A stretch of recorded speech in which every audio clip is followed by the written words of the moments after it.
You know what I gotta do? Nothing. I gotta do something behind the scenes that would make things a little bit easier on me, but that's not important. That's not important right now. As soon as I see that ping notification, it is important. It's just I have to change my audio setup because right now I have such I have such a lazy audio setup. My audio setup is two things. There are two channels. One is everything that happens on my desktop, and then the second is my microphone. See, other streamers that know how to do things better, they might have, you know, channels for everything. One channel for the intro music, one channel for their microphone, one channel for Discord for when they do collaborations, one channel for the game, one channel for, you know, extraneous noises, one channel for alerts. I don't have all that. I have two channels. And it's suboptimal. Because then that means that I have to like ride my global channel sometimes, like lower it. I have to like lower it. Sorry, I got a ping, but it turns out it was just me going live on YouTube. Hello YouTube, hello VOD watchers.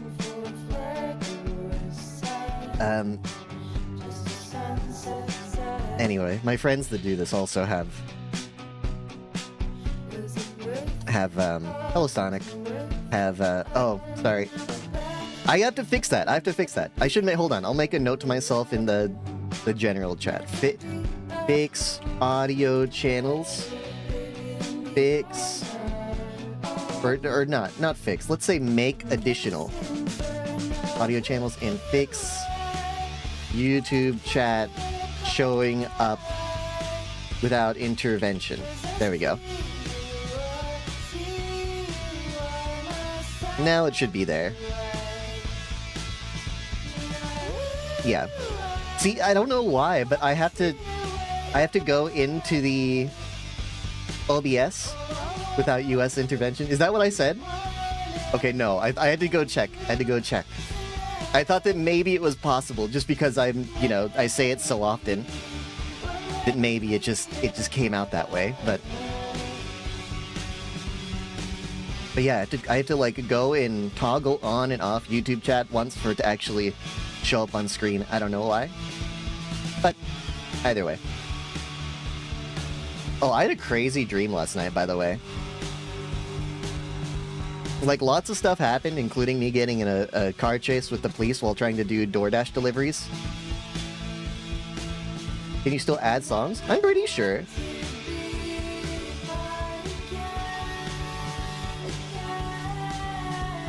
I drove off a freeway on-ramp and did some airtime. But the main storyline involved me getting roped into a stranger's wedding, and they had me participate in a theatrical production in front of their procession at the church.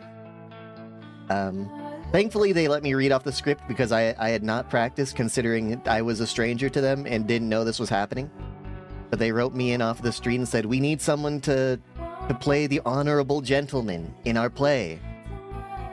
And it has to be you." And I said, "All right, I can rise to the occasion." It's not usually who I play, but I can rise to the occasion. So I put on a deeper voice, kind of like this, I think, or something to that extent, and so that I could pass off myself as an honorable gentleman.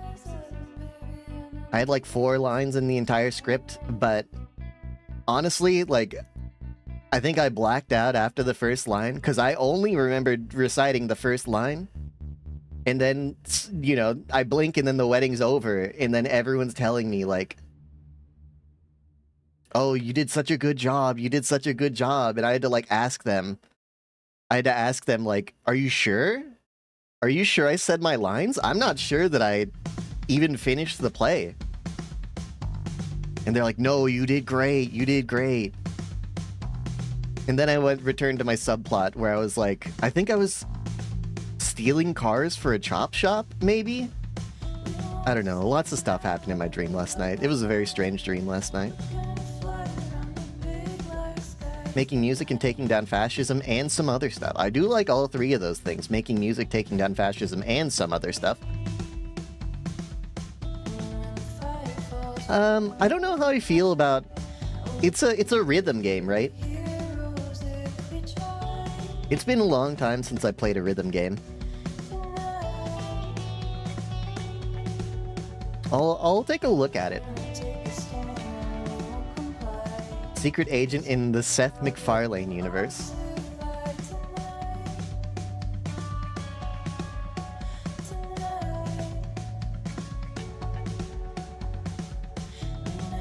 You'll have to excuse me, I'm not too familiar with the Seth MacFarlane universe. I saw Family Guy when I was growing up.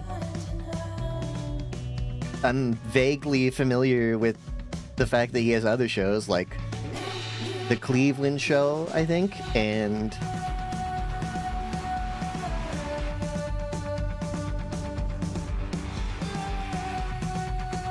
American Dad. He made a movie once. I think it was called 1000 Ways to Die in the West. That's a stupid movie title. Maybe it's good, maybe it's a good movie. That's a stupid... Oh, I think he was part of Ted. Maybe he was a writer for Ted. Which is another movie I haven't seen. The visual novel. And you can set the rhythm sections to easy. Well, I wouldn't do that. I'm not saying that I'm bad at rhythm games. I just, you know, I don't know. I don't play them. I don't remember the last time I played them. I mean, I guess Goodbye Volcano High was kind of a rhythm game visual novel, right? And we played that one. That was a fun game.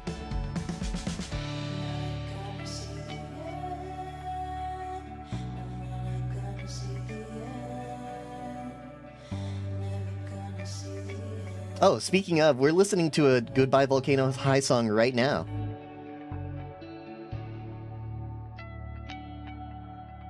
That's a good place to stop the music. Let's play Searching, starring John Cho. Otherwise known as The Roottrees Are Dead. Also, this game came out in 2023. There's an update today.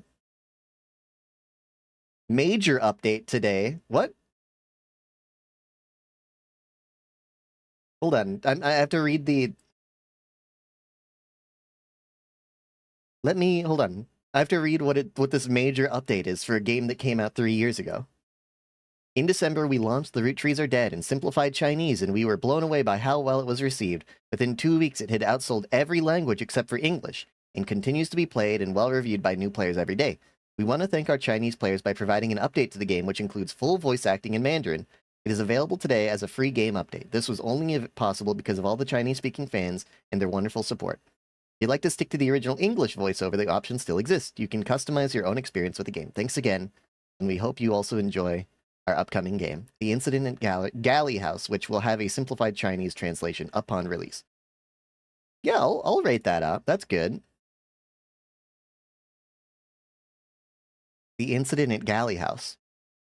We'll have to keep an eye out for that one.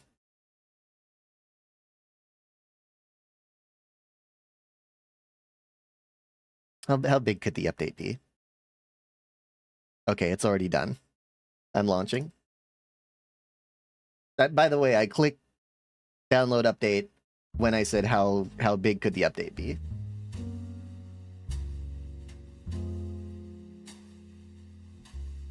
We were on Small Fox for this one, weren't we?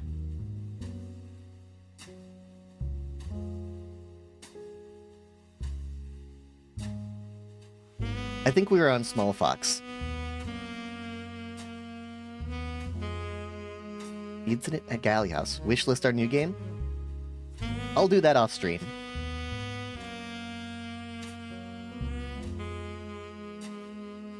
Okie doke.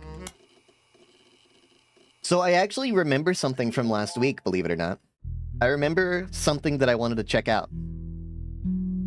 I want to check out Wild Bill, because we learned something about Wild Bill. We were looking up Wild Bill, but it wasn't coming up because that's not his name, but we know his name now. It's William something, but I don't remember what it was or where to find it again.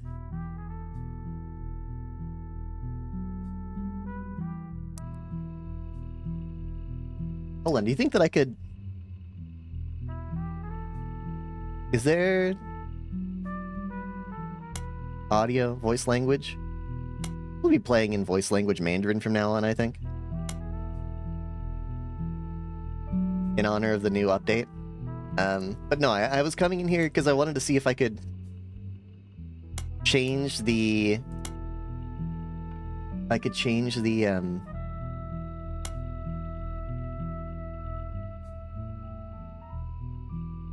the control scheme, because my mute button for stream is this,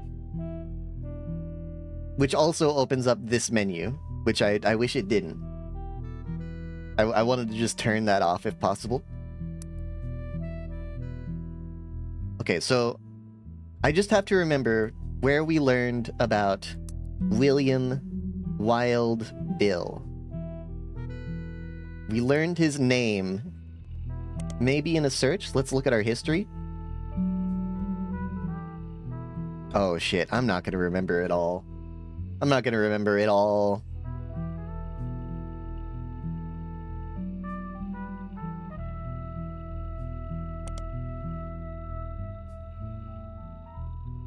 It's gonna be impossible for me to remember how we learned his name.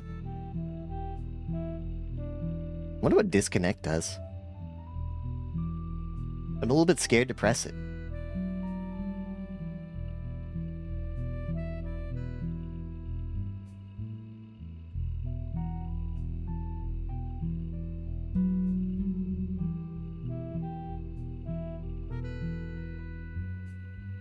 Hold on, maybe in our notes I wrote some stuff.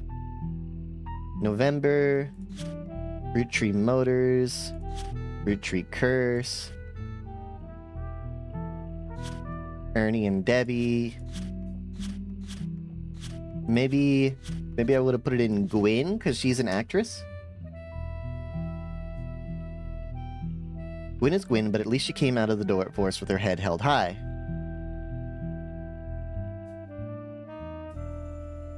Oh, here.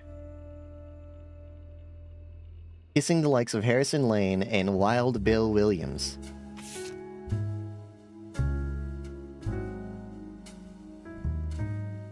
So is his name William Williams?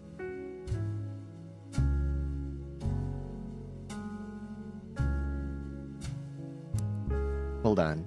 Periodicals. Let's go to silver screen. William Williams? Is there any shot? No? Bill Williams? No?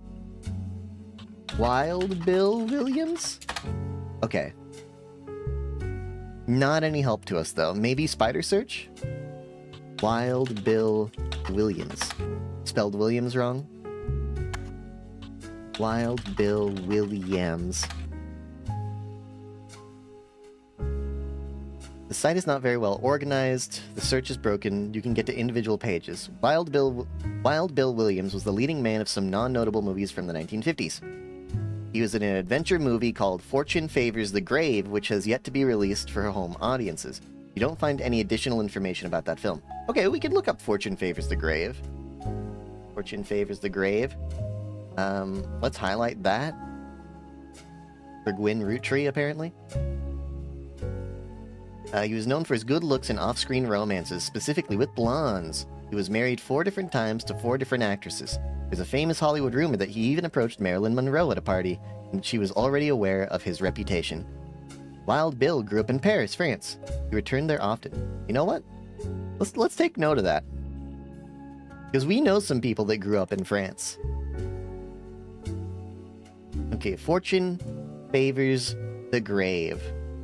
Let's look this up in Silver Screen Magazine. Huh?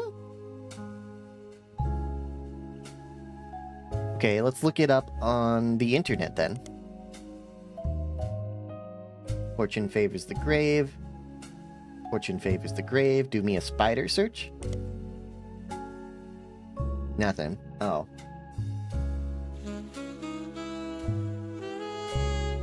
What if I look up Paris, France? Paris? Okay, well, I guess Wild Bill Williams didn't help me out at all. Let's take a look at our board and see what we can jump in on.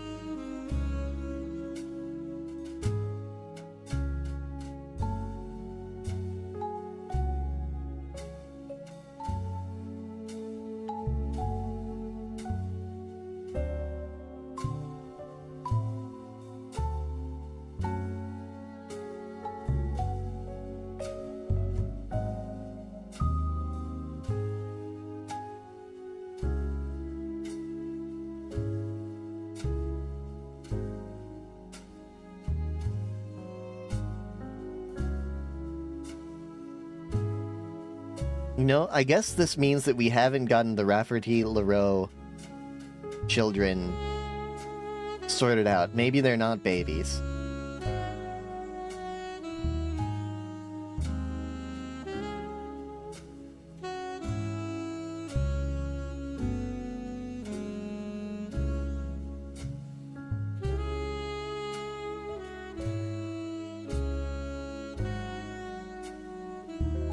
Miracle Root Tree had 2 children.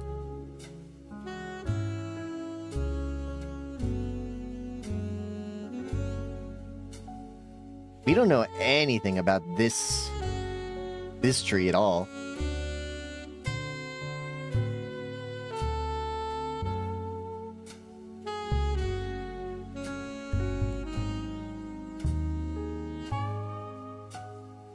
Maybe it's time that we...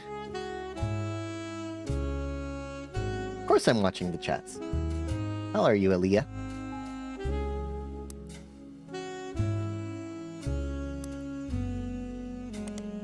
Maybe...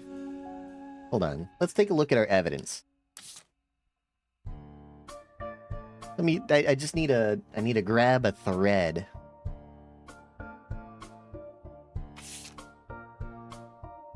Rafferty's website. It was labeled the inspiration for the famous ad campaign. Getting a family portrait with his wife and children.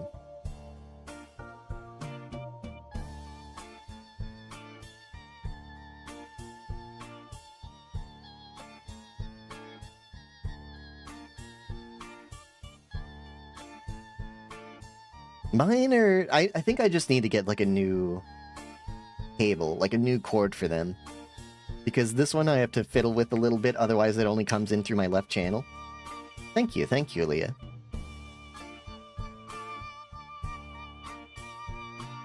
I'm working on a new one.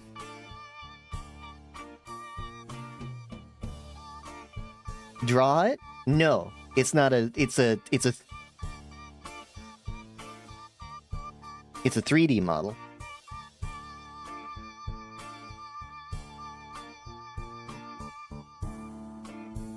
I mean, looking up Katrina isn't gonna help, I think. Oh, hold on. Roottrees Super Bowl ad? Can we look this up? It has a family bickering in an apartment store, and the father bites into a root tree maple crisp. Time stops, and a jingle plays while he dances down the aisle. As he does, different things in the department store become root tree candy. For example, a bed that the father collapses onto becomes a giant chocolate bar. The jingle, Need the Rest, went on to be featured in other commercials with other scenarios.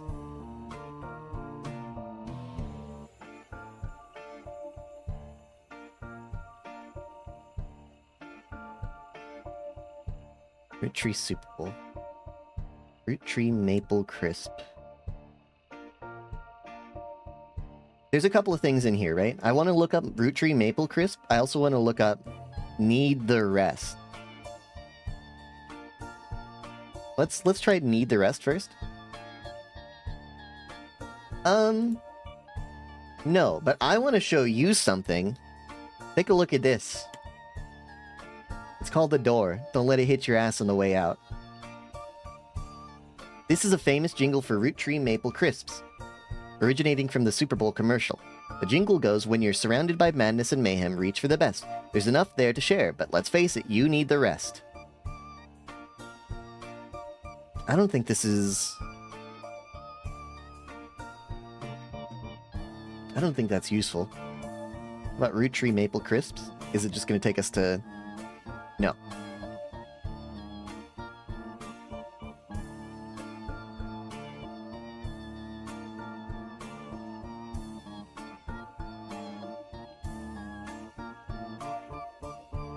You get used to it. It's a thing that happens when you're a VTuber on Twitch.tv. It never happens on YouTube, though.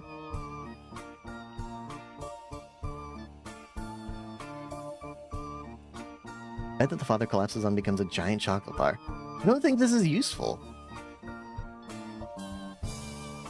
Show me Raffertunes again. Clark Rafferty LaRose advertising firm. Advertising firm. Maybe we could go to periodicals and look up.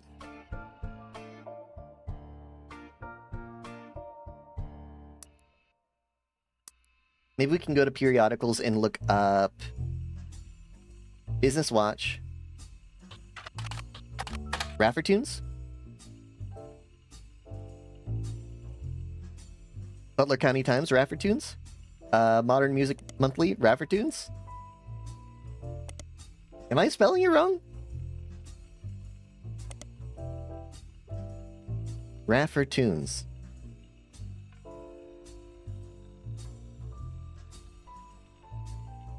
Clark was in a department store getting a family portrait with his wife and children when his wife trying to get his youngest Katrina to come. What is Raffertunes?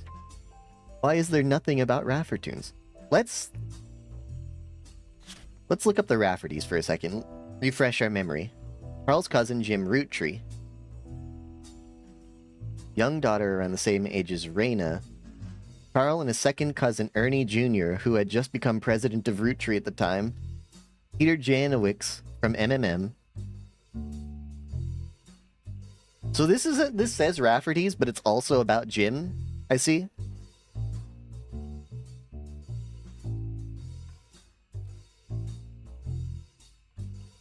Clark never knew his father. Diamond walked in on Clark, started Raffertunes, and he's a much better jingle writer than songwriter.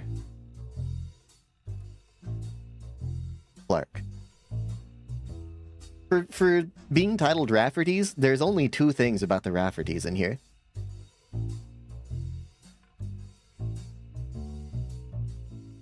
We could learn some things about the Raffertys, I think.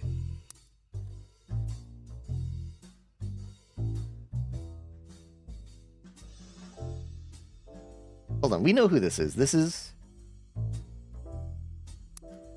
is Clark Rafferty. Looks very different in this picture than this picture.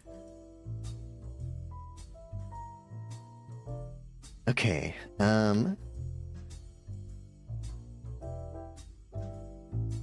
of crazy we got Danielle Franks. I don't know how we learned that. Need to find his second wife.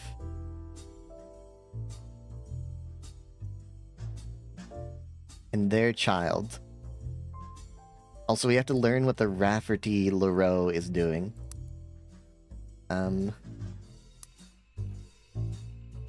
Rafferty LaRoe?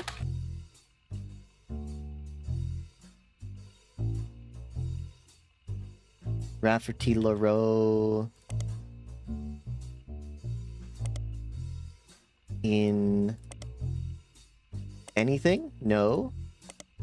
How about LaRoe? Probably nothing. Because you have to have a specific screen or specific keyword.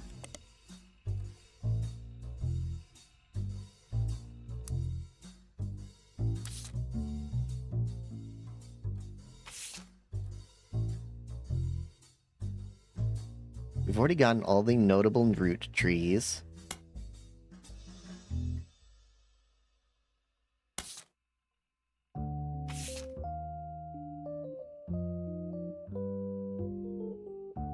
This photo was tucked inside an envelope with a letter beneath the candle in the corner of his office. The letter's... In whose office? To Carl and Brenda. Okay, Carl Roottrees. I'm sorry that you were unable to attend the funeral. It's traditional to have it as soon as possible, and Ernie knew how busy your job can be. I've enclosed a Shiva candle identical to ours. If you'd like to pay your respects, though it's not expected for those outside of the faith to do so. I'm sure a Shiva candle has some relevance to this. Ernie was a man full of love, not only for his family, but his family's legacy. He had an immense amount of pride for the work you three did together, as well as how Carl has carried on for him after taking over. Who wrote this? Debbie.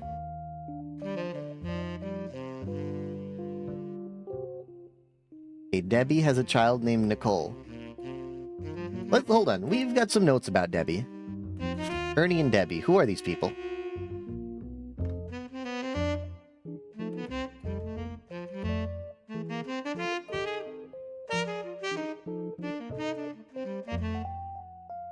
Shortly after your visit,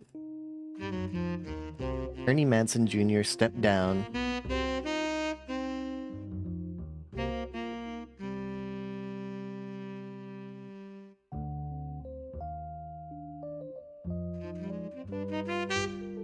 Who's Chris Rafferty?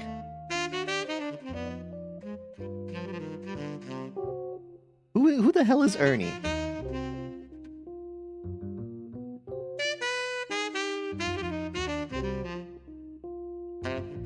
I don't know. Give us a moment on that one still.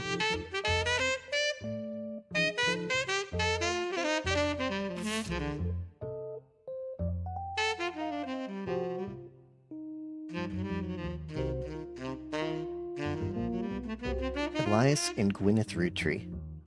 Maybe we should look up the progenitors more. Elias Roottrees.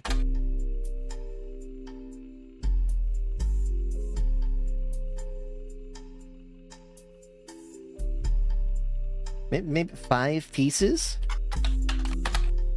For marketing materials and various candy history sites, you learn that 5 pieces are the iconic candy sold by the Roottrees Candy Company. They're small, colorful, shell-coated maple candies that since the late 20s have been pressed into the shape of a maple leaf.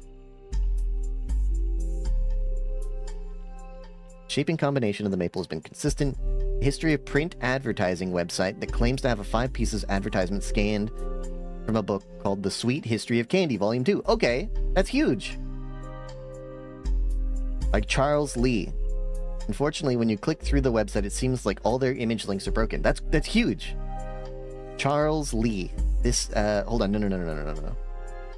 I went to the wrong place. Charles Lee Rafferty LaRoe. No. Hold on. The Sweet History of Candy in the Public Library. God damn it. Did I not copy it? Oh no. Oh no. Sweet History of Candy Volume 2. Control C. Public Library. Control V. Okay. I guess I didn't. 1985. This is part of a book series about all things candy in the modern world. It starts in 1925 and continues onward to chronicle the rise of mass production and global distribution. The book ends with a look into the future of candy as envisioned by experts in 1985. With the addition of hindsight, you can clearly see they got pretty much everything wrong. It includes some print advertisements. You find a newspaper ad for 5 pieces from the 1930s. From the 1930s? Holy cannoli.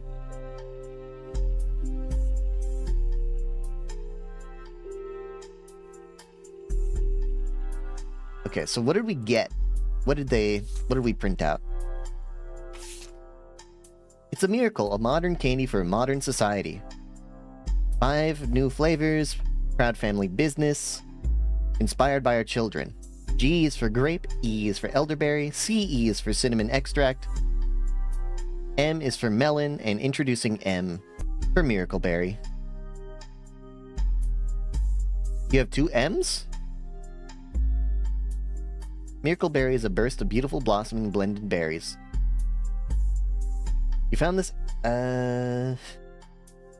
It states that the flavors are inspired by their children. Grape. Oh, okay. It's in the order of their birth. Grape, elderberry. Okay, so we can solve something. Gwendolyn. Next must be someone. CE for cinnamon extract. What was the next one?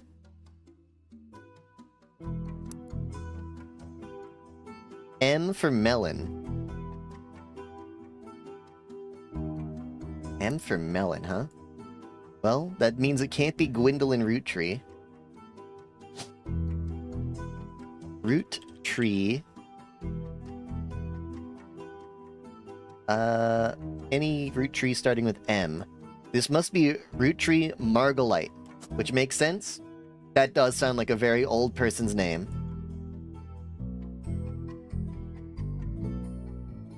And so then the other one,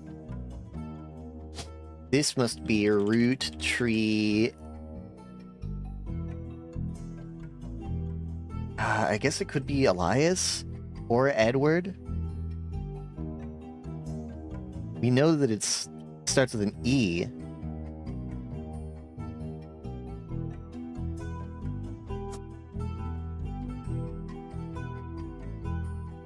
Yo, it's fucked up to name all your kids like this. Like, you named one of them Clancy Edward, and you named another one just Edward. That's messed up.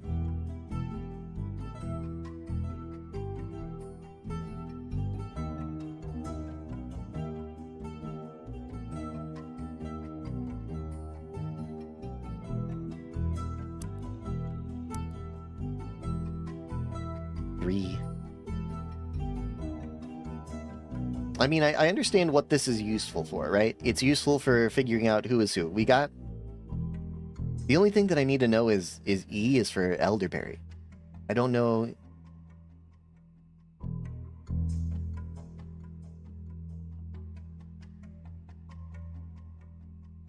We'll see. I've got another idea. Go to here. Change this to volume 1. Yeah, yeah. You think I can't figure that out? 1984. This is a book about all things candy throughout history. Starts with the ancient Egyptians and chronicles candy through the year 1924.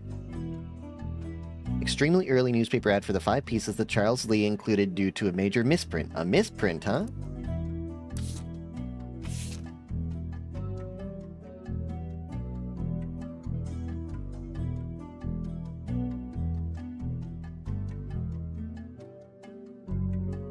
The author included because of the spelling error on the word available near the bottom. Avaliable from fine stockists throughout Pennsylvania. States that the flavors are inspired by their children. The order is grape, elderberry, egg, cream, cinnamon extract, and melon. I mean, we don't need that because we know it's Edward Clancy. Or wait, no. What the fuck?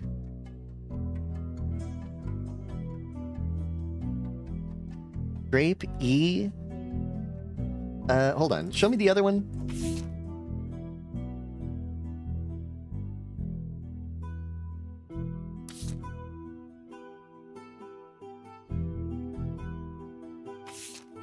I mean, yes, that is strange, but also, hold on. It's different? They changed it? G-E-C-E.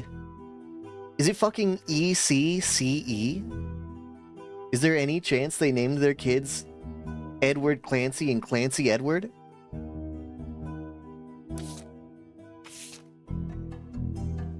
G-E-E-C-C-E. What? Hold on, I'm getting confused. G-E-C-E-M-M. What?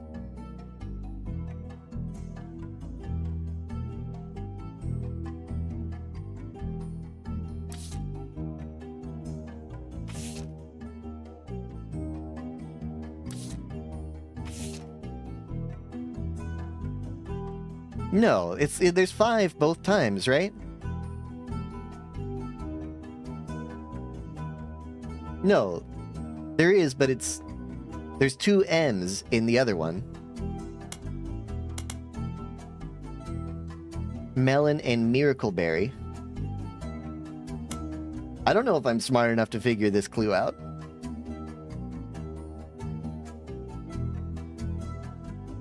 I think I might have to drop this lead. I don't know if I'm smart enough to figure this out. Yeah, the last one's Miracle. The last one's Miracle. So Miracle was not born yet in 1924.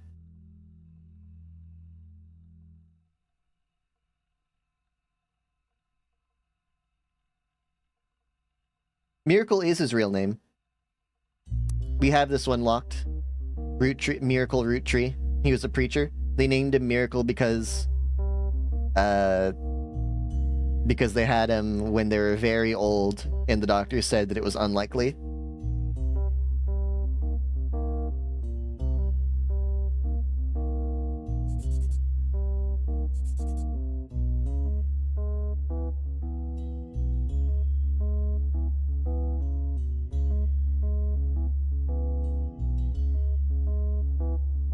What happened to the other M? No. The other M's still there. What happened to CE? What happened? Somebody's missing.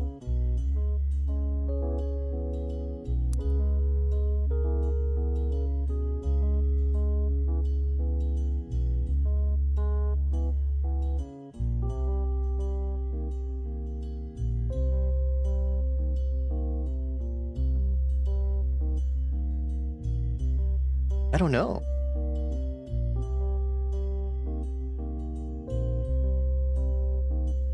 I don't know. I give up on that. I give up on that. Take me back to this and see if there's a volume 3. No. Okay. It was worth looking. It was worth looking at. No, we'd have to know his name.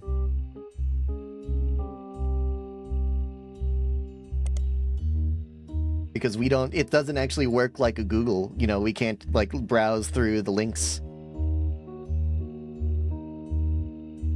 Let's try Business Watch. And I want to look up, 5 pieces.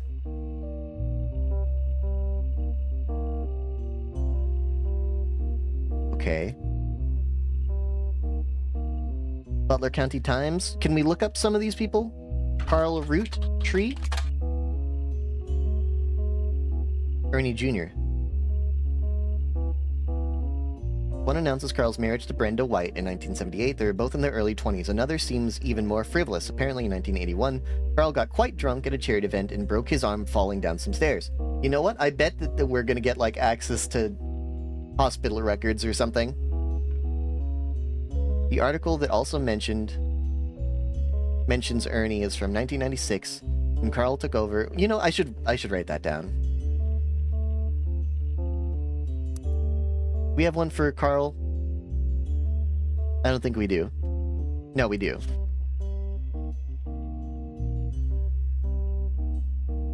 Carl Pop forced Clancy to send him to the academy. Hold on a second. Carl. This is Clancy then.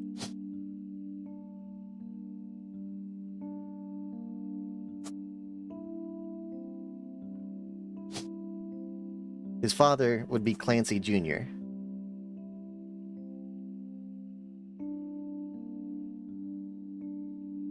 Right? That's what that means?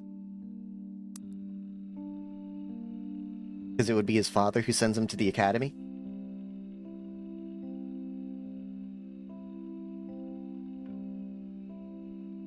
Also, hold on. Who is Pop?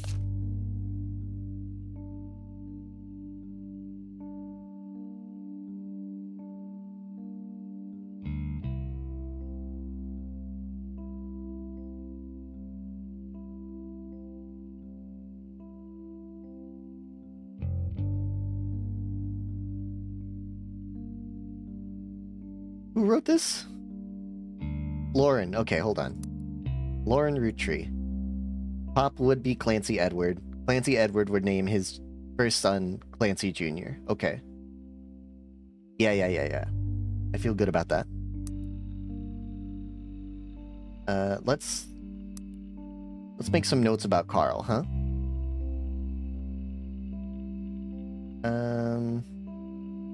Carl got quite drunk and broke his arm falling down some stairs. Let's make a note of that. Was there anything else here? No. He died in a plane crash. Maybe that's memorable. That's notable. The article that also mentions Ernie is from 1996, when Carl took over as the 5th president of the Roottrees Candy Company from Ernie Jr. Ernie Jr. apparently liked to stay out of the spotlight, never appeared in the Butler County Times other than a few mentions here and there. The article does mention an illness as the reason Ernie Jr. was stepping down.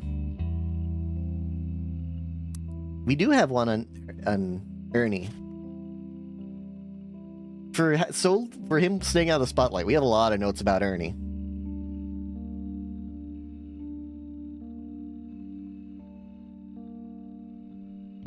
Let's take a note that he stepped down because of his probable heart condition, which we can look up in medical records later.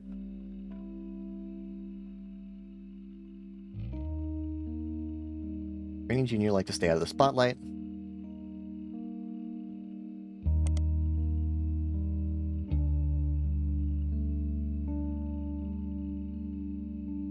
I mean, we should look that up to make sure that's not true. Carl Roottree. What is Ernie Jr.'s name?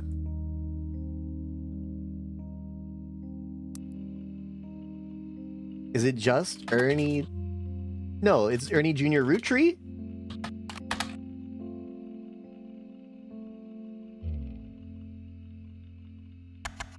Ernie Roottree? Hold on, take me back.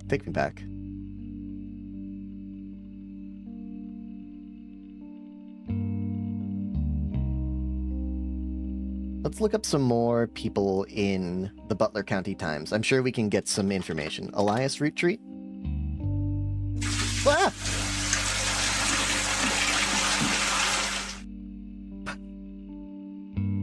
Thank you. Water? Specifically? Okay, I have some. Here.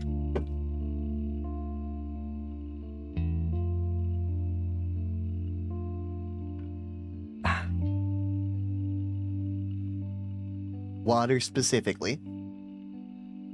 Thank you. Good to remember to hydrate.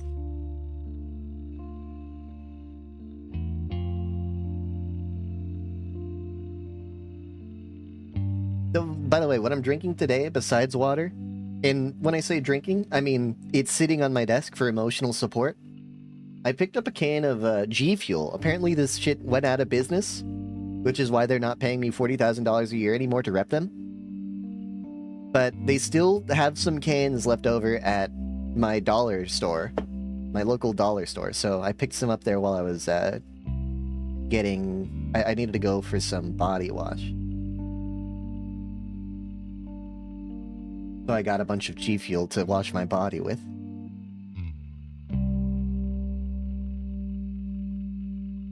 He invented 5 pieces, was Watchman of the Year, and had a strong focus on family.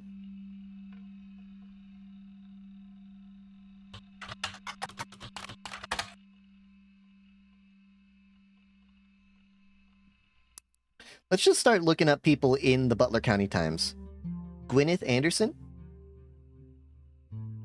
I mean, I haven't drank G Fuel in a while. Don't tell the company. I've been drinking, you know, I've been going back on red juice, cranberry juice. But it's because I stopped drinking both carbonated beverages and caffeine for a while because I couldn't figure out what was making me feel so bad. Butler County Times. What was her name? Gwyneth Anderson. Gwyneth Anderson.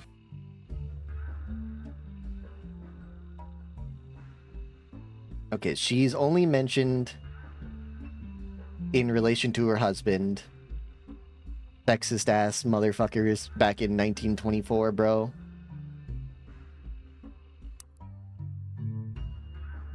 What if I look up the Anderson farm?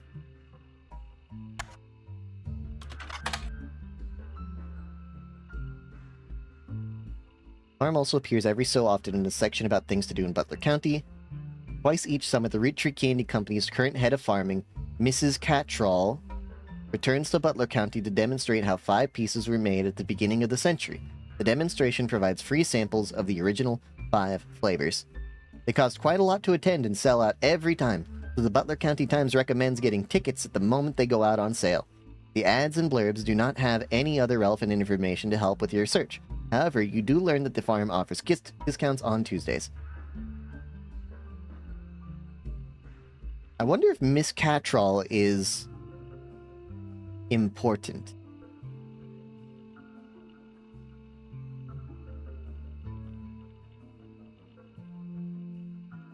Let's include this in the progenitors.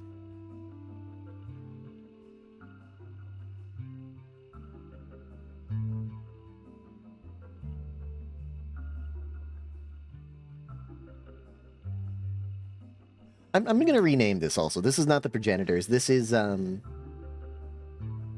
these are the 5 pieces. The 5 Pisces.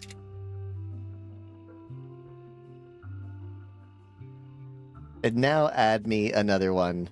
This is the progenitors. Okay.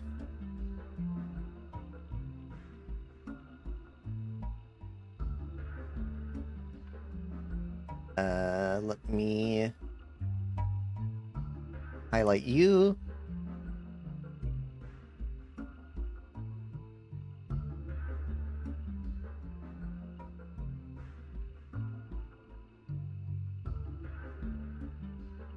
I mean, we don't know Mrs. Cattrall's first name, so we can't learn any more about her.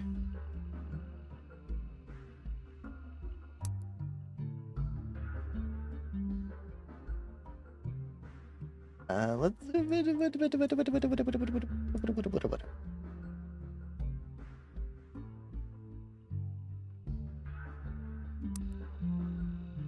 Look up more people. Miracle Root Tree. Okay, we've been here already. Clancy Edward Root Tree. Is it Clancy hyphen Edward? No mention of Clancy Edward? How about Margolite Root Tree? I know they don't like women, so they might not tell me anything. Nope. Margolite Root Tree. Maybe she was a business housewife? A musician, perhaps? An actress? No.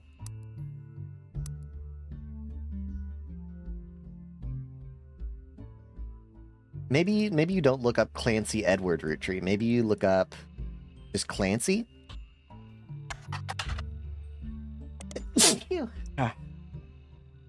No.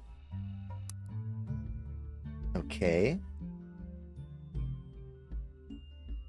Gwendolyn? Gwendoline?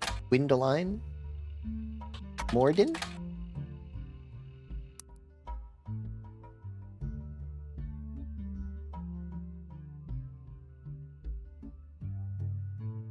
Zachariah Morden. How about that? Zachariah Morden.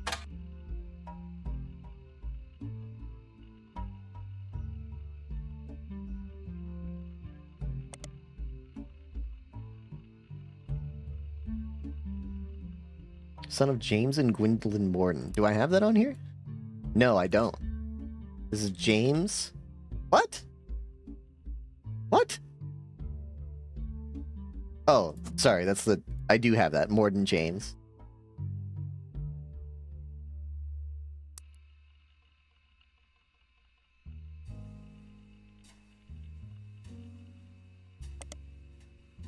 Okay. Maybe his sister, Angelica Morden, who was a housewife. Maybe they write about her.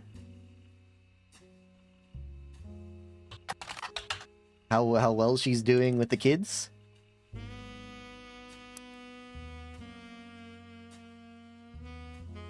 We had 2 children that we don't know about. I mean, I don't know how we're gonna learn about her, man.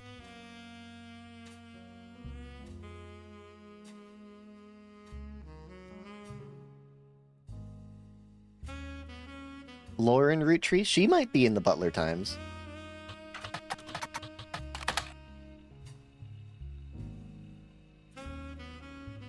She grew up around the famous Roottrees family. She wrote some romance books involving historical figures such as pirates and knights that were released under her married name, Rafferty. Oh. Now her diary is being released under her birth name, Roottrees. The reviewer gives it a 4 out of 5 and claims it captures the evolution and perspective from adolescence to adulthood. They call special attention to the author's recollection of the day she heard her husband Jacob died in the war and how times have changed in the more than 20 years. They mention that because the majority of the interactions of the book take place in Butler County, including many locations they personally recognized, it made everything feel more real and perhaps contributed to a higher score than it would have otherwise received. Don't forget, you can find this and many other books at your local library. I know. Sure, look up A Life Between Wars in the periodicals. No, sorry, not the... Shoot.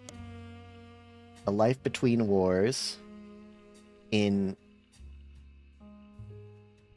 copy? Public Library. Between Wars, and this is by Lauren Rafferty. Oh, sorry, no. She wrote this one as Roottrees.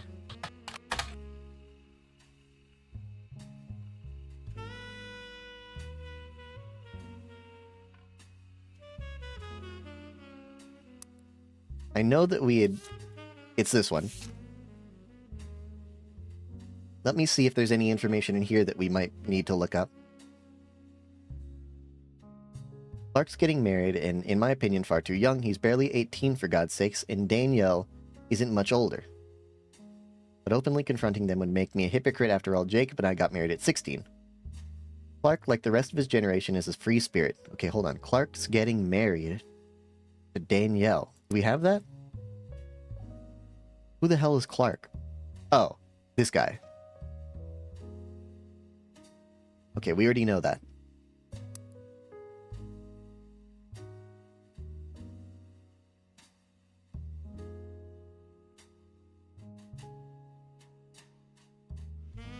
Maybe I'm just getting old, but our generation never seemed so bad. My brothers all seemed to pursue paths of knowledge. We brought home someone who would be illegal to marry if we lived anywhere south of Pennsylvania.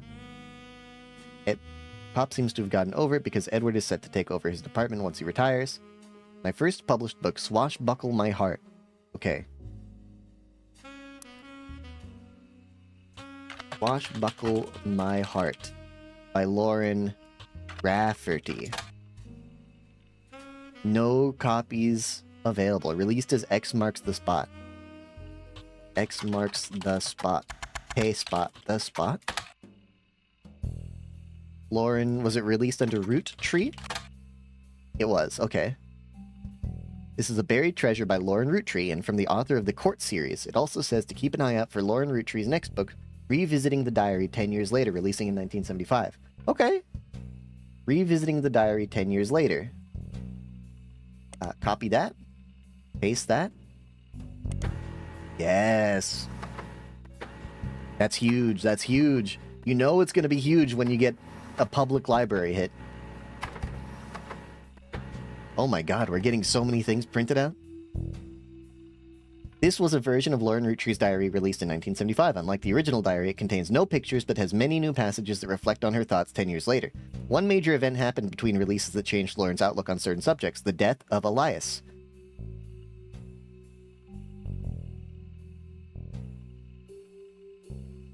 A summary of the fallout has been added to your notes, as well as some other select pages. Let's see. Revisiting the diary.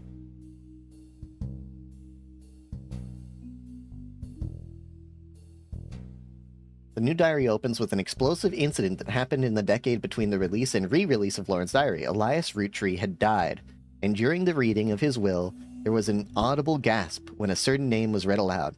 Samantha Roottree. Although Sam and her children were not meant to receive monetary inheritance, he had a stipulation that she retained the rights to run the farm and any and all decisions related to it. Sam's a girl? Hold on, do we have Elias? Do we have anything about Elias in here? We can't make any more pages. Oh no.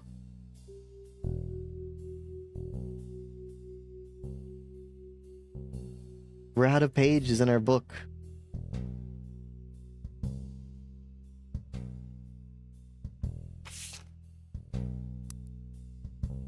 Terrible, terrible.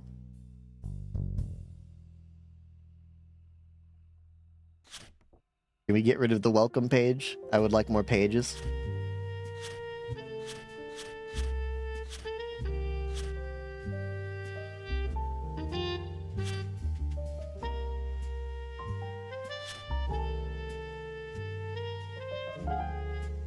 Okay, Sam's... This is about Sam, actually.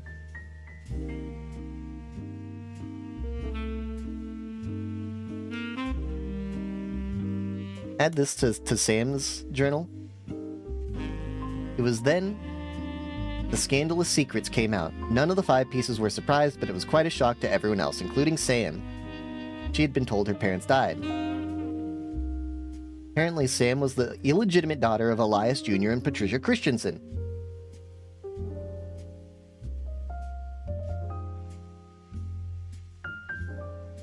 Okay, that's huge.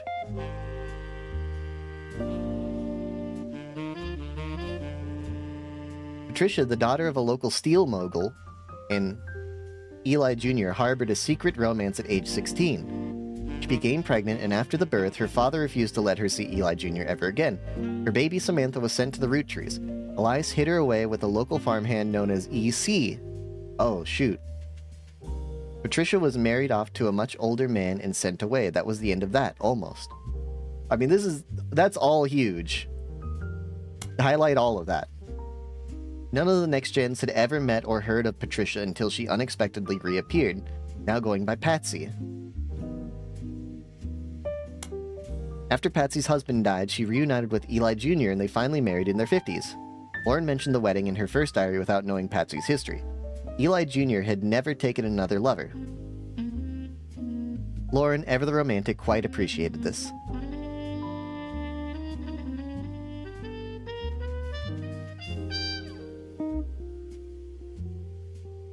I like that.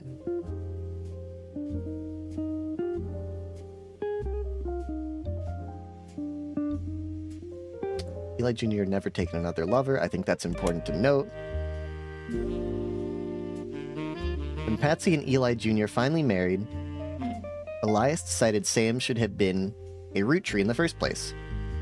I think that's true. Even though she was not part of the clan's trust, he wanted to include her in family affairs. That was what led to Lauren's initial entry entitled Sam.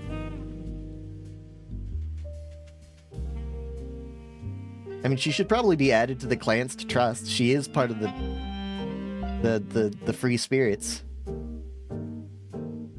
Okay, that's huge. That's huge.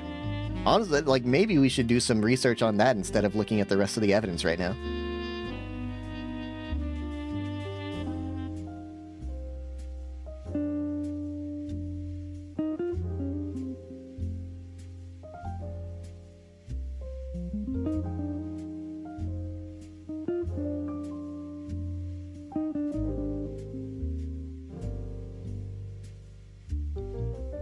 So this is Elias Jr. then.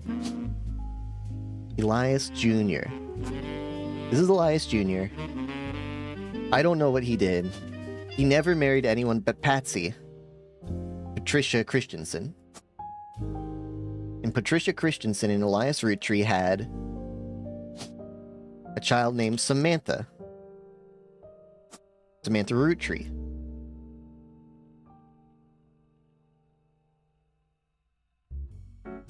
And apparently Samantha Roottree is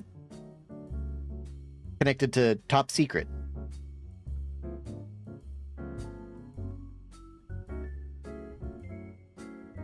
Okay. What else do we know about these two?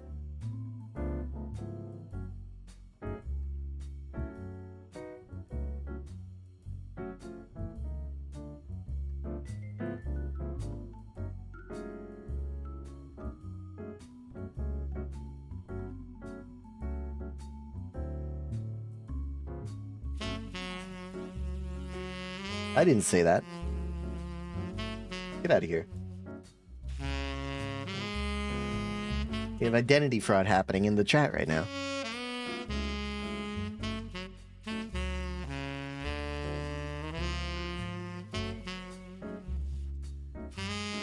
Sam working alongside the farmhands EC and John were then used to drive past the old... when he used to drive past the... Upon hearing that Zach checked the records and managed to confirm all three are on the books. Then gave him some old tools and taught him how to make the bike's engine faster. Elias Roottrees had died, and during the reading of his will, there was an audible gasp when a certain name was read aloud, Samantha Roottrees.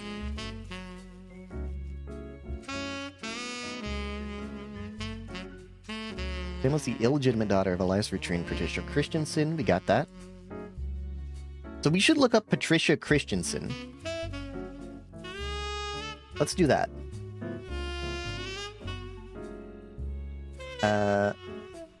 Spider shirts. Patricia Christensen. Christensen Steel was a steel company in Butler County. On a World War II history page, you find that it contributed to the war effort by creating parts for vehicles. Christensen Steel and Patricia Christensen both are mentioned in a book review for Steamy Correspondence by Tina Angelina. Okay, so we should look that up. Steamy Correspondence by Tina Angelina. Tina Angelina. The book of historical letters with an erotic twist. Each letter is accompanied by context from the book's author. A letter from the book has been added to your pages. Okay. What's it say? In 1934, someone who goes by Patch wrote a letter full of innuendo to an unknown gentleman who it is clear she had a romantic history with. Patch is thought by book's author to have been Patricia Christensen, a daughter of the owner of Christensen Steel. Her nickname was Pat, and CH were the first two letters of her last name. That's true. That checks out. And Patricia Christensen was known to appreciate wordplay like this. Patricia, who would have been in her mid-20s when the letter was written, was married to an older man of no notable status. This letter was most definitely not to him. There are also a few passages after the steamy bits that mention a daughter, leading Tina Angelina to theorize that this letter was written to the father of a child she hid from society in some way. Okay, that's Sam.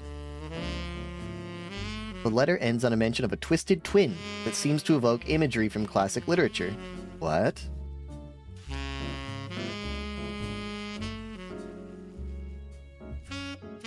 If not for her story, yours and mine would be the most tragic tale ever told.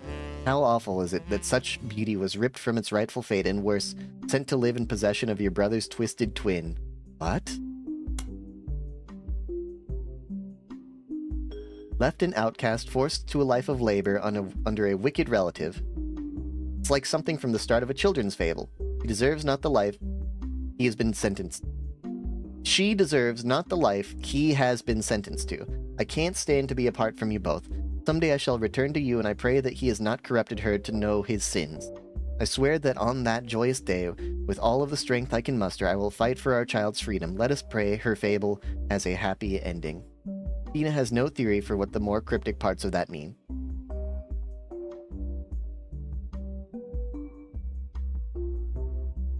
Meant to live in possession of your brother's twisted twin. What the hell does that mean?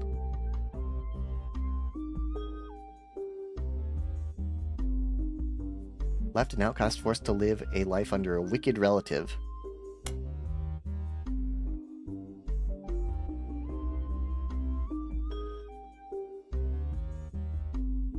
I pray that he has not corrupted her to know his sins. Okay. I'm not sure who the twisted relative is. What was the other thing that we learned? We were learning about Sam.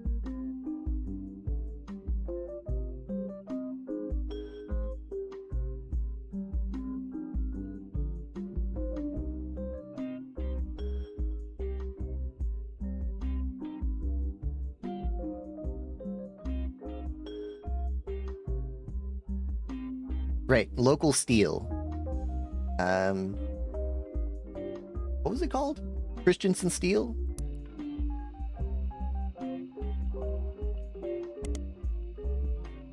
Christensen Steel. Let's look up Christensen Steel.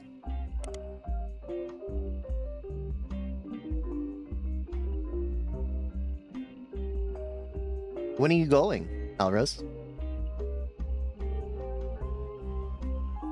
I'm sure that you're going to be fine. Like, you know, obviously that's not going to stop you from worrying, but,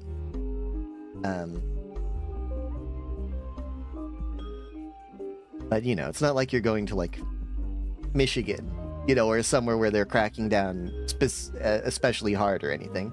Like, they are everywhere. Like, they're even here in my city, but...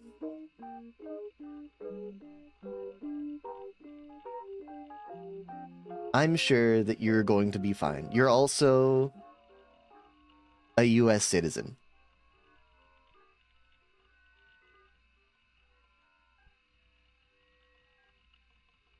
Christensen Steel was a steel company in Butler County on a World War II... Wait, we already did this one. No passport? Do you need a passport to go from the USA to the USA? I don't have a passport.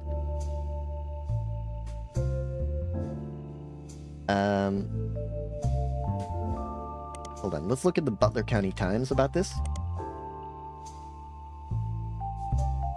Some are old birth announcements in the Butler County Times from the owner, Matthias Christensen. The only name that looks familiar is Patricia Christensen.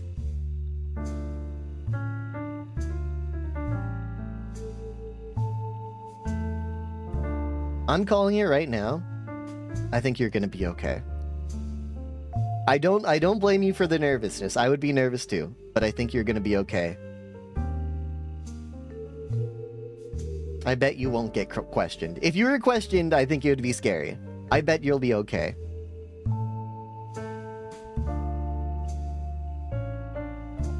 Okay, this is a lot of information. The then owner, Matthias Christensen. Add this to the SAM page, I guess.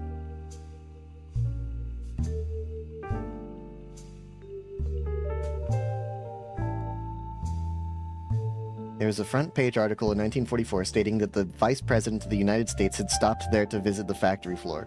Okay, I have to do I have to look up online real quick. 1944 Vice President. 1944 Vice President.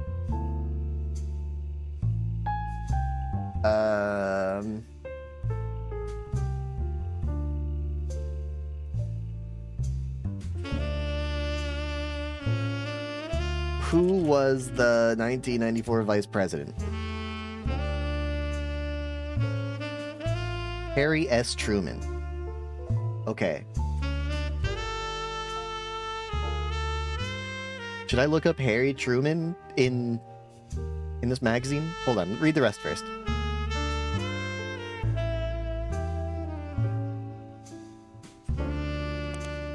The company stopped being advertised around 1949. Around the time there was a blurb stating that Matthias was stepping down and attempting to sell the company. Okay, look up Harry Truman. Harry S. Truman. Is his name really Harry? Is it not short for something? Harriet Truman? Harrison Truman? Okay. Maybe that was nothing. Maybe that was actually irrelevant.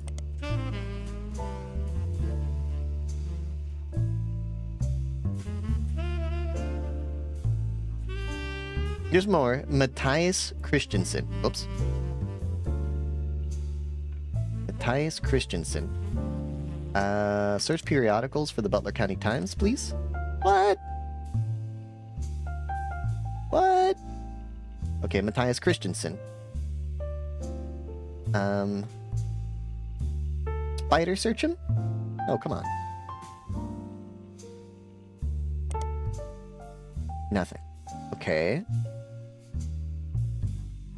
Do you think I could look up Harry Truman?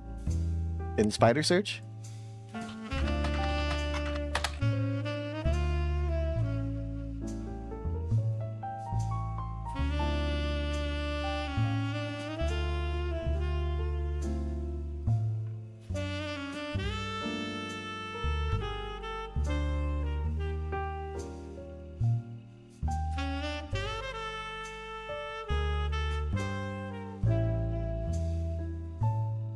Okay. We need to know more about Christensen Steele.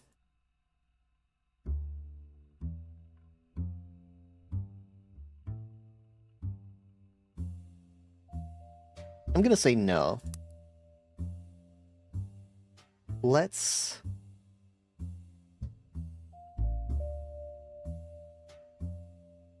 go to the next page of this diary and see what's up. Oh, it's more about Sam. There's a lot about Sam. This is a page of additional notes and context from the 1975 10-year anniversary re-release of Lauren's diary.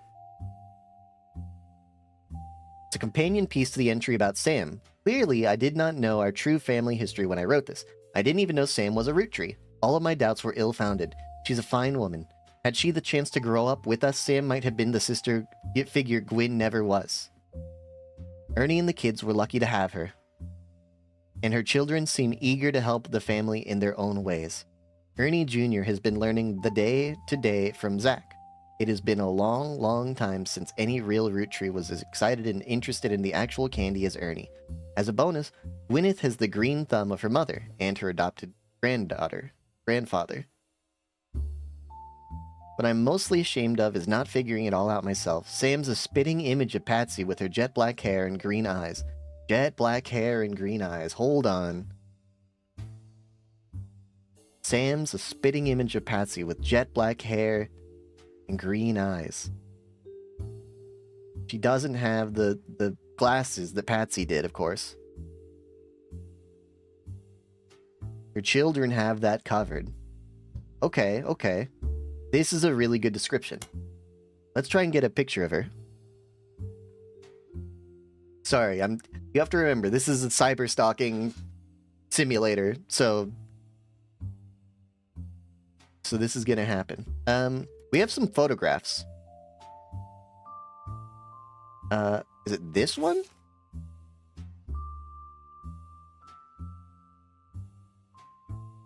No Sam in this one. No Sam in this one.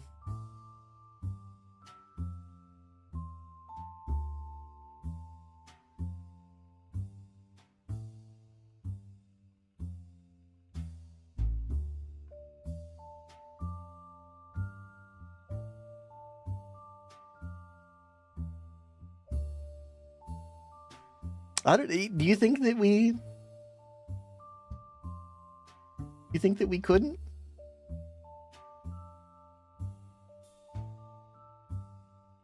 I think that everything we've done in this game has been theoretically possible, you know? Grandma insisted we include Sam, even if we didn't want to.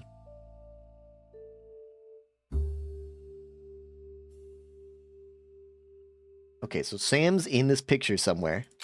I did not mean to do that. Sam has jet black hair. And what color eyes does she have?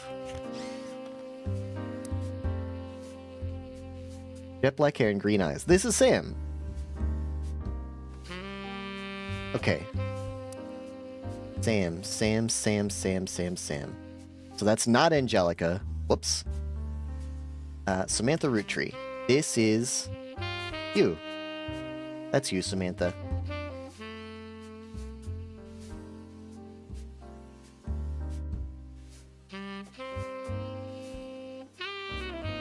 I mean, to be fair, getting information about some of these people is nearly impossible. It's been very difficult to get most of this information. Except for the, you know, the people with stars on them, the most famous ones.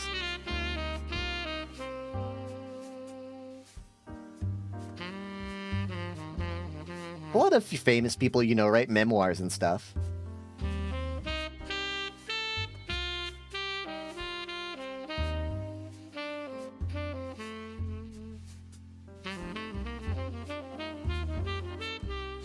She ran the farm. I don't know what the... Hold on. I don't know what to call her.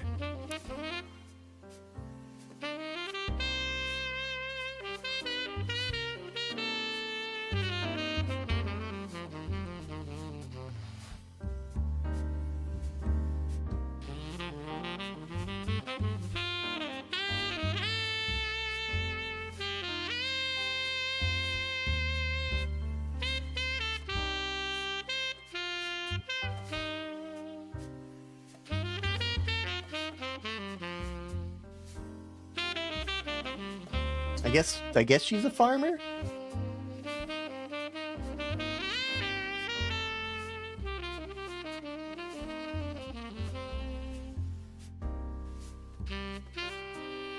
I mean, she was like the lead farmer though, right?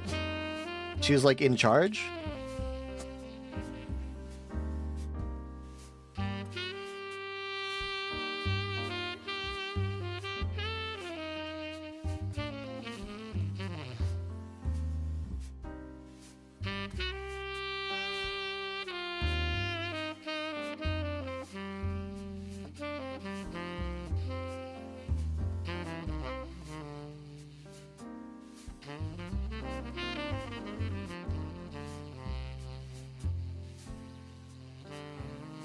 Okay, I'm cool with that.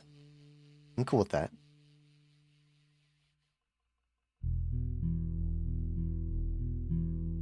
Who's this little child? Who's this baby?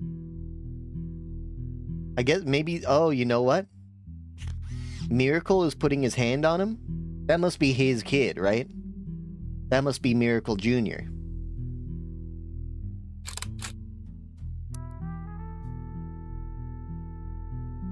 So... You are Miracle Jr.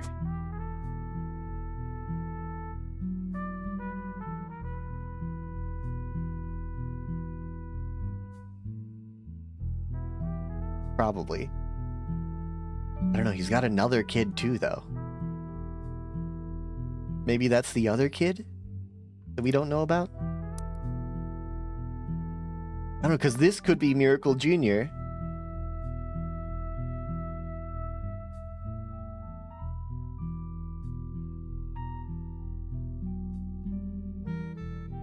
We'll see, we'll see.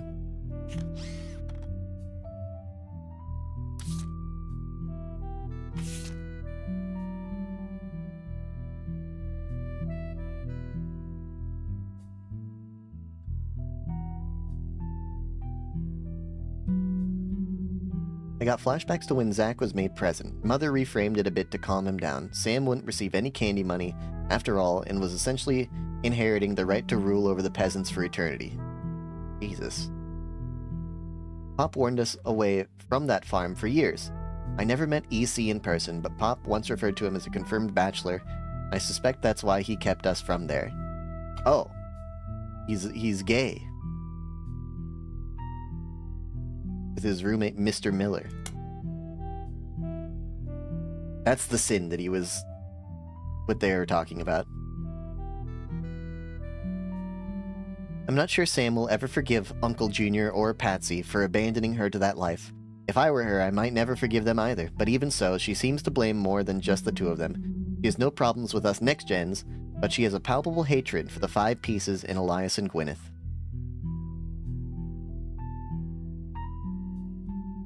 Okay. It's strange that EC was mentioned, that one of the 5 pieces was named after him. I guess he was disowned for being gay?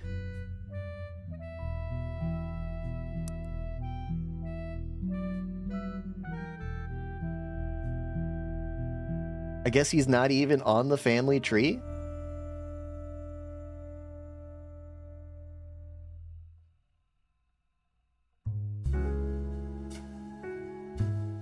Gwendolyn? 2, 3, 4, 5. Yeah, he's not even on the family tree. I don't know what to do with that information.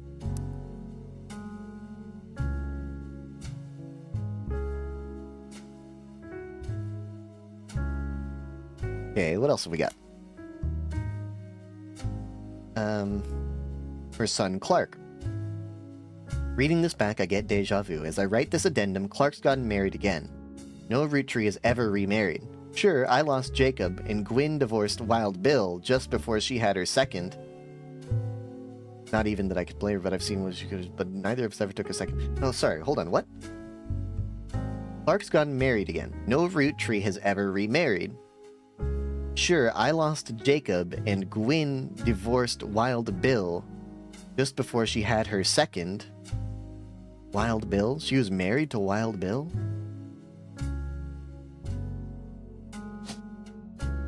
Will... What? Wild... Bill? What? Gwyn was married to Wild Bill.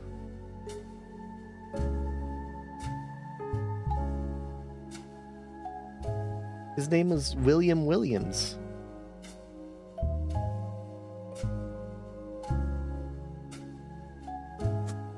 I don't know.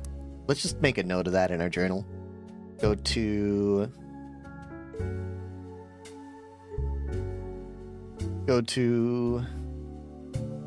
Gwyn.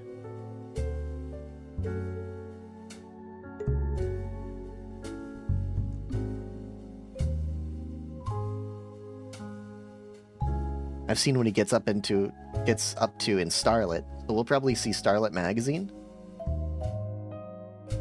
Neither of us ever took a second husband. Let's look up Starlet magazine real quick.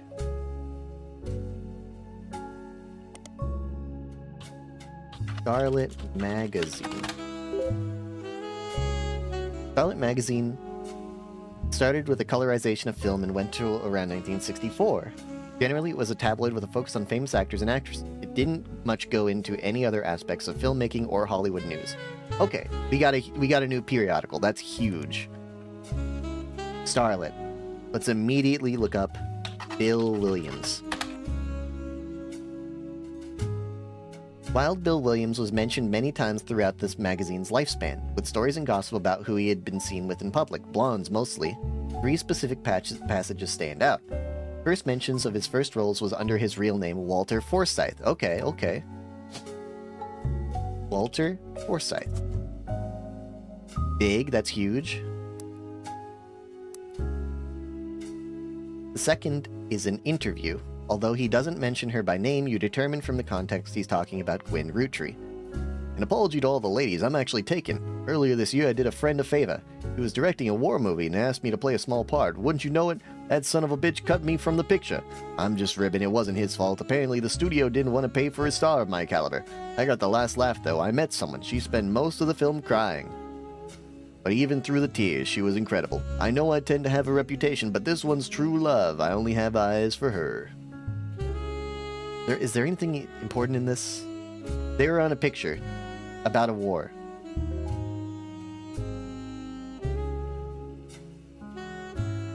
Did a friend a favor.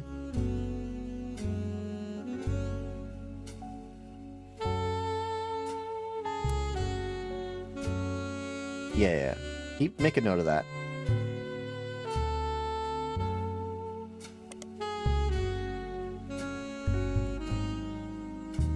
Met.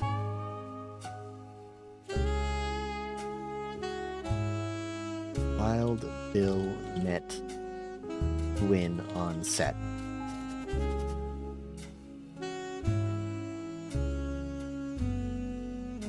He was playing a soldier's wife. The third is a rumor that his divorce from Gwyn was due to multiple affairs, including one with another actress. An American reader on vacation in Paris claims to have overheard Wild Bill and Gwyn arguing in public while she was holding a baby and visibly pregnant. Not long after, Gwyn announced that she was divorcing Wild Bill and also that she was pregnant again, giving this rumor more credibility.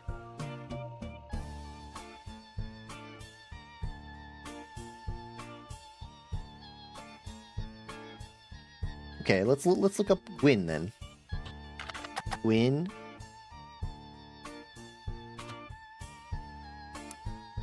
Roottrie. Okay. Gwyn Roottrie. Danger Dolan? This song? I mean, it sounds like a song by The Doors, is what it sounds like, if you know any of The Doors music. Wind Roottrees was often in Starlit.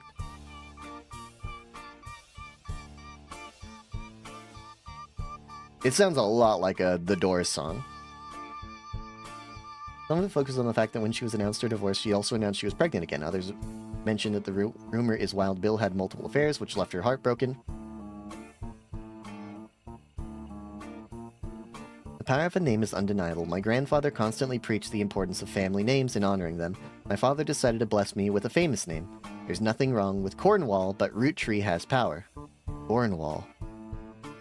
My husband similarly goes by Wild Bill. It's an infamous name he repurposed for himself because he didn't have the benefit of being born with a famous one. But Wild, combined with the alliteration Williams, is incredibly memorable. Okay. Cornwall, huh? Cornwall. Linus Cornwall. Okay, okay. Also, by...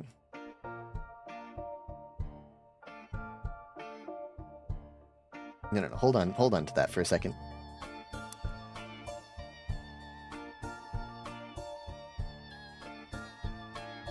Maybe we should look up Linus Cornwall as well.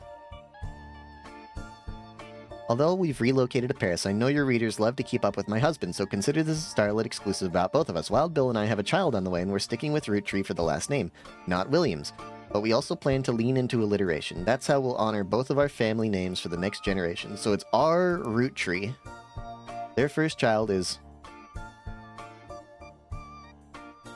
our Roottree. Why is it...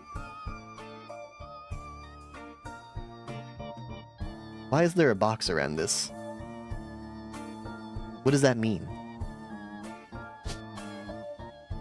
Roottree. So look up our Roottree. It's either Robert or Ronald Roottree.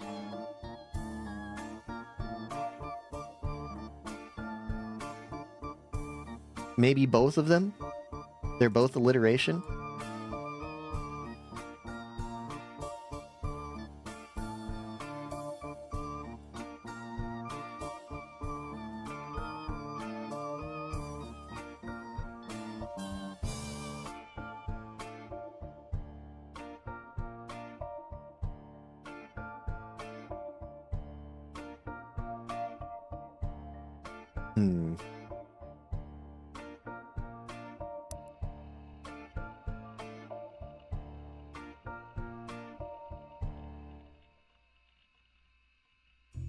Okay, I like that.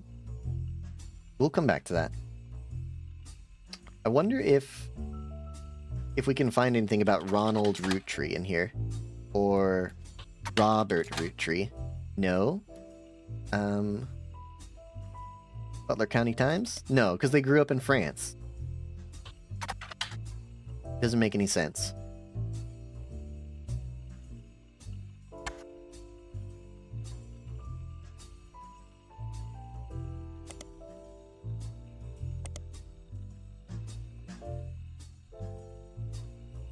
Starlit?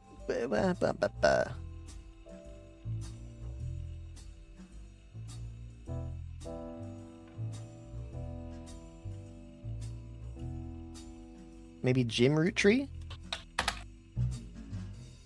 Maybe James Roottree? No, because they're not stars, they're musicians.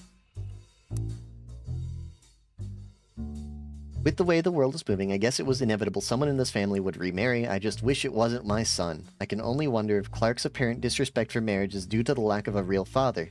I did what I could, and Lord knows Eli C. stepped up and helped. More than I can say for Clancy or Edward. Eli C. practically raised Clark and Jim as brothers, whenever he could. Okay, Eli C. is Jim's father. Jim? Where are you? Where are you, buddy? Jim, your name is Eli C. Is that...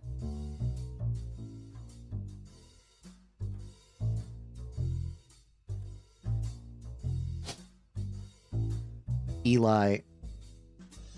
So that's Elias C. That's you.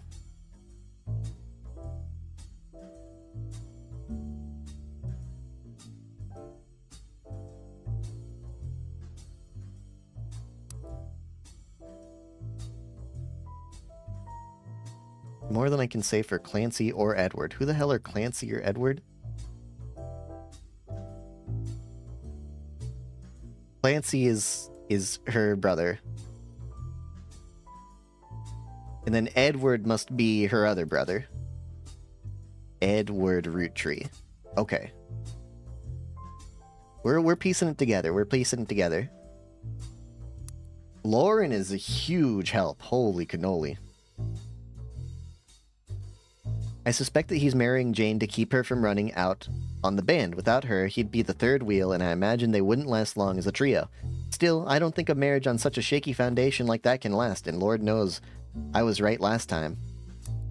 Jane. So his second marriage is to James LaRue, or Jane LaRue.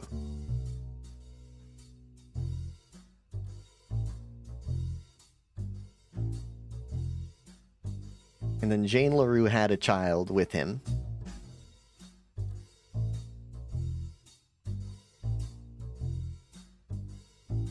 Okay, okay. Next.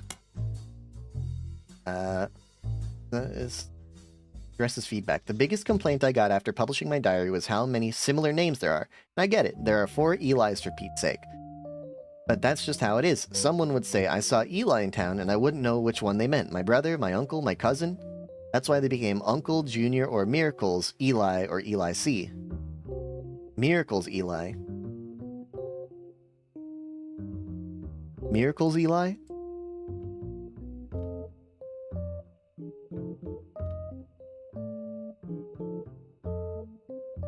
So this must be another Eli. Ah, shit.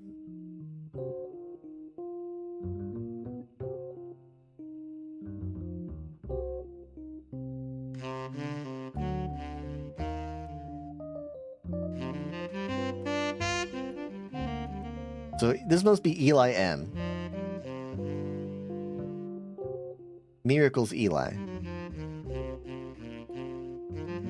Okay. Because we know the other 2 Elis. Our family's names are always unusual. Grandpa Elias was a believer in using the names of each generation to honor those in the last. His father and grandmother, Gwyneth's father, his father and Grandma Gwyneth's father were named Edward and Clancy. So now you see where my pop's name came from. His father and Grandma Gwyneth's father were named Edward. So let's look up Edward Roottree in Butler County Times. Edward Roottree. Nothing. Okay. Let's look up Edward Roottree in here.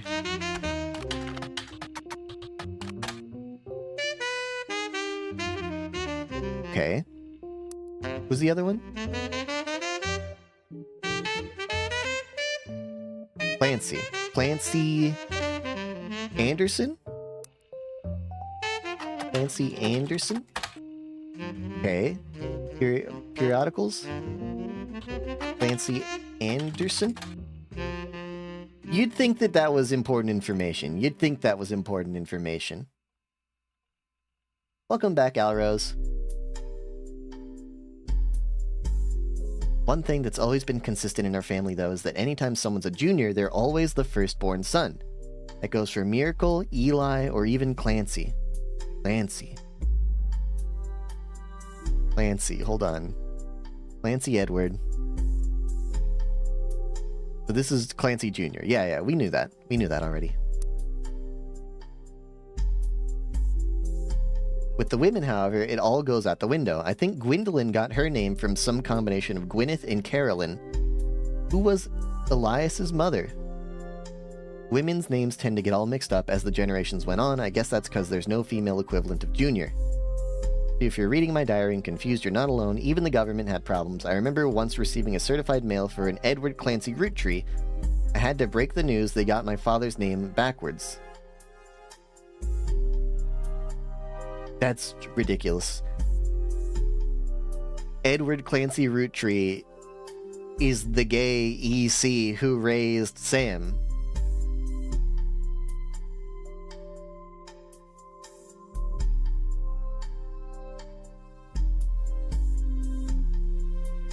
put this in the Sam category. Highlight. Edward Clancy must be the EC that was disowned for being gay, who was forced to raise Sam Bantha.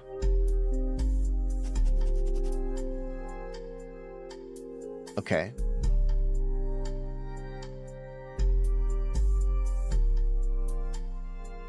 I think Gwendolyn got her name from some combination of Gwyneth and Carolyn, who was Elias's mother? Which Elias? I guess Gwendolyn.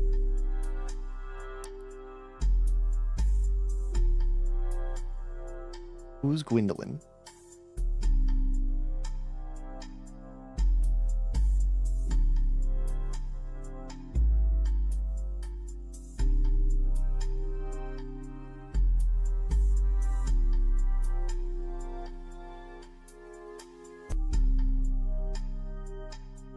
Do we have a Gwendolyn down yet?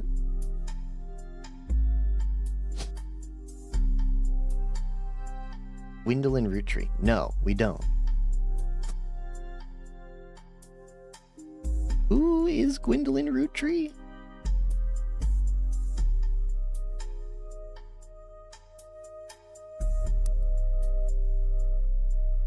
Gwendolyn got her name from some combination of Gwyneth and Carolyn. Who is Gwyneth?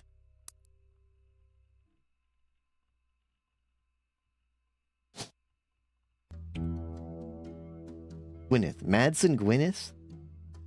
Okay, I don't know. I don't know about that. Let's see if we can't put that in a...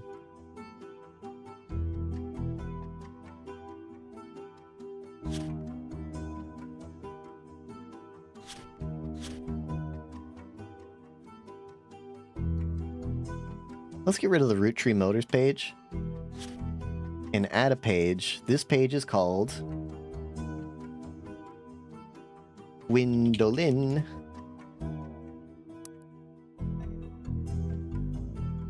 Gwendolyn got her name from some mention here. Okay. And then finally, the last page of the diary, anger. Apparently, this is the first thing she could find that she ever wrote. She knows it was for a school assignment about anger, and she believes based on the teacher's name, she must have been in the 3rd grade. She doesn't exactly remember the events spelled out here, but she does remember getting in trouble. I got angry when I met a new girl who I do not like. She was dirty and did not have a pretty dress. Me and Pop walked home in town, and she hugged him. When I told her he was my Pop, she pushed me. I got angry and yelled at her, and Pop said to treat her nice.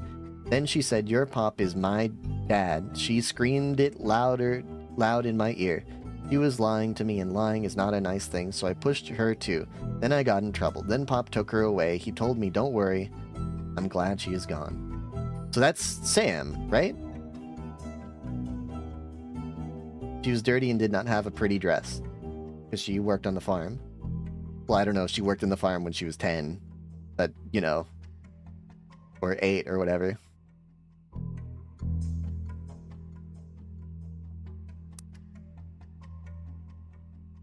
Lauren. Well, I don't know.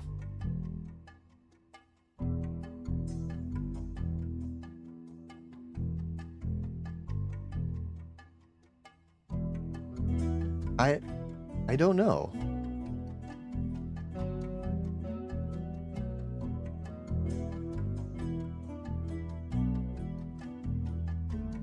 I'm a little confused. Because Lauren's father is Clancy Edward, and the child who hugged him said, "Your father is my father." But he only has one daughter.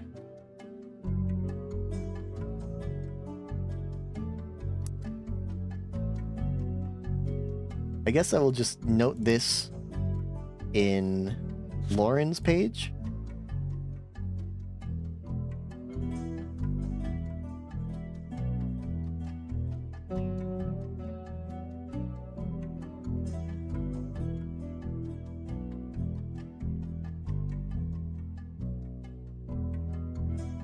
And your pop is my dad. Okay, we'll take that as a note. I don't know what that's about, though.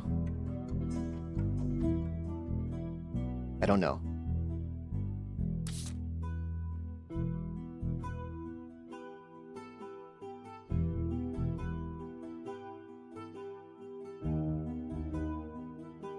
They've given me a lot to think about.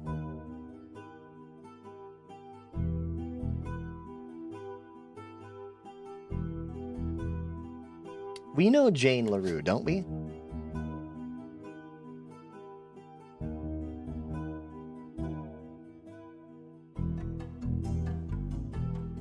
That must be Jane LaRue, maybe.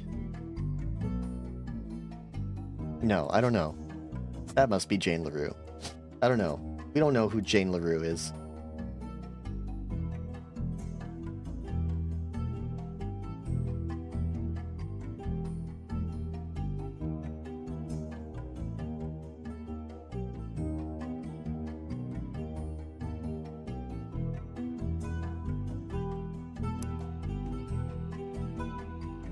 We got a lot of information.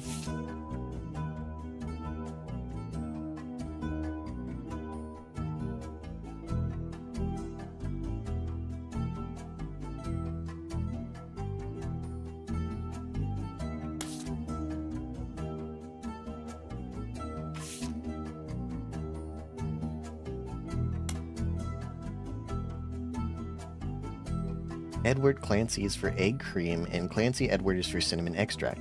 Okay, let's look up what Edward Clancy. Edward Clancy root tree.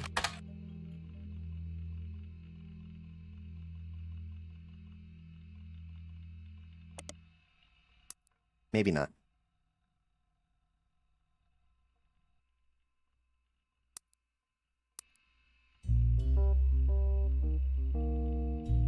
Lauren root tree.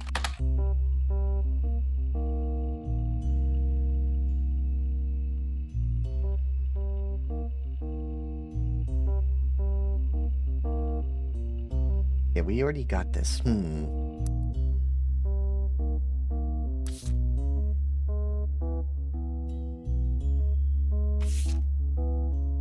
That's crazy. There's 6. What does this number mean again?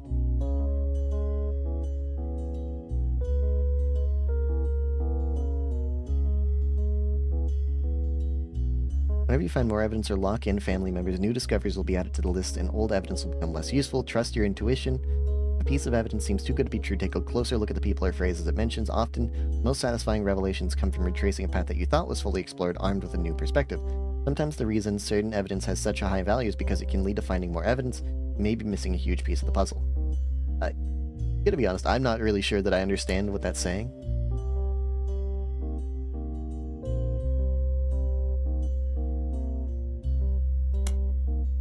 There's 6 pieces of evidence on vote for Stephanie Jones?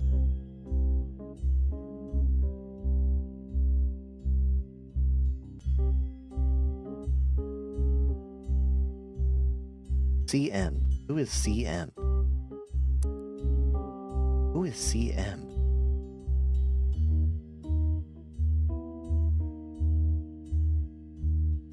Is it one of the brothers? See, it could be Morden?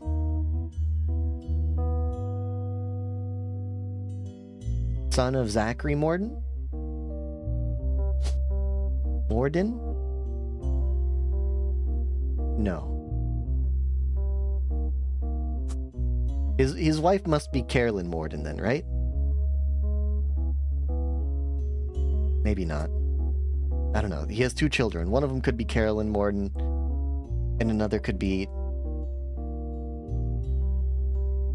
Another... Okay.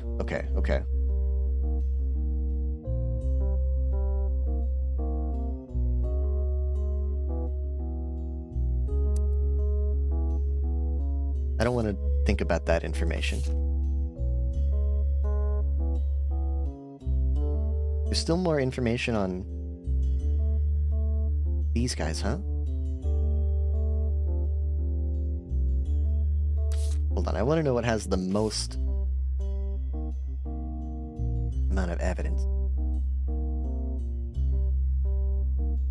6, 6, 5, 4, 3, 3,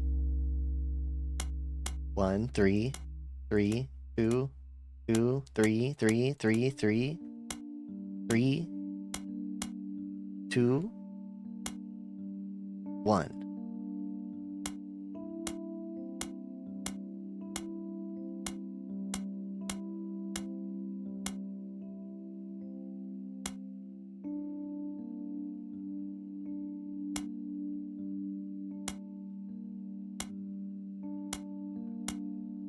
Okay, okay, okay.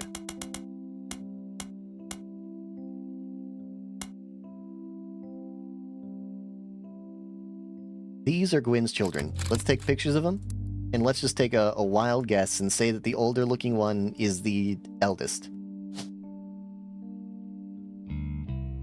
That's you. And then you're younger.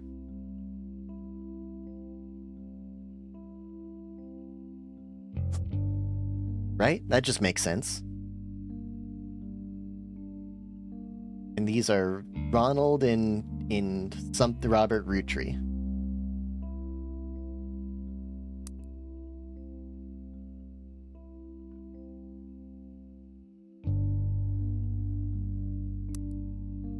Okay, I've got an idea. Butler County Times?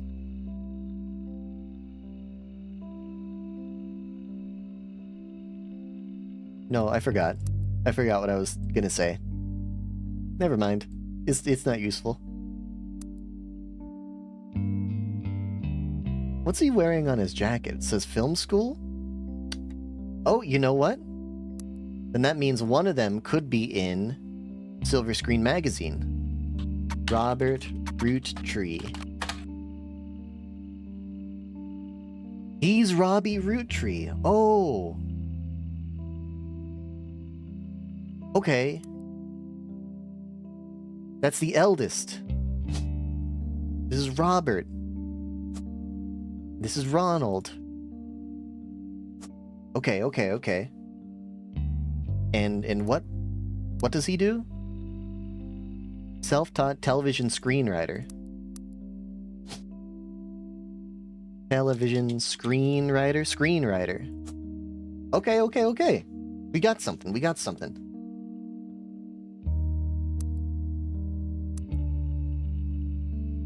Tried and convicted. He embezzled from the company RR Productions to fuel a gambling habit that left him hundreds of thousands of dollars in debt. He then fled to Paris, assaulted an officer who came to question him.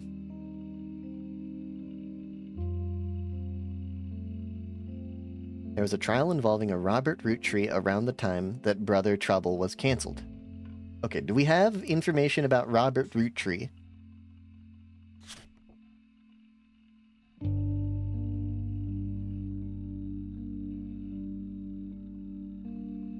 RR attempted unsuccessfully to remove a fellow family member from the trust. It was said that RR attempted two arguments. First, the person in question was born out of wedlock, and second, they committed a significant crime against a fellow family member. In the Roottrees versus RR.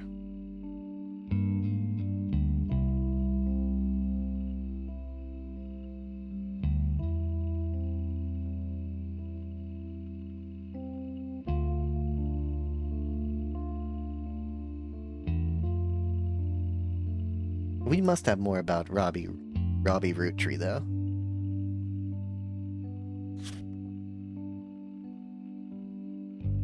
I wrote it down as Ron Roottrees, but I'm pretty sure that I meant... Oh, is that Ronald Roottrees? Hold on.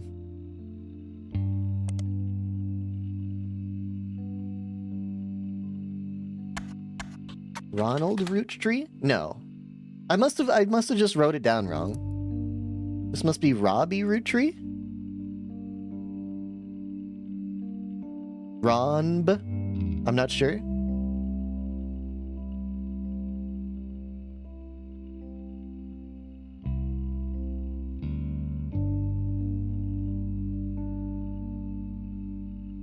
No, it says Ron Roottree.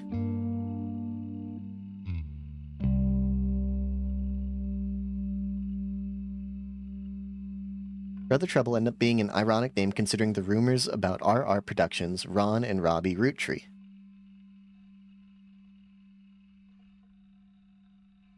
Rumor about a Robbie Roottree in Silver Screen magazine.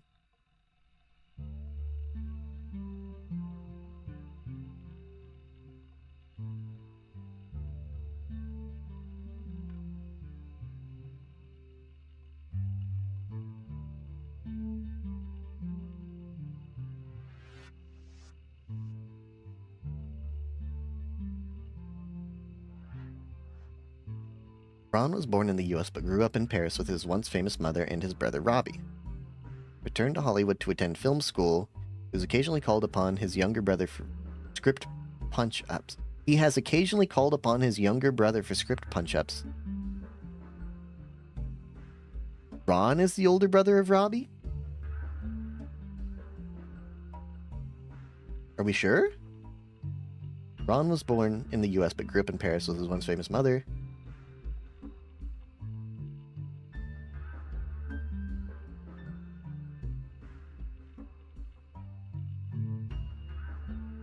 Okay, I must have gotten it wrong.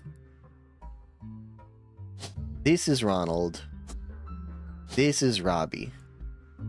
Robert.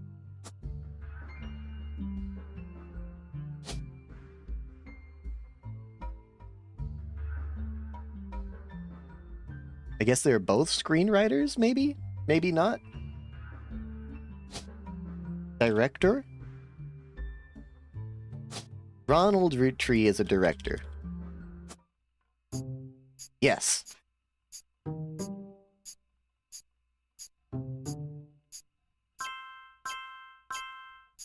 Okay, we've got 3 of them done. 4, 5, 6, 7. Okay, we got a lot of stuff in that one. So, you may have heard the news. Some of Carl's things have gone missing. That includes the pictures and mail I brought you earlier. I promise True. I didn't steal it. But I did borrow it. I'll return it once we're done. Let me deal with my family in the meantime.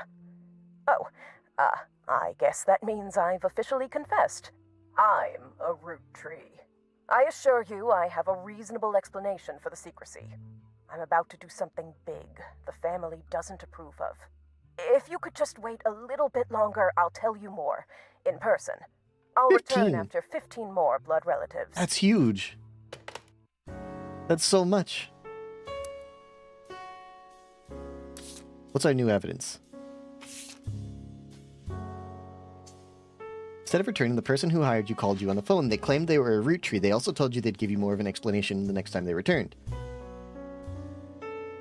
Roottree sisters and their parents died in a plane crash in 1998. The next evening, a shadowy figure appeared at your door.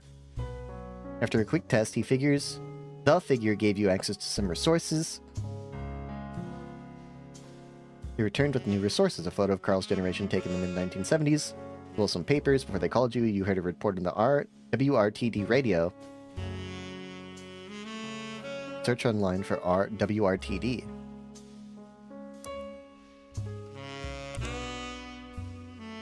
WRTD. WRTD News.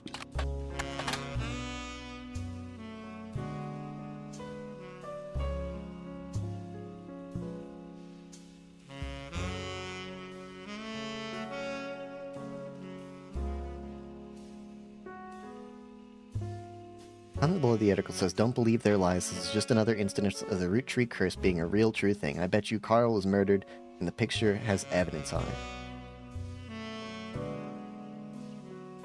Yeah, I guess that's it's not a periodical. RTD newspaper? No. Okay. Where was I? I'm sure I was doing something. Felt like I was on a roll for a second. Ah, right. We were learning about Ronald and Robbie Roottrees. We're getting this kind of squared away. We should be able to figure out who Gwendolyn and Margolite are, because we have a photograph of the 5 pieces.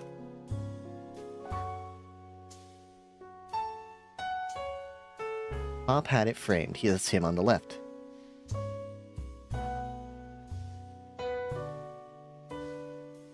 I mean, this woman is blonde.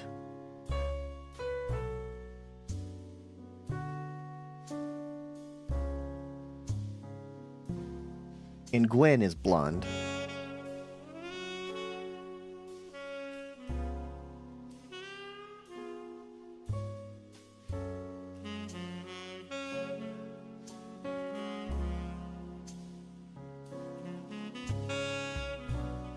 Mr. Morden, who was there with Aunt Gwendolyn. Aunt Gwendolyn. Lauren's Aunt Gwendolyn. Okay, hold on. Lauren is here. Your aunt is your father's sister.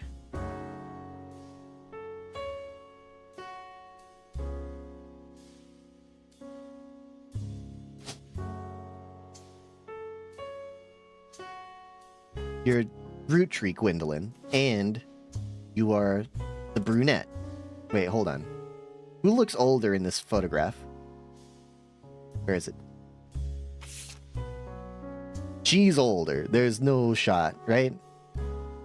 She looks young. She's older. Okay. So that's Gwendolyn, which means that Marguerite is the young blonde.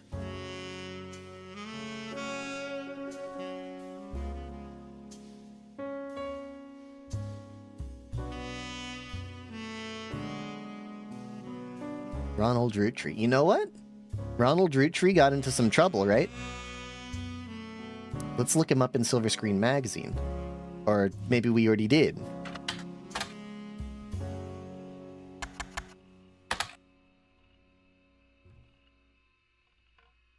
Finding some small screen success. Oh wait, no, this is Silver Screen. Go to Starlit. Donald Roottrees. No? Robold Roottrees? Robert? Robert? No?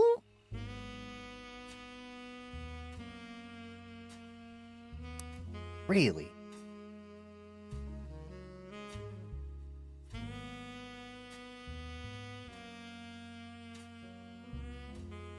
Also, I just recognized that I didn't have to go through each and every one of them. It says right here, the one with the most is the phone rings and campaign mailer.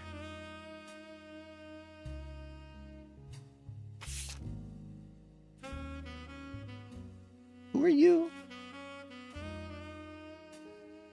You're the only one that's not, who doesn't have a photograph right now. So you are Elias Jr. Here you go, Elias.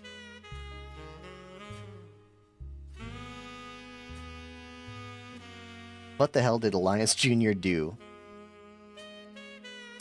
He'd probably be in the Butler County Times, right? Elias Jr.? Elias Jr. Roottrees?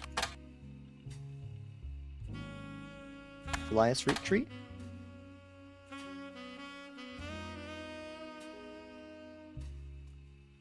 Get a strong focus on family.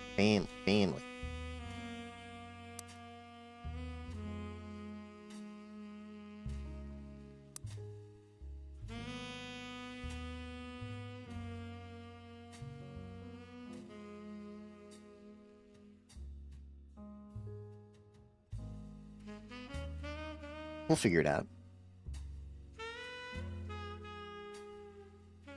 Roottrees Marguerite.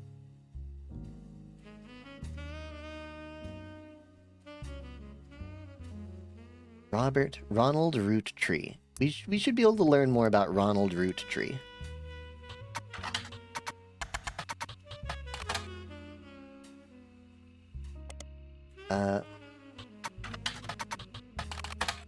No. Business watch? Modern music? Silver screen? Charlotte? I don't know. They want me to look up Ron Roottree for some reason.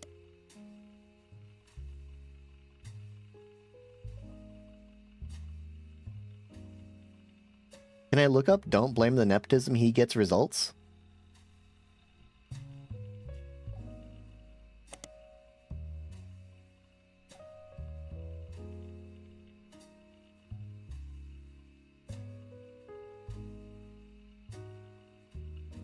Ron has decided to start his own television production company.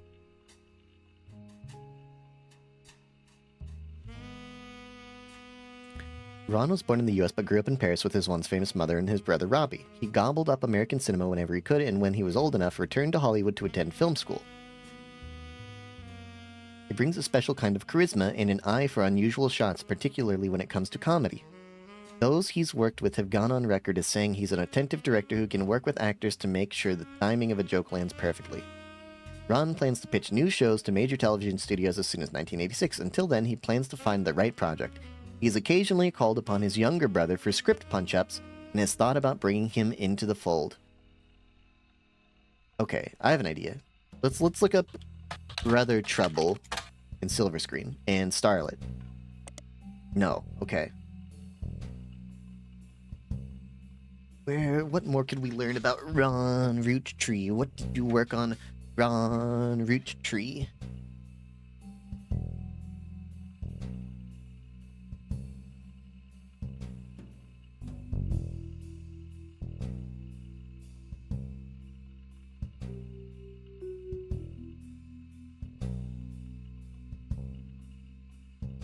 Can I look up Hollywood Film School, perhaps?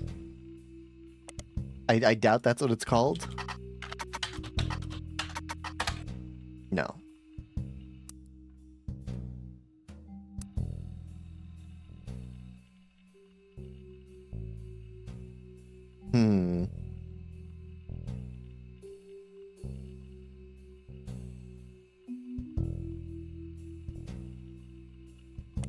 Spider search Brother Trouble?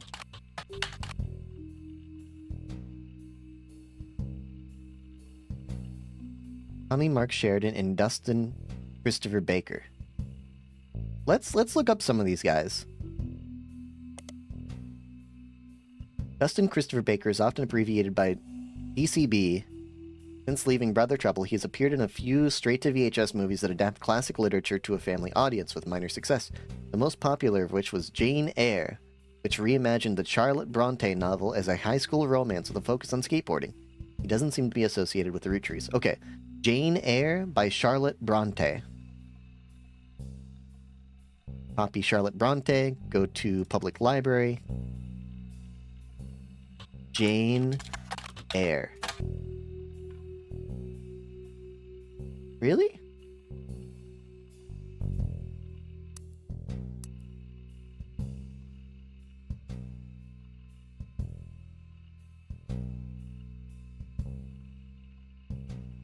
Okay. Maybe I should look up Charlotte Bronte. Okay, maybe I should look up Jane Eyre.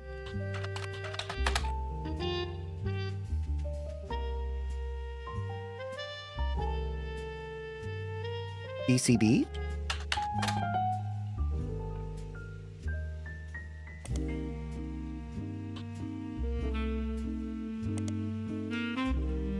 Dustin Christopher Baker. Periodicals in Silver Screen? In Starlet? Okay. Maybe DCB? In Starlet? Hold on, I've got another thing. I've got another idea.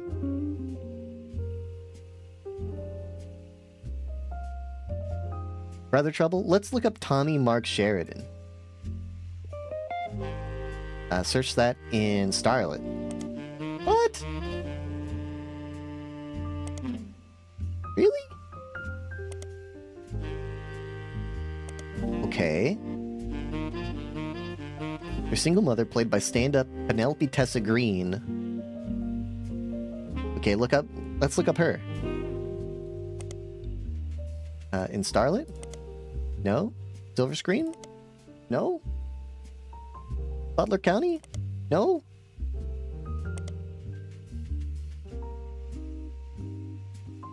You know, we could look her. We can just Google her.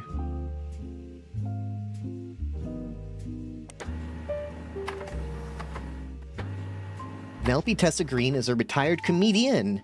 There's a result for the Laugh Lounge, a club in Reno that claims Penelope got her stand-up start and first did her famously raunchy breast milk cheese routine in the 80s, before she was a TV star in Brother Trouble.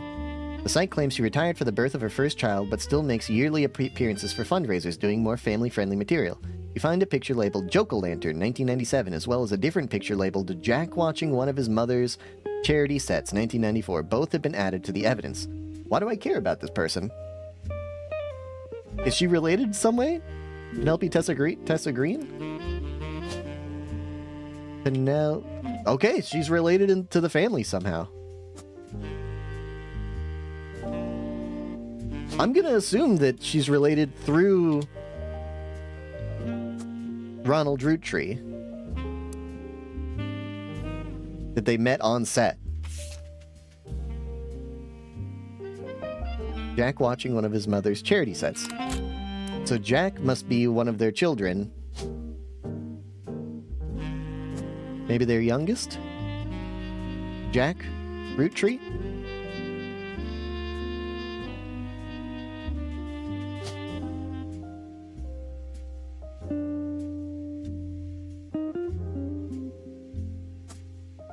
Okay, we'll see.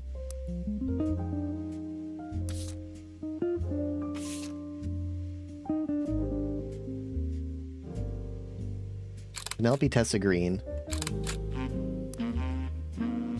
Penelope Tessa Green, that's you. And I must be wrong. This must be Jack. And then the baby... Hold on.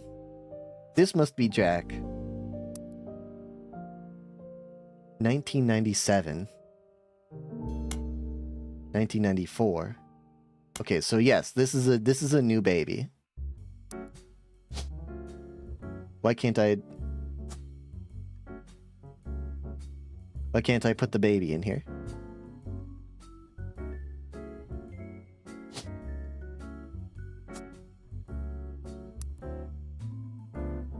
That's the baby.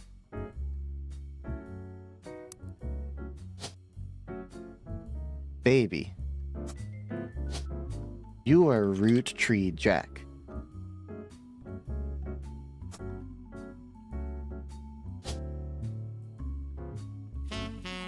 Why can't I put the baby in here? Ah, there you are. Baby. Your name would also be Roottree.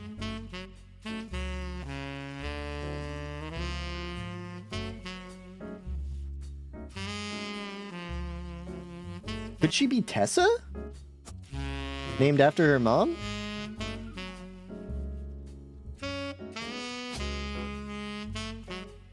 Child?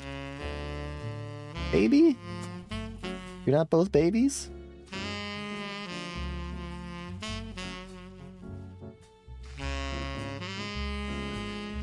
I think we can find more information about these people.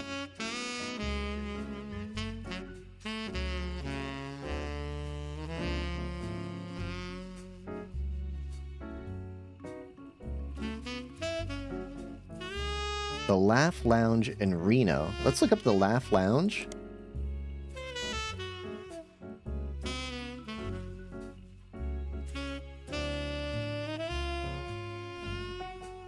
About breast milk cheese?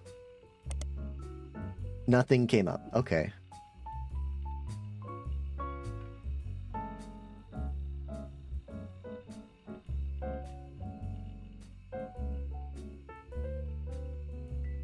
How about Joke-O-Lantern 1997? The Laugh Lounge Comedy Club hosts several fundraisers throughout the year. The Joke-O-Lantern, what happens every Halloween. Comics and patrons are encouraged to wear costumes, and it seems the person with the best costume wins a voucher for 5 pounds of buffalo wings. There's a 2-drink minimum and 0 tolerance policy for heckling. Every year we tell people not to heckle the comics, and every year someone ends up getting kicked out. Don't do it. Okay.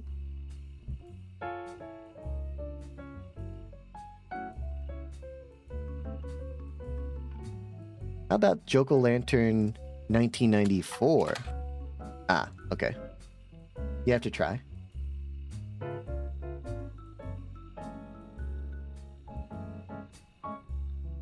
Maybe we can get some Penelope Tessa Green in the periodicals? Which periodicals? Scarlet? Silver Screen? Butler County? Business Watch? Maybe she's a business comedian?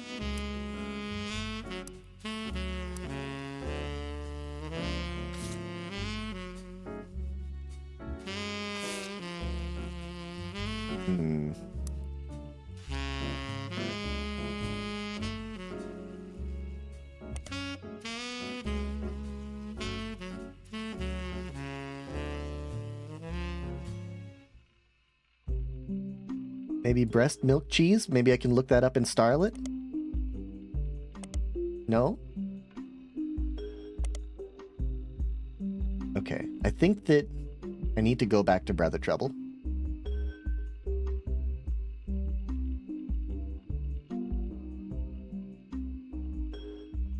The show had strong ratings through the entirety of Season 1, rocketing both Sheridan and Baker to instant stardom.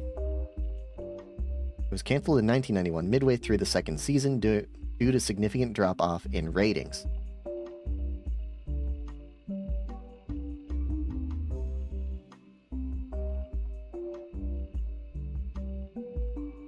Okay, I think we should learn more about Tommy Mark Sheridan.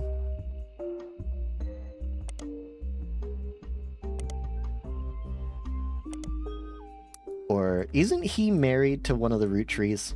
Yes. Thomas Sheridan is married to Raina.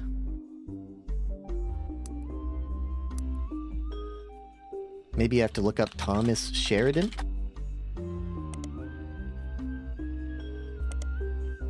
Maybe I have to look up Raina Roottree?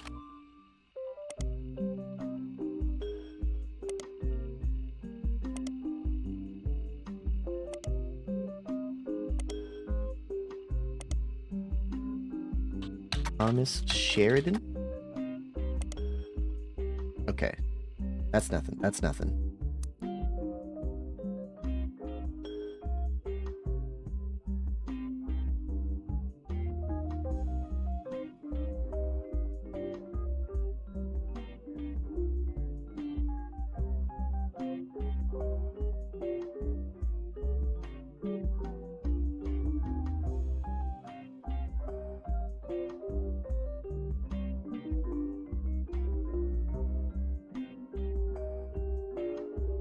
I mean, Jack Roottree, how's he not... I mean, he's not a baby, obviously.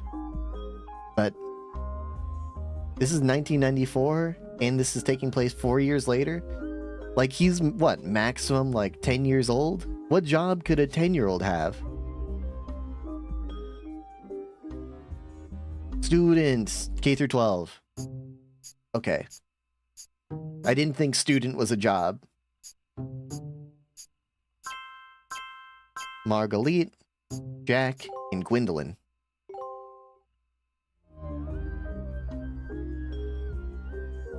Ooh, yeah. So I guess Tessa Roottree's not right. Is Tessa also a student? No, I think Tessa's a baby, dude.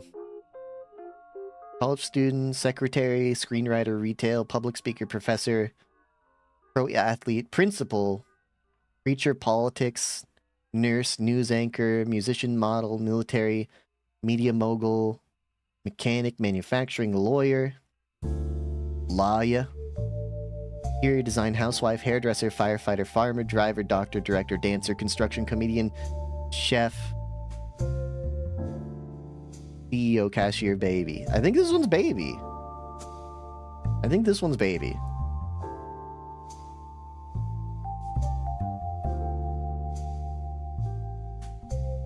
And I think that both of these are not babies. I think that they're student K through 12.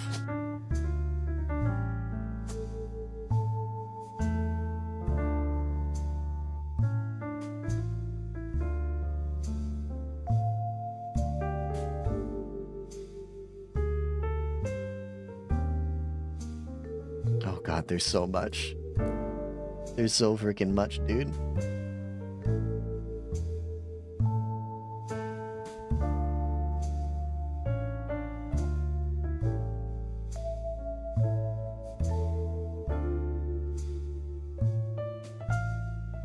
It's a green Penelope.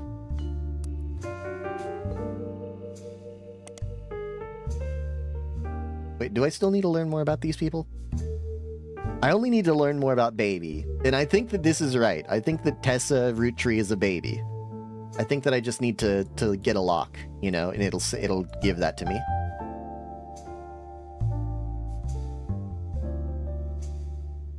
Maybe?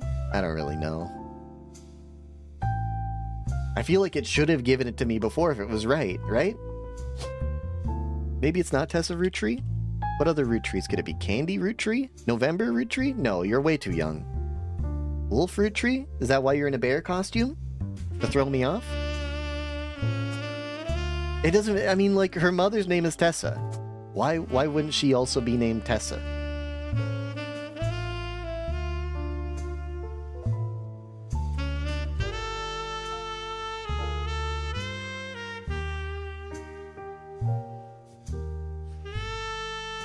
Elias Roottree.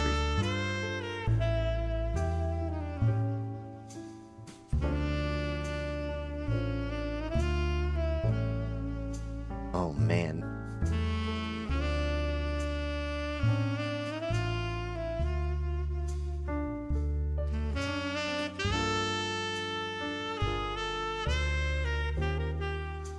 How about Brenda White? If we looked up Brenda White in the County Times.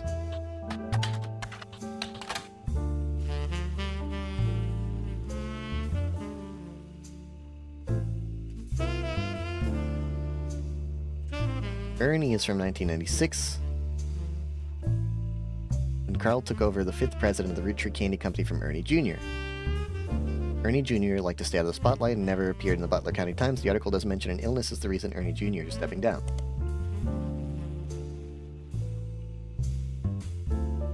Okay, we can...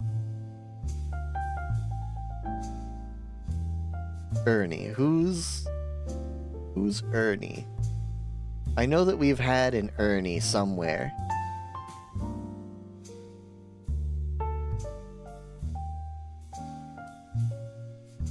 Where's Ernie? Maybe I never figured out who Ernie was.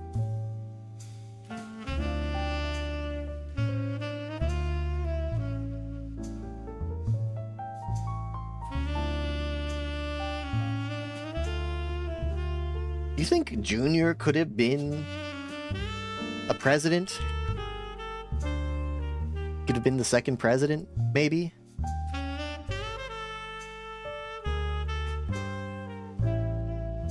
I mean, we know that Ernie Jr. was the 4th president. But we don't know who Ernie or Ernie Jr. is.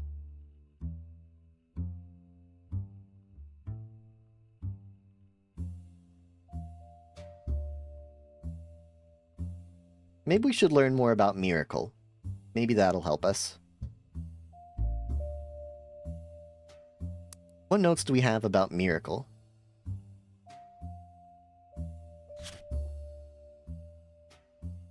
Clergy watch. Claimed to heal someone in a wheelchair. A news expose revealed it was his wife, Edith's sister, in a disguise. Let's look up some of these people, like Helen Lennon. Let's look her up in the periodicals. Maybe she's in the Butler County Times. Helen Lennon.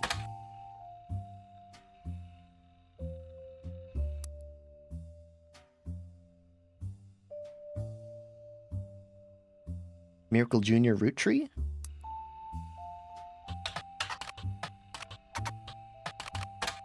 Do you not put a dot in Junior?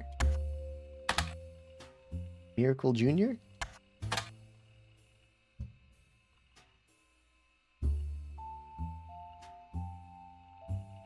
Miracle Network?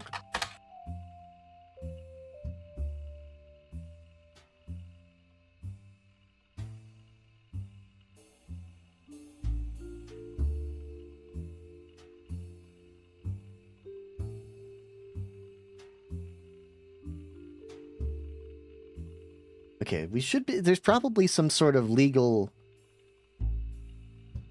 like a lawyer sort of like we should be able to find out about these legal troubles somehow, right?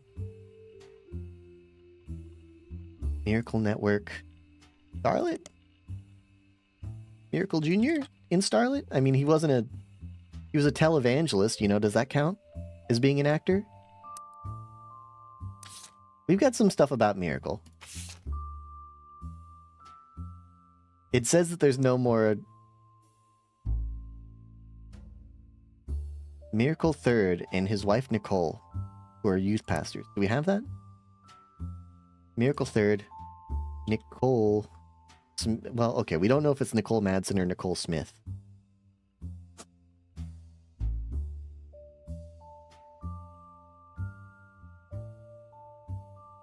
Okay, we know Elias M. Roottrees. Maybe look up him. Elias M. Elias Miracle.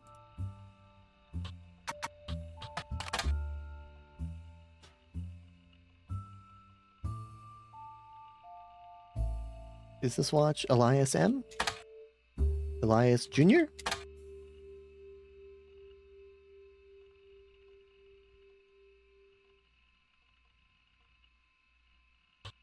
Root dot.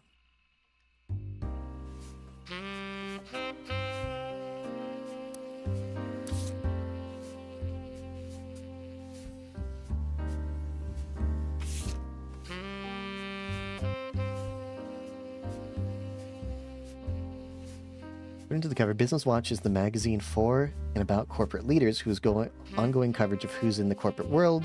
Carl's chosen not for his work at Roottrees Candy, but rather a clothing company. Carl's wife Brenda was a fashion consultant. Maybe she was in the business then. Brenda White. No. Maybe I could look her up online. A Brenda White original. The auction describes it as a vintage dress from before Brenda became Brenda Roottrees and started designing clothes for Root. The white and gold dress itself doesn't seem relevant to your search.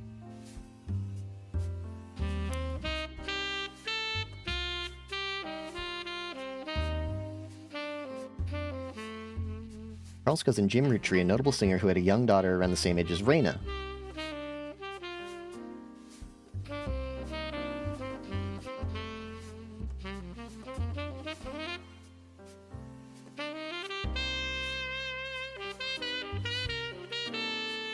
Carl and his second cousin, Ernie Jr., who had just become president of Roottrees at the time.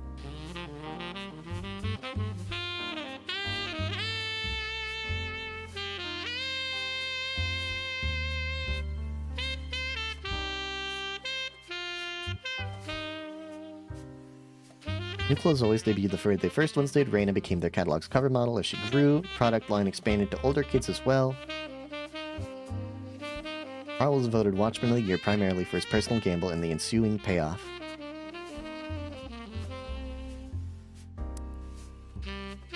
Watchman of the Year?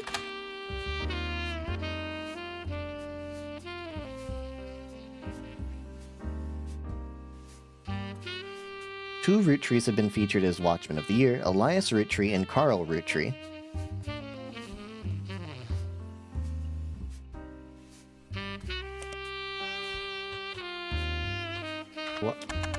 Watchman of the Year?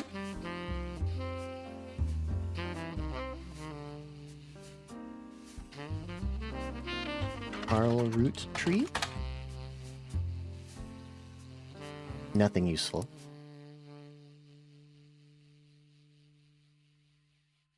Can I click on the faces in the background here?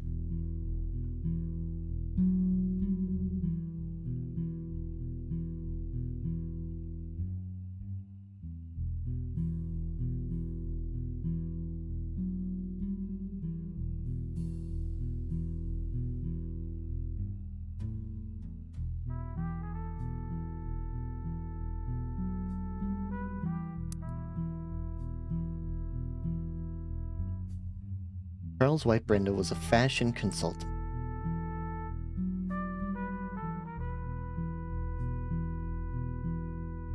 Let's look up more about Miracle Jr. online.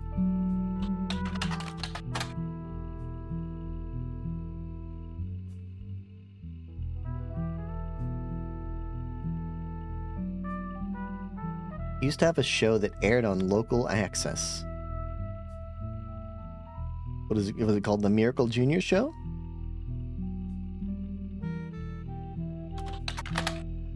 No. According to a website called Clergy Watch, he was exposed and subsequently charged with conspiracy to defraud the public. 1979. Edith's sister. What is Edith's name? Edith Jacobson? Someone else Jacobson?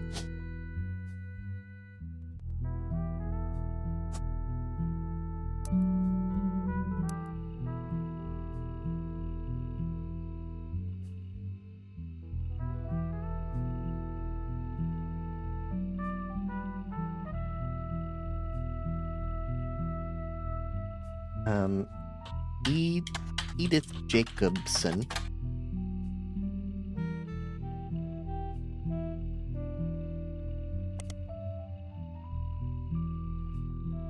Edith Jacobson.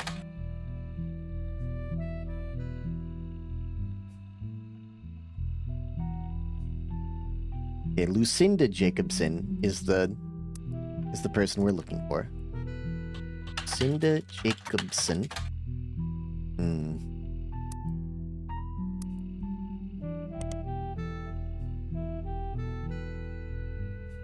Miracle Congregations Church. Can we look this up?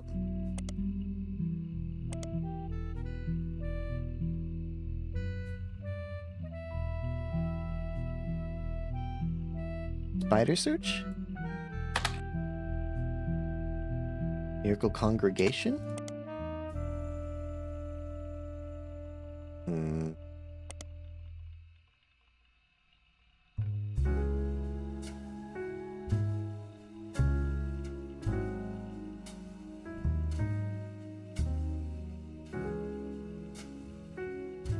They were caught by Helen Roottrees, who was there at the time, while her husband Miracle was away preaching. Helen Roottrees was quoted as saying, "Jesus forgives, and so do we.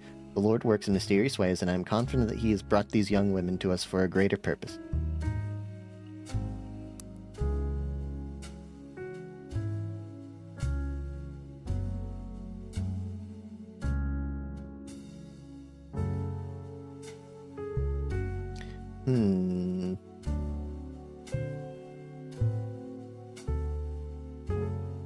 Who is Elias M. Roottrees, bro?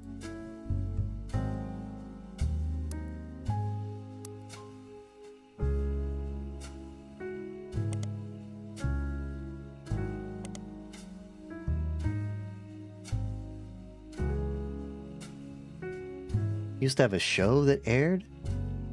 Does that mean we can maybe get him in Miracle Jr.?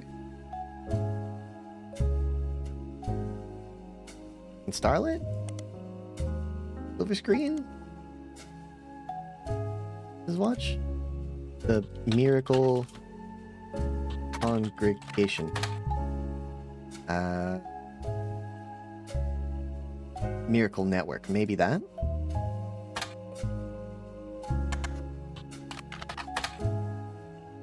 No. Online Miracle Network?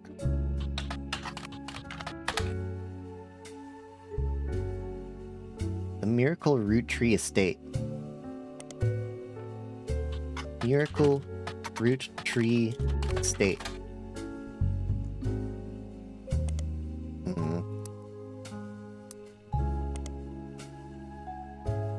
Witness the testimonies of the Miracle's root tree.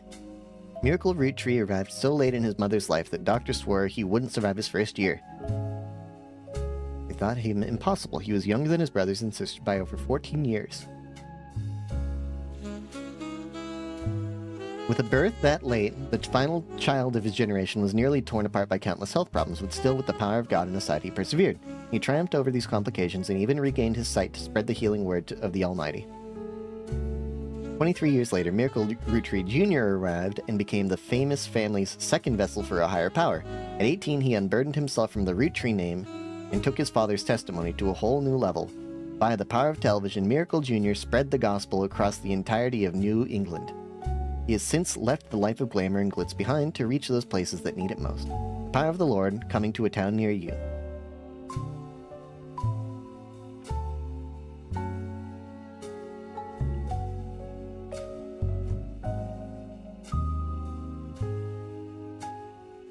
Should I look up Miracle's root tree?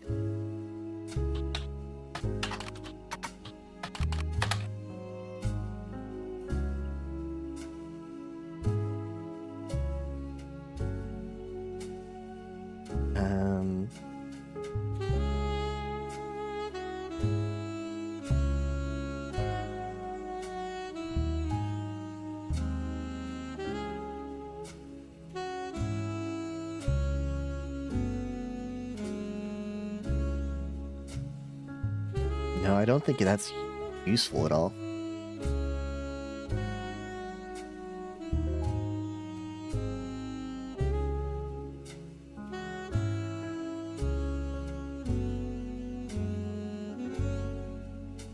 Three Generations Miracles Tour. Spider search that? No.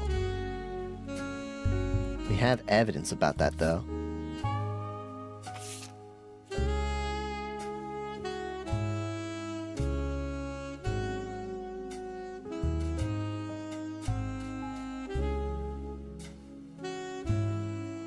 Miracle Third and his wife, Nicole.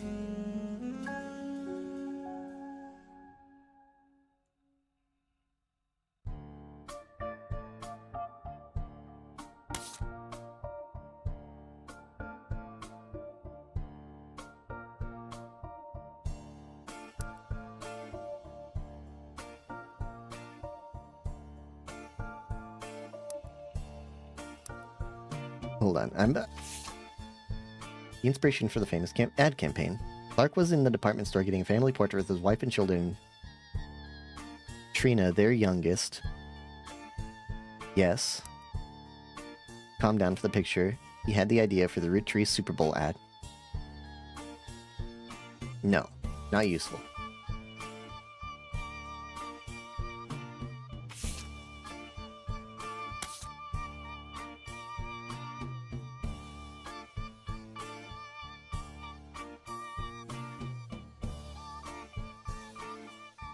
We got everyone here, right? Kind of. We don't know about... We don't know what Elias Jr. was doing.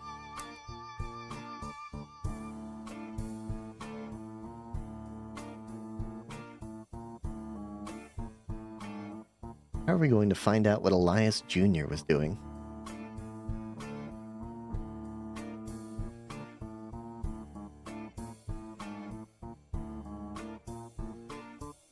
No, he can't be the second president because Zachariah is the second president. What were you, Elias Jr.?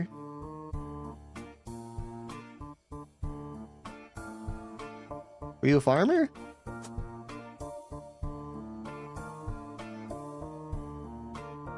What did you do?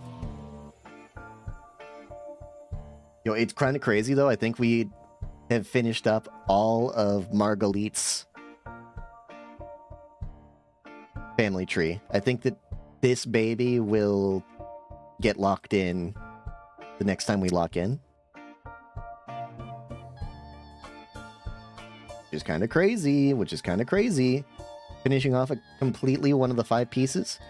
And we're kind of close to getting Miracle Root Tree finished too, but... You know what? Let's jump somewhere entirely different.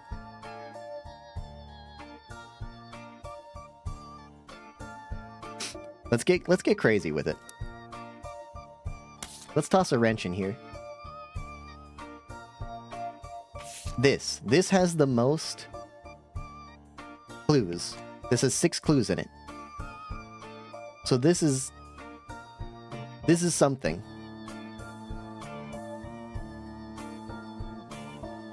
There's a flyer about a candidate for local office, Stephanie Jones. On the back is an excerpt from a newspaper article about the Butler County Times about her campaign. Stephanie may have grown up in an unconventional family, to say the least, but in her words, it was still full of love. And now, 22 years later, with a baby of her own due around Christmas, her message for voters is simply, love is our future. Carl, I know that we don't see eye to eye when it comes to the candy company, but if you could talk to your girls about putting out a statement supporting Stephanie, she could use the publicity that your daughters bring. Don't let our conflict spread to the next generation. Okay, Stephanie Jones is part of the latest generation.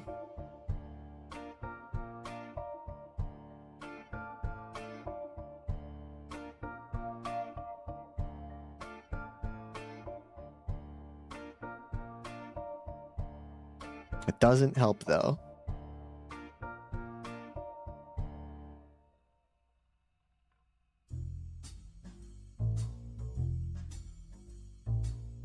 Because there's a lot of people in the next generation.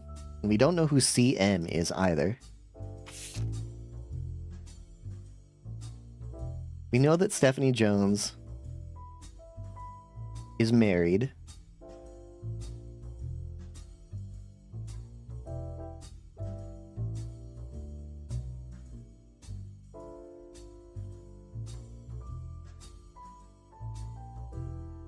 Is a baby of her own due around Christmas. Has that happened yet? Because if so, then she has a child.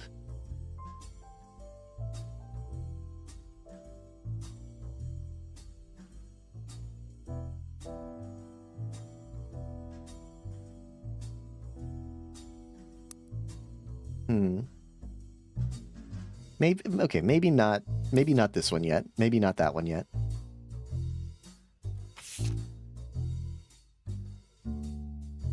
Tessa Rootree, our newest fixer, learned all there is to know about cars from her Rootree Motors parents. Okay.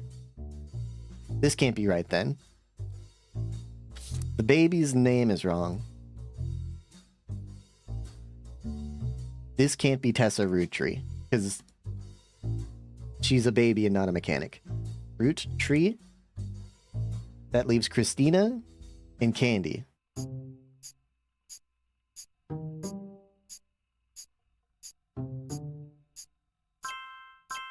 Okay, we got the 2 girls and Christina. That's good. We've completely finished Margolite's tree.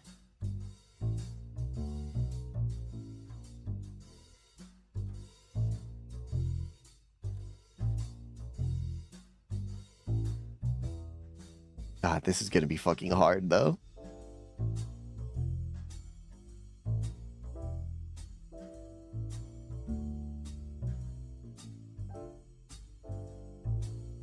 Oh, Jesus, I don't know. Let's look at our notes.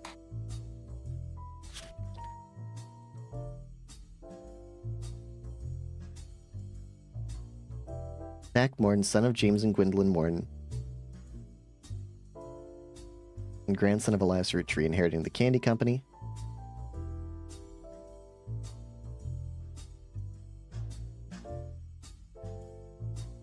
Oh, Elias Rootree Jr. has an architecture firm. Okay. Elias Rootree Jr. is an architect. That's huge. Thank you. That's great. That's really, really good.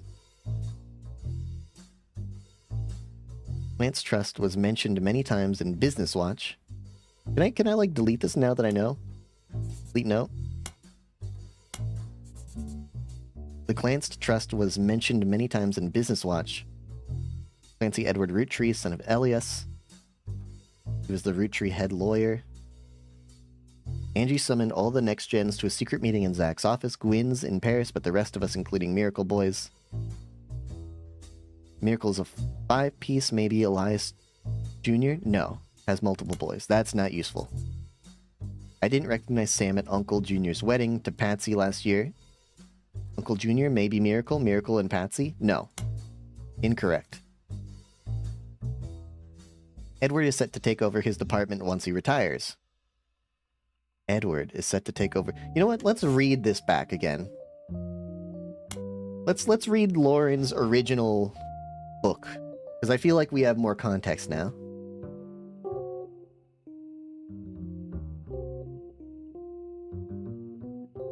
Lauren's thoughts revolve around was the loss of her husband, Jacob. They raised their son, Clark, alone.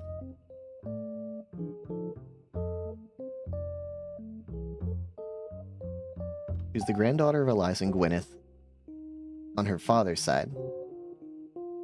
Her mother's family was called the Cossels, but she hardly ever mentions them. Cossel? So that's Sarah Cossel?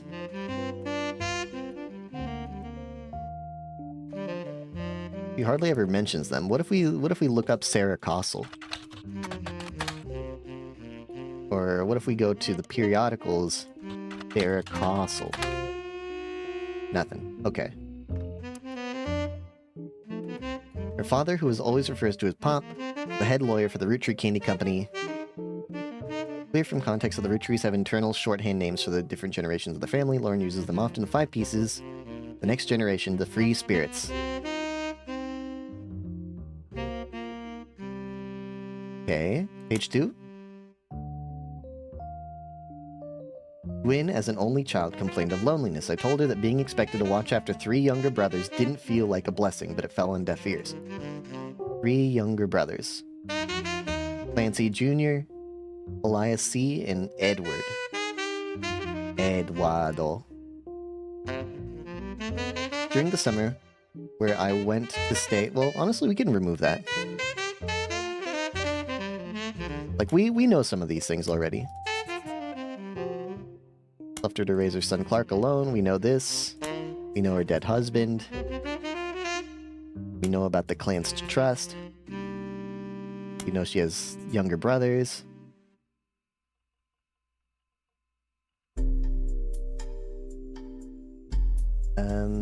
During the summer, where I went to stay with her and Aunt Margot. Also, remove Gwyn as an only child. That's not important. We already have that. I mean, we already know everything about Gwyn, don't we? Can we just get rid of this page? She was in the movie Guys Like Us, Christmas Mission. She gets to be in Starlet. Kissing the likes of Harrison Lane and Wild Bill Williams. Maybe we should look up Harrison Lane. Does that help us at all? Starlet?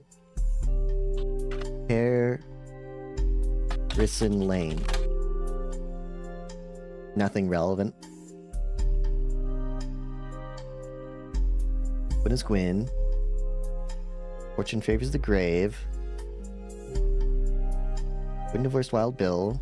Did a friend a favor. He was directing a war movie. Asked me to play a small part. I mean, we finished all of Gwyn's line. I think I'm just gonna delete this entire page.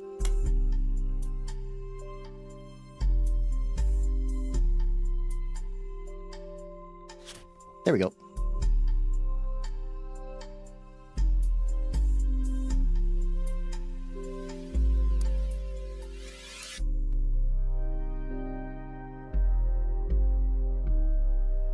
During the summer where I went to stay with her and Aunt Margot. Who the hell is Aunt Margot?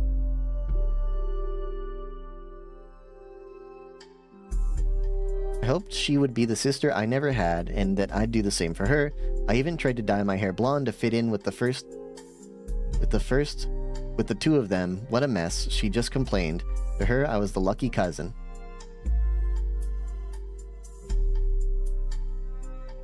Her visage stares at me even now from my coffee table. She gets to be in Starlet. Ah! Thank you, Alrose. Thank you, Alrose, for the drink jump scare. This time you didn't specify, so I'm going to drink some G Fuel.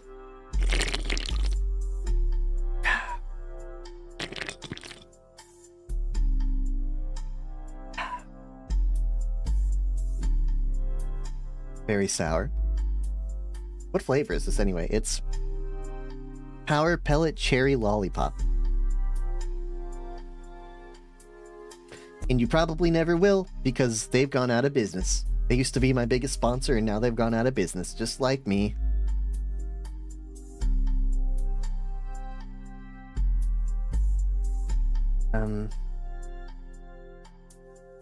Burdened by a terrible tragedy, I'm also lucky to be born into a family that can support me for an eternity.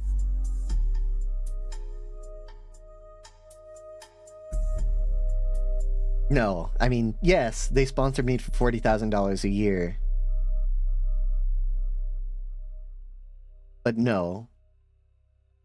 Not really. It depends. Depends.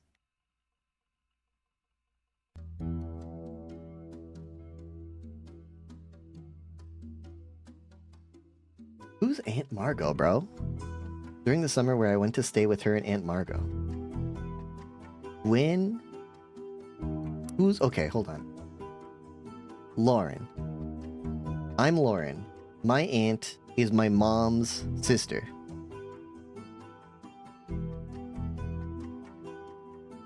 Oh! Margot is Marguerite. No, I only joked about because I used to drink a lot of G Fuel. I was never actually sponsored, but don't tell anyone. Don't tell anyone. I wasn't making $40,000 a year for drinking energy drinks. Marguerite is Margot. Margot and Gwyn. Okay. Then this is not useful. Delete that. I know, I have to remember. I have to tell it to you straight. I can't joke.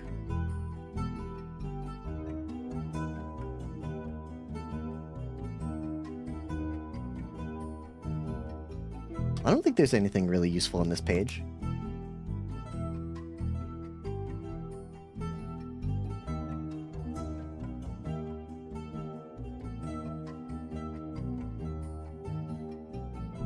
Focuses on the day her grandfather Elias announced he would step down as president of the Roottrees Candy Company.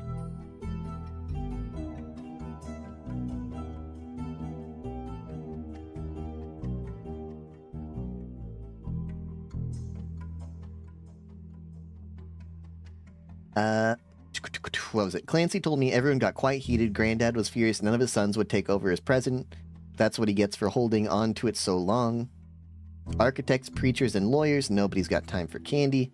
So with the 5 pieces refusing to step up, it came down to us next gens.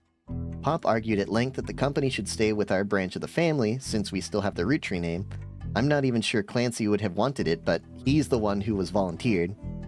Instead, it ended up going to Zach. Even though his surname didn't match the candy, he's the firstborn son of the firstborn 5-piece. Is that true? Yes.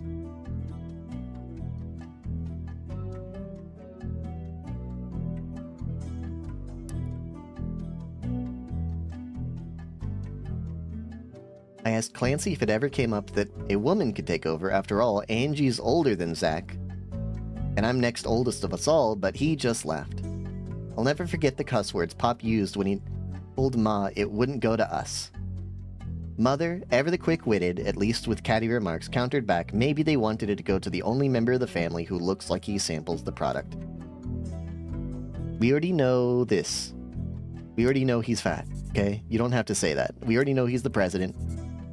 We also know that Angie's older than Zach.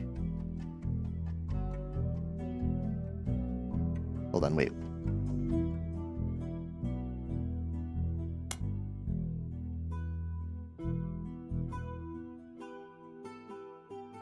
Elias Roottree had given in to his wife and announced that Sam, an obscure relative, was to be included in family gatherings. Gwyneth had been pushing to include Sam for some time. Lauren writes, why Sam? I have many distant relatives I've never met. Granny had sisters and Granddad had a brother or two, but I was told trim their branches from the family tree, so why is Sam special? Angie summoned all the next gens to a secret meeting in Zach's office. Gwyn's in Paris, but the rest of us, including Miracle's boys, spent ages trying to unravel the mystery. I didn't recognize Sam at Uncle Junior's wedding to Patsy last year. Who's Uncle Junior?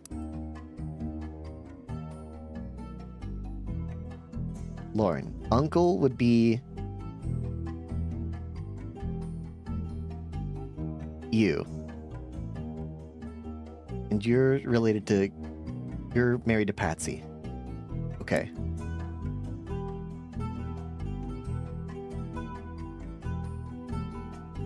Sam worked alongside farmhands EC and John. On hearing that, Zach checked the records and managed to confirm all three are on the books. Eli, Miracle's youngest and not my brother, even chimed in. Apparently, when he was riding his mini bike alongside a farm a few weeks ago, Sam gave him some old tools and taught him how to make the bike's engine faster. None of us think that proper for a multitude of reasons, but Eli certainly seems thrilled. At the end of the day, nothing explains why an outsider has cozied into family affairs, especially one who works on the farm of all places. Whatever happened to blood is thicker than syrup? Why is Granddad making an exception now?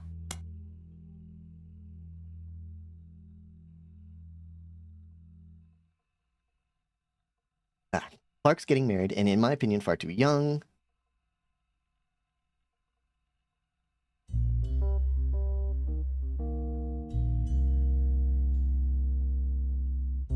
Edward is set to take over his department once he retires. Edward is set to take over his department once he retires. What is your department? Pop seems to have gotten over it because Edward is set to take over his department once he retires. Lauren's pop is Clancy. That's a lawyer. Fox is getting married. I might. I could. It's possible. Clancy, Edward. Okay.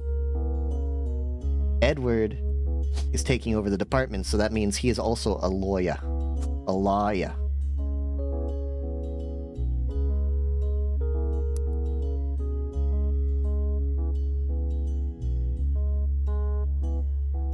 I mean, we don't know for sure, but...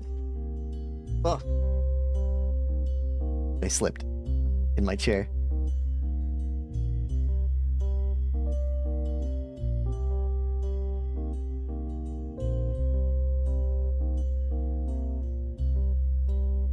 I think you'd be proud that Clark and I are carrying on his name. Who's Clark? Clark is your son.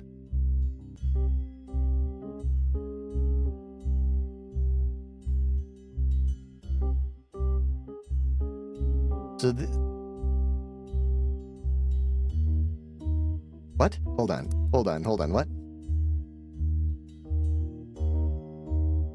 As for me, my first published book, Swashbuckle My Heart, is based on the pirate stories I used to invent with Jacob when we were walking in the woods after school. I think he'd be proud that Clark and I are carrying on his name. His last name, right? Jake Rafferty? Not like his first name, Jacob? Hold on. Is there another Jacob in our list? No. Okay. It is just Rafferty. Do we have another Rafferty, by the way? We have Chris Rafferty.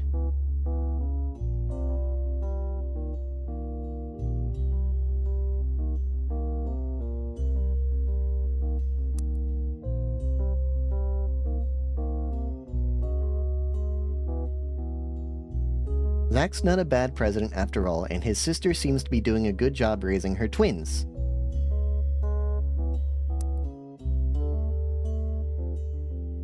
Sister has twins. Good. Excellent.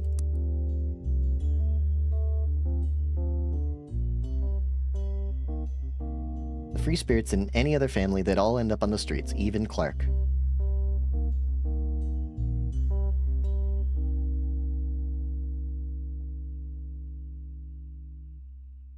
Okay, so I forgot what I was doing here. Forgot why we looked at that.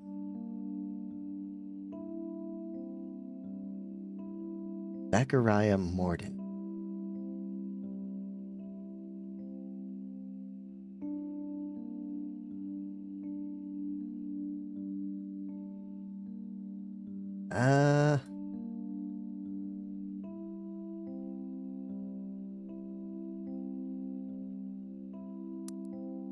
We have notes on Zach? Yes.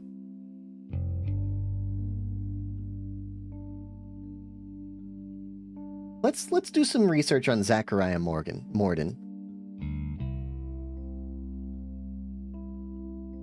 Hey, come on. Okay, fine.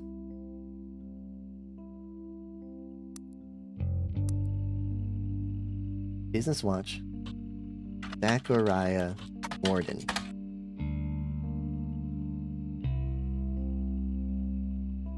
Elias entrusted me with carrying on his legacy, and that's what I plan to do, along with 5 pieces of their chocolate maple products are selling incredibly well. We will not be making any changes.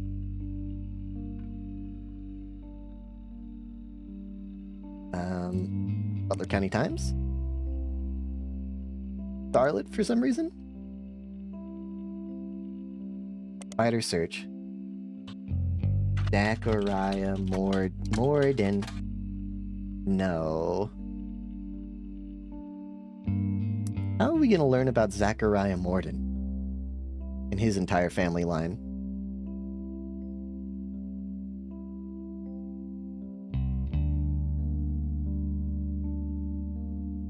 Or his sister, Angelica Morden.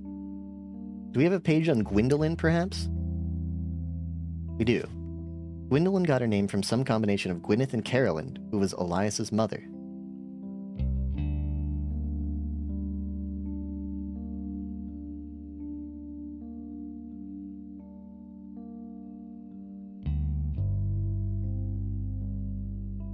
I don't know.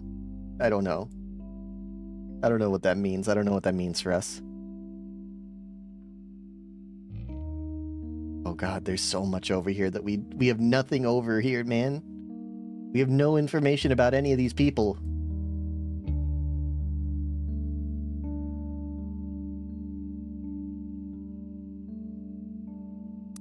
Let's look at our notes. Let's look at our notes. Zach Morden, son of James and Gwendolyn Morden, and grandson of Elias Roottree, inheriting the candy company, created 5 pieces of Choco Maple products. Zachariah Morden. Okay, let's look up the 5 pieces again on Spider Search.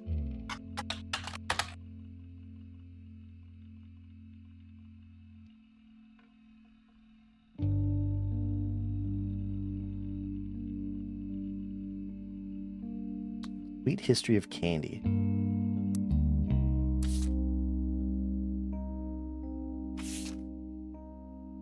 Fruit tree 5 pieces. Strawberry, plum, chocolate, blue raspberry, awesome apple.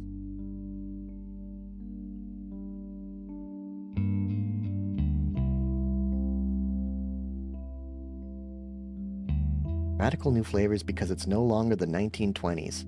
What even is an elderberry anyway? There's 5 flavors because the original inventor had 5 kids. Maybe that's why kids still love them? I don't really understand that.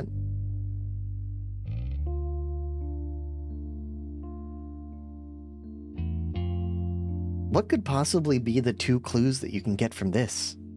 There's nothing.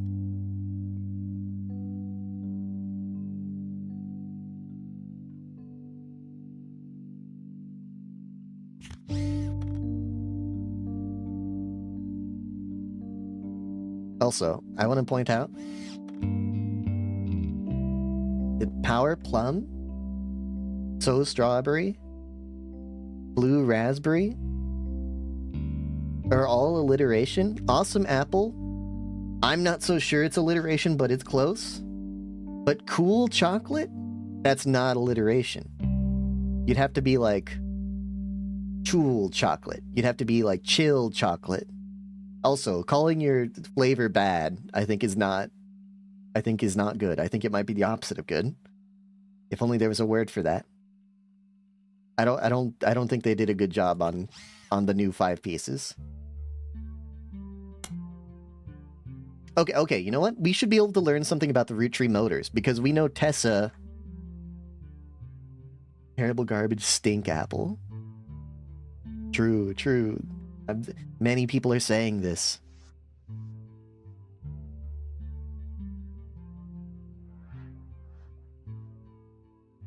We don't know anything. Nothing is on the family tree about the motors. I bet we can get something here. The former name of Roottrees Motors was Wilkins Motors. Let's learn about Wilkins Motors. Roottrees Motors.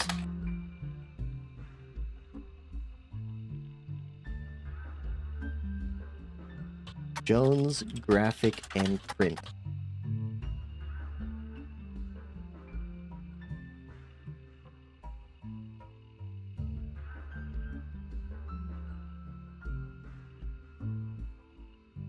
Stephanie Jones Campaign. Candy Company. Butler County.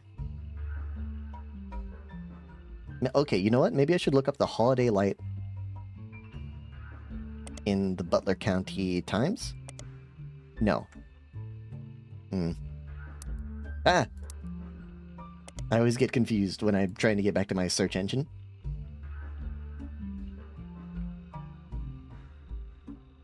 Roottrees Motors coupon flyers.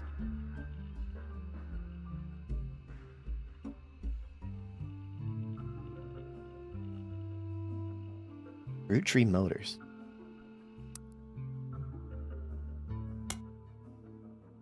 A Roottrees Motors ad that ran from 1977 to 1995. Roottrees Motors are the local family mechanic.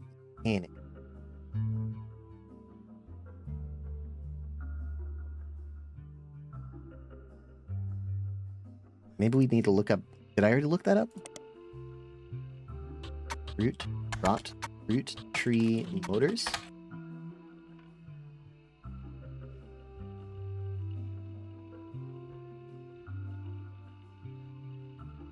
We have 3 different versions of the ad.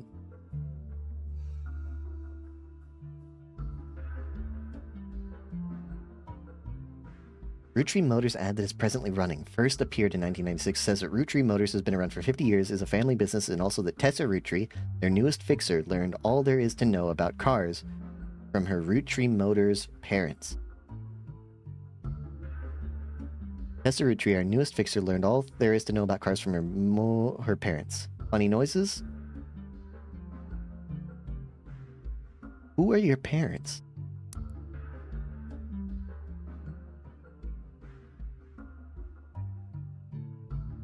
Who are you?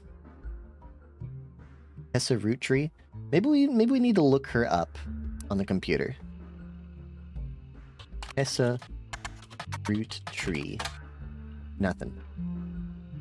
Do we have like Mechanics Monthly that we can look up? No? Oh, maybe it's in Business Watch. Roottrees Motors.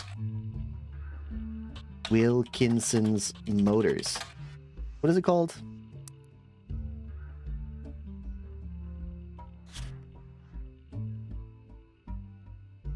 What?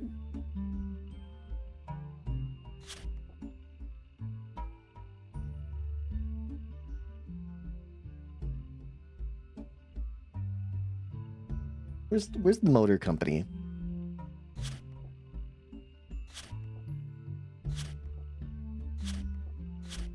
Do I not have anything about the motor company?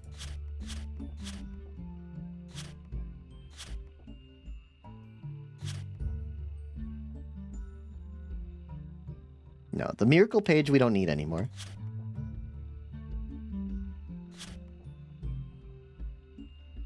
New house that Eli Jr. designed. We already have Eli Jr. Get out of here. Clancy's lectures on the Middle Ages. Okay, you know what? Hold on. A romance novel by Lauren Roottrees. The About the Author blurb mentions she had the inspiration from one of her brother Clancy's lectures on the Middle Ages. Okay, hold on. That's useful. Lauren? Your brother, Clancy Jr. Middle Ages, huh? Lecture? Does that mean he's a professor, perhaps, or...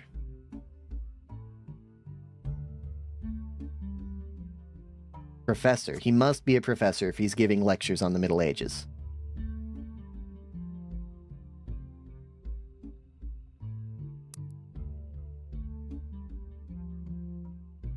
Roottrees Motors' parents.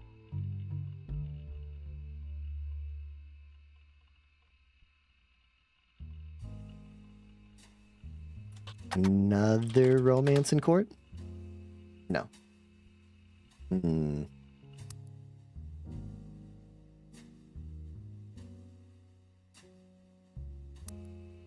History.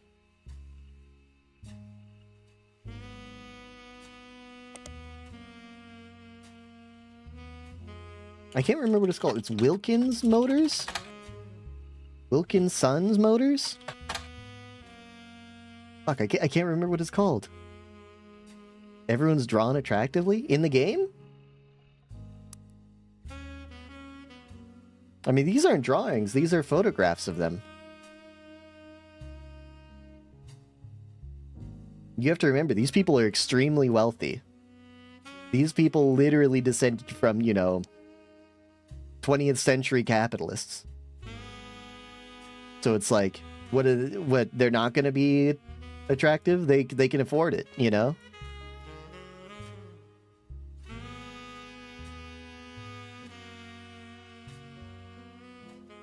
When a rich person's ugly, something's gone terribly wrong.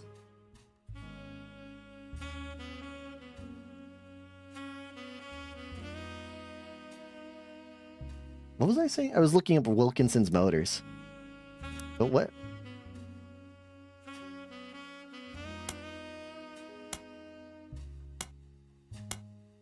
Wilkins Motors.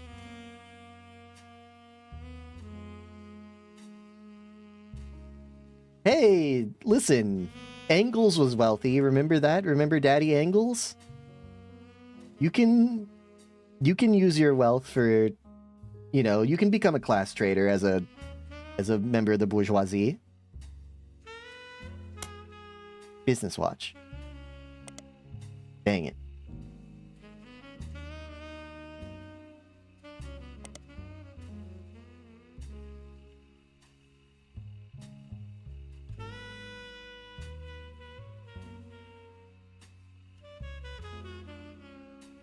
Why would the name change? Wilkins. Why did the name change?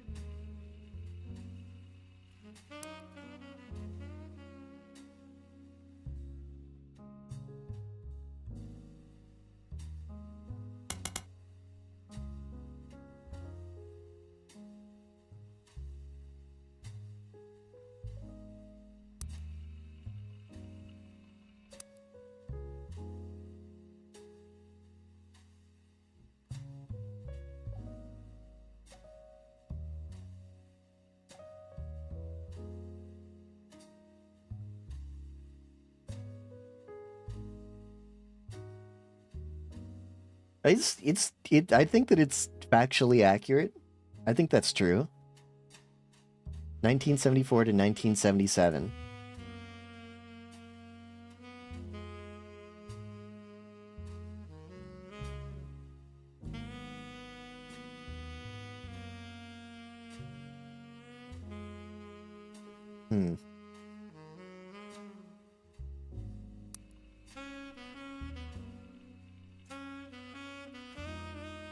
Angry. I'm just thinking is all. I put my thinking face on for a second. Trying to figure this shit out. There's too many. I slipped again. There's too many of these fuckers here, man.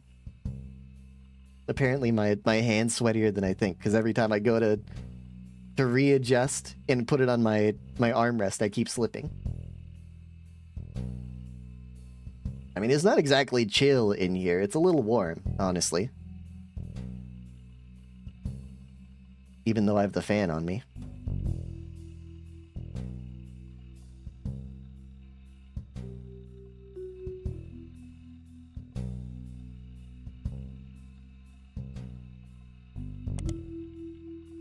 Wilkins Motors.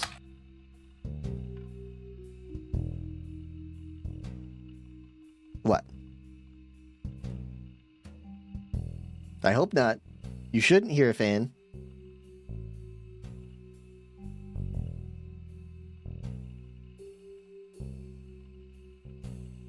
Like, I know that my noise gate isn't picking it up right now. Maybe when I talk, it's getting through, but I also have a noise suppressor on that should be Oh, yeah, I hear it. It's like a sizzle. It's like a crackle going. No, that's the game. See, here, I'll mute the game for a second.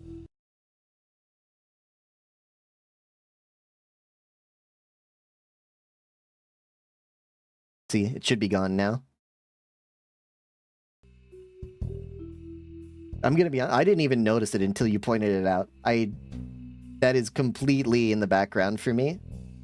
It's completely... I've never noticed it. I don't know, I guess it's the sound of our CRT monitor. Hissing. Root Tree Motors.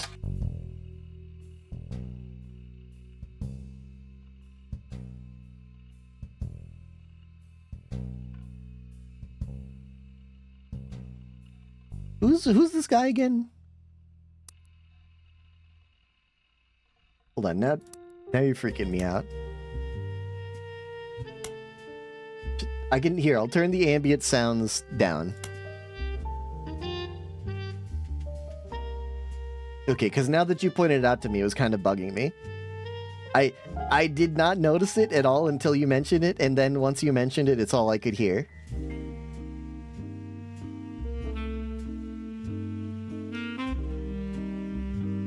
A tiny perceptive. What was I saying? Right, Jones Graphic and Print.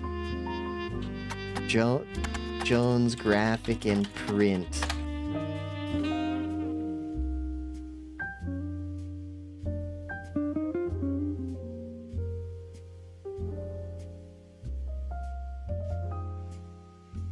No, I've already taken it out. It doesn't matter. What is his name?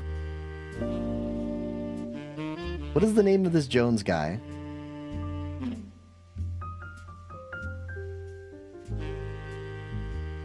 Let's look it up in the periodicals.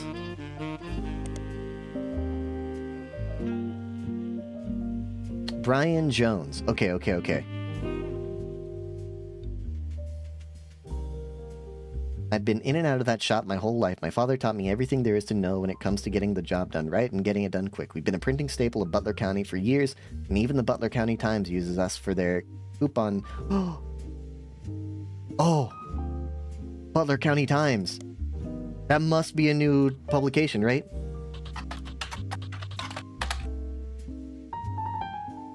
Hold on, wait. Did we already have that as a periodical? Yes, it was the periodical that we're reading right now. Never mind. Disregard.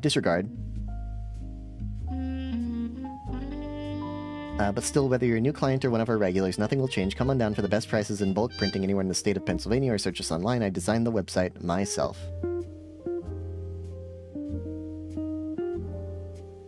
Brian Jones. Maybe we can learn about Brian Jones. Spider search? Brian Jones. He's a famous athlete who broke a pole vaulting record in 1954. He doesn't seem related to the Roottrees. If you're looking for a different Brian Jones, you may need to search a more local resource. Oh, fair enough. Stephanie Jones? His wife?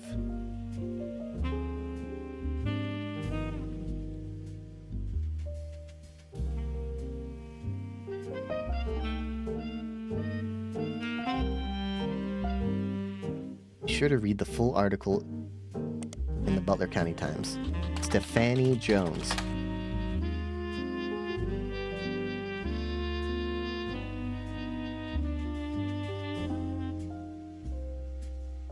Stephanie Jones, born Stephanie Landon. Okay. Hold on. Do we have this? Stephanie Jones, born Stephanie Landon.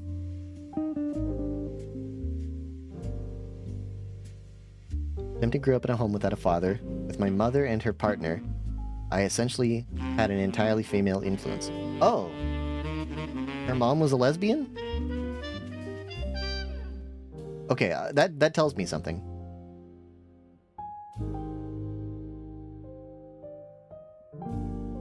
I think that must mean this is Stephanie Jones.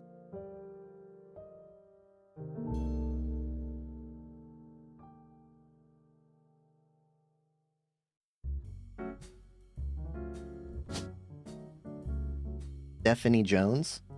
Or Stephanie Landon? And this is Brian Jones.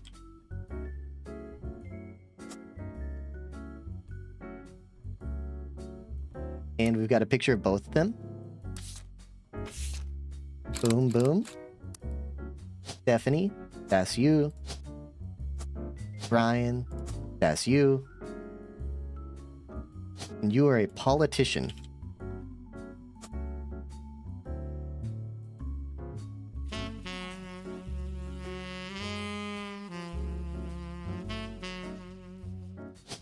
Father is Mark Landon.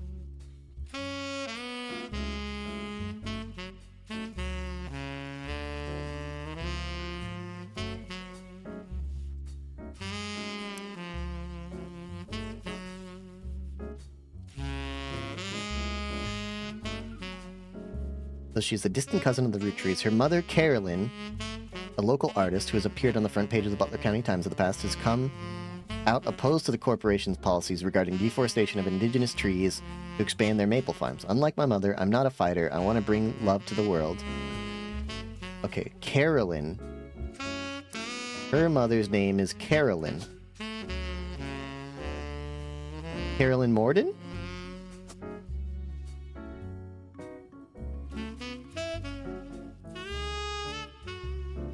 Manchi?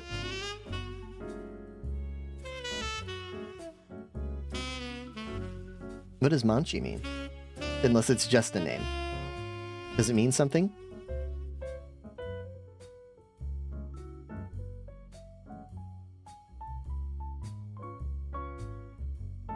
Hold on, we have some info. Unlike my mother, I'm not a fighter. I want to bring love to the world. No, I know it's your dog's name. I mean, like, does it mean something? Where does it come from? I thought maybe it was a Spanish word I'm unfamiliar with. I know it's your dog's name. Come on. You said my dog Manchi. I know. I'm here.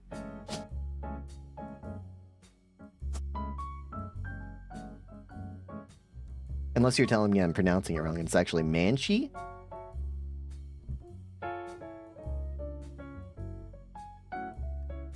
Manchi?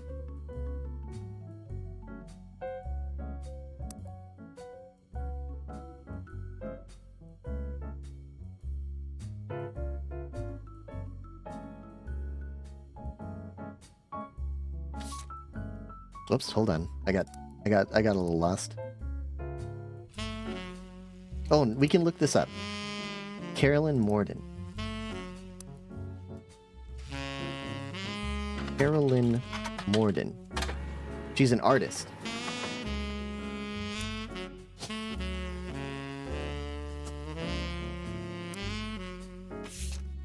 The image that accompanied to a story about a local art in the Butler Times. It is captioned Carolyn standing next to her sculpture Atlantis Burden. This sculpture is one of the many works featured in her upcoming book, Self-Portrait Art and the Beauty of Women. Yo, this is huge. We got a book.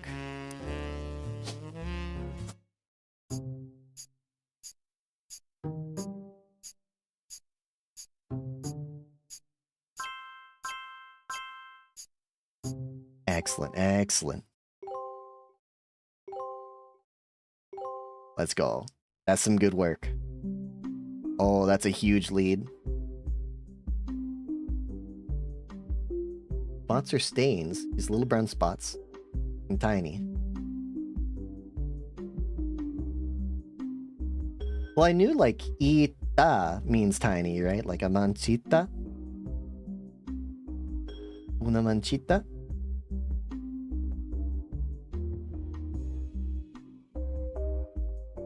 Perrito. Uno perrito. Un perrito. Manchita. Okay, I'll dedicate that to memory. Mancha means spots. Mancha means spots. New word discovered. New word learned. I will know the entirety of Spanish in no time. It's gonna be easy. Self-portrait, art and the beauty of women. Mostly stains. This is by Carolyn Morden.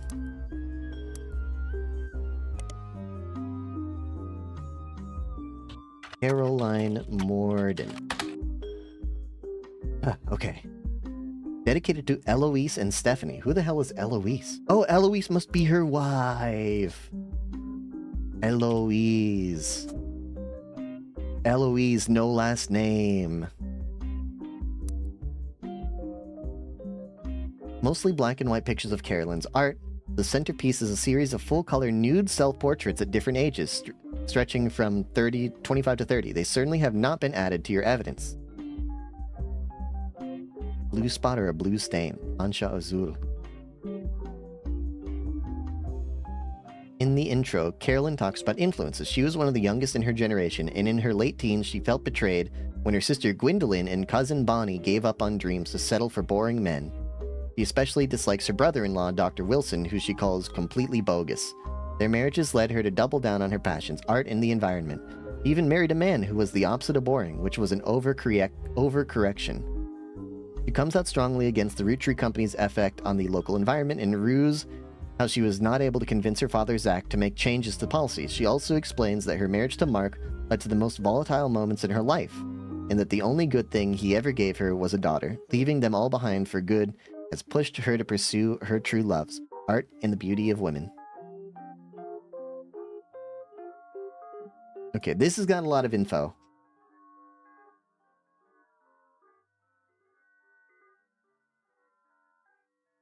Her sister Gwendolyn.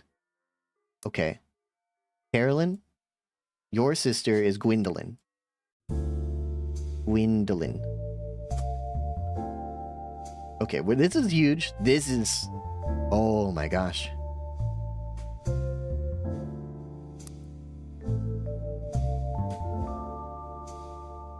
She especially dislikes her brother-in-law, Dr. Wilson. So you're married to someone named Wilson. Ah, shit, but that's a lot of Wilsons. That's a lot of Wilsons, unfortunately.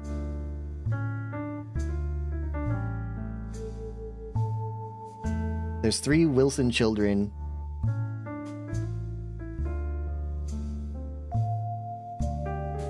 Steven Wilson. Isn't that the guy from Porcupine Tree? Okay, we gotta make a page about this. Add page. This is Mordens. These are the Mordens. Welcome to the Mordens. You know what? Maybe I should just put it on Zachariah Morden's page. Never mind. Delete page. Zachariah. Let's do some notes.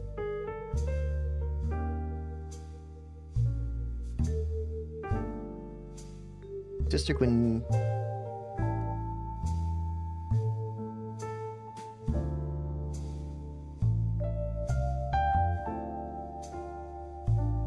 Highlight, and then this is...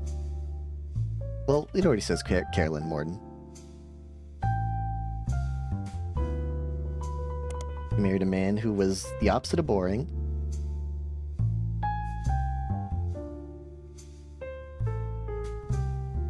Her marriage to Mark. Hold on. We got that already. Mark Landon. Okay, never mind. That's actually not useful. We already know.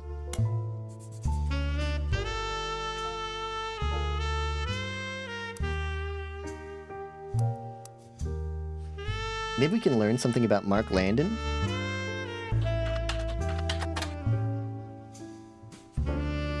That's not how you spell Mark.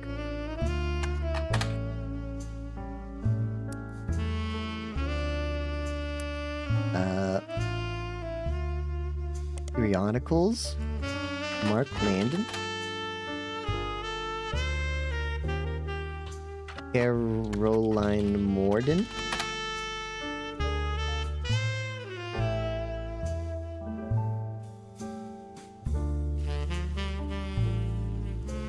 Atlantis' burden is meant to symbolize a society split by indecision over whether women should be equals or something to protect. The picture on the front page has been added to your evidence. Let me see.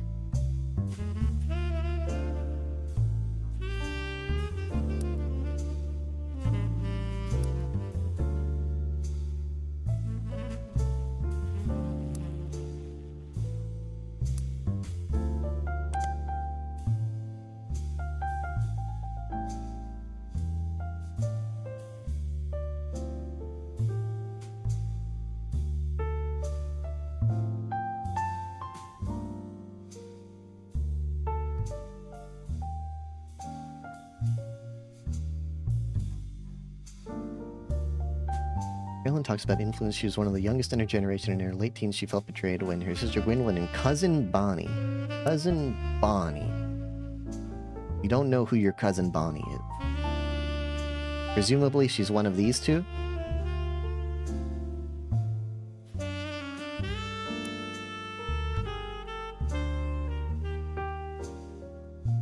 Okay, what are we still trying to learn? We know everything there is to know about her story. I mean, I guess there's a picture we can get, but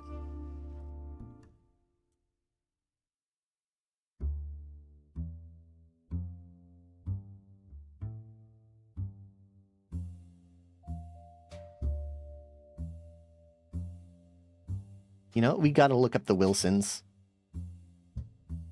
Wilson. So remember, Jem, Jason, Steven, Zach. Hold on. What if we look up Dr. Wilson? Dr. Steven Wilson is a pediatrician. Okay, that's huge. Wilson, Steven Wilson.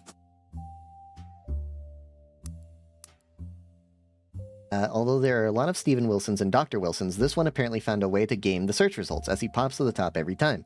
His website claims that he is the pediatrician to the stars. The only evidence for this is that he apparently was the doctor to the Roottrees sisters. There's a picture of him on his website, as well as a picture of his 3 children. The 3 of them look as though the photographer was holding them hostage. Regardless, the photos have been added to your evidence. There's also a quote that, although credited to his child Jason, you suspect might have not been written by a 10-year-old. My dad is the best dad in the entire world, and he treats every patient with world-class care. He will treat your children like he would me, my big brother, or my sister. I see. Okay. Is this him? This is Dr. Steven Wilson? Alright. There you are. Then... these are his children? Duke.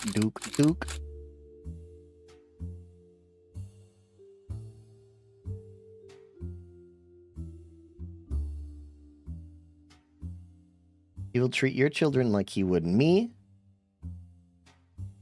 So Jason is the youngest. Jason is you. And the eldest is Zach, who's you. And you are Jem. If he's wearing that goofy-ass hat, does that mean he's a college student, maybe? I'm gonna say that you are a student K through 12, I think. Your siblings, though? Your siblings could be graduated already.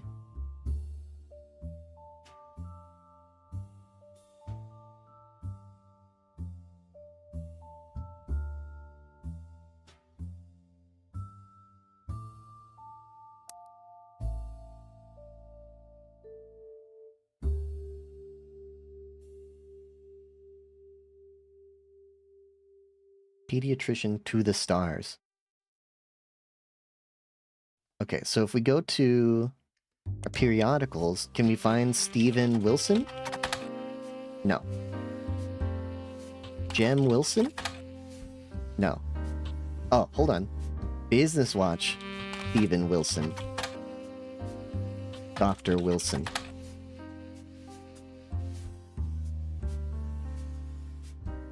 Zach Wilson. Dang it. Did I look up Jem Wilson yet? Maybe on Spider Search? Steven Wilson? Jem Wilson? Zach Wilson?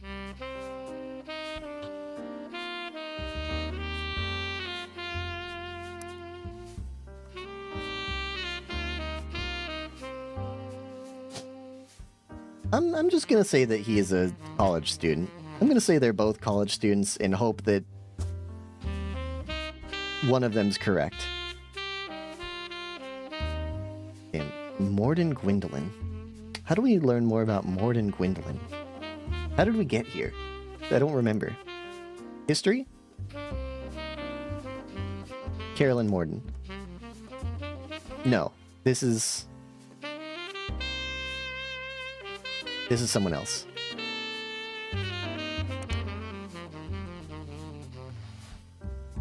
She especially dislikes her brother-in-law, Dr. Wilson, who she calls completely bogus.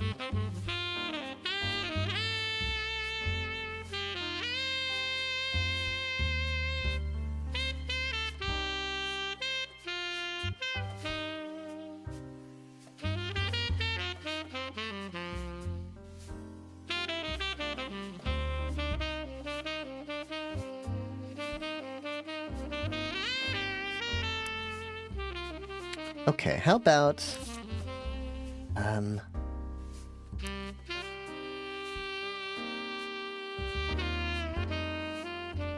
Gwendolyn Morden. Maybe we can find her in the periodicals? Gwendolyn Morden. No. Is that how you spell her name? Gwendoline. Gwendoline. Gwendoline Morden. Business watch? Zachariah?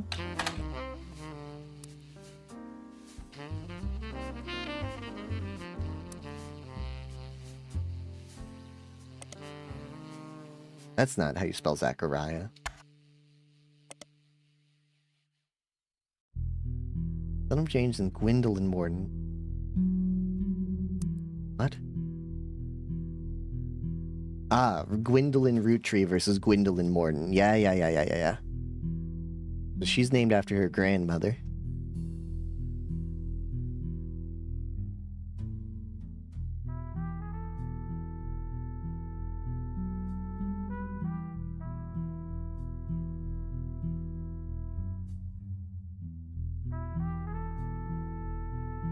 How are we supposed to find a picture of Gwendolyn Morden?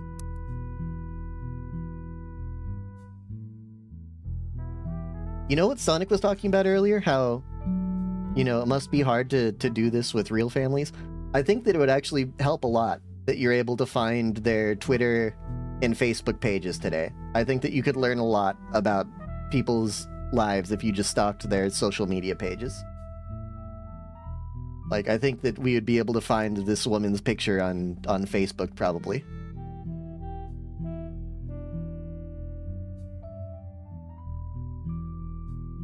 And we'd find her bitching about her job on Twitter.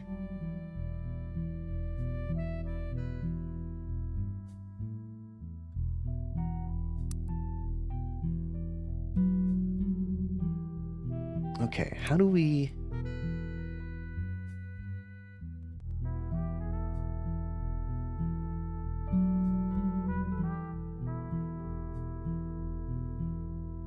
Someone's name is Bonnie? Bonnie Hudson. Okay. That means you... Hudson. Ah, but is it Hudson? Is it Christopher Hudson or Guy Hudson? We have some notes about Guy. 3 of the 5 presidents of the Roottrees Company have died mysteriously. They say that Guy's car was hit by a drunk driver in 1982. He was the 3rd president. Okay, so this is... Hudson, Christopher.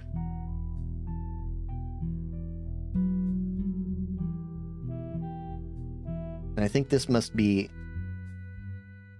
Guy, then? Guy Hudson? Guy Hudson? And he was president? He was 3rd president?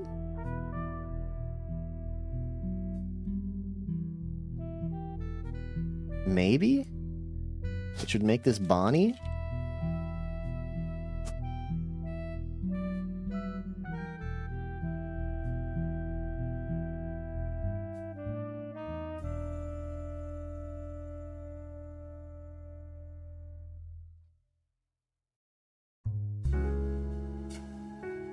Okay, that's some stuff.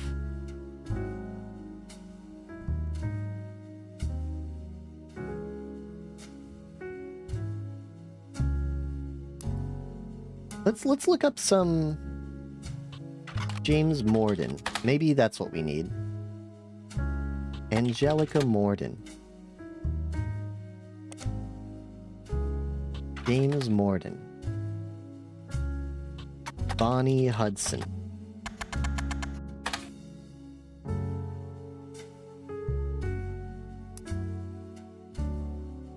Christopher Hudson.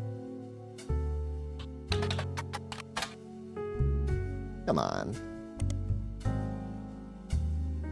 Guy Hudson, Business Watch. Guy Hudson, along with his twin sister, are no strangers to the public when it comes to the Root Tree snacks. They both appeared in the company's advertisements as children during the Boys and Girls Agree era. Now, Guy is taking over the Root Tree company at the end of the year. Who would have known that one of those two adorable redheads, Guy credits his mother and father, Angie and Christopher, with providing his fiery dew, arguing over everything but chocolate, would grow up to take over the whole company. Guy's uncle and current president, Zachariah, has decided to take an early retirement to focus on traveling the world with his wife. Hold on, Zach. You are Guy's... Guy. Uncle. Yes, that makes sense. Yes. Zach was quoted as saying, "Now that our daughters have started families of their own, Clara and I plan to reflect on a life well lived." Clara? Clara? Clara Lansing?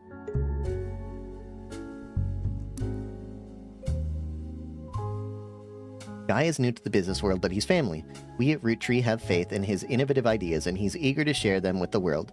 We like to think that Boys and Girls Agree that he's ready to succeed. How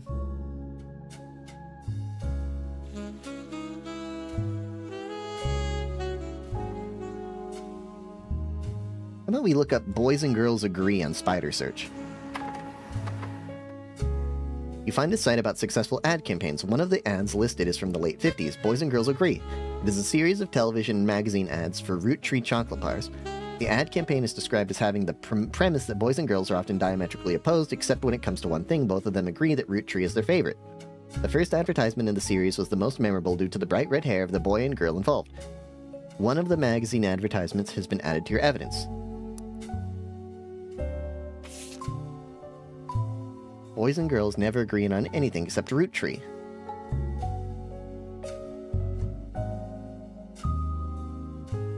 Okay. We know these two. This is Guy. And the other one's Bonnie.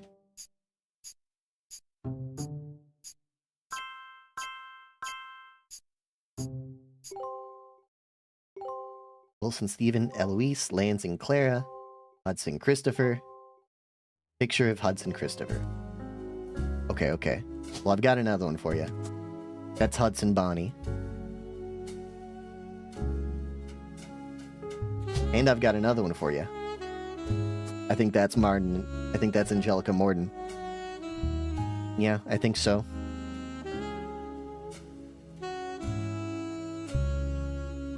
Hudson Bonnie. What did you do, Hudson Bonnie? I'm just going to assume you're a housewife. Because Carolyn said that you settled down with a man, a boring man.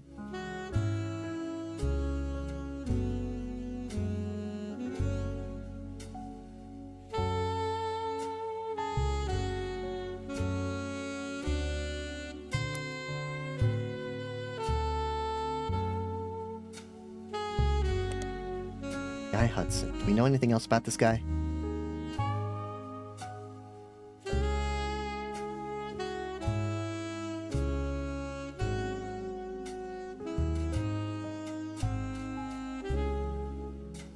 Angie and Christopher providing his fiery dew. Guy's uncle, Zachariah, Zach was the daughters of his family are their own. Our daughters? Zachariah? Yes, you have two daughters.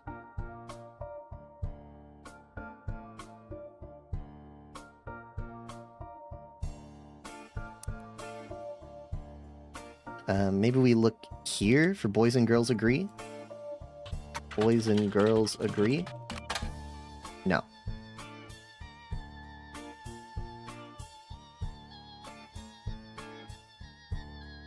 Butler County Times. Guy Hudson?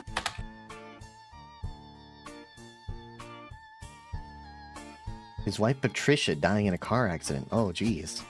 Patricia Jones.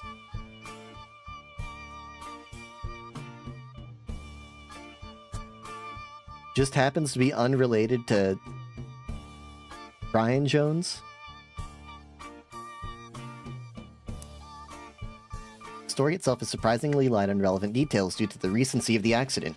Police reported that the crash was caused by an unidentified driver who swerved in front of the Hudson's car, causing them to brake hard and veer off the interstate.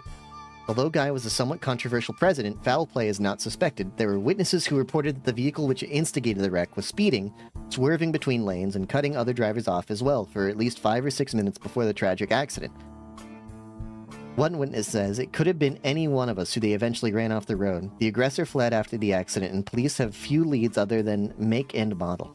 Guy has been president of the Roottrees Company for only 4 years, through an undoubtedly volatile period in the company's history. He and his wife had no children. Okay, Guy was a somewhat controversial president. Let's highlight that in the Guy Roottree section.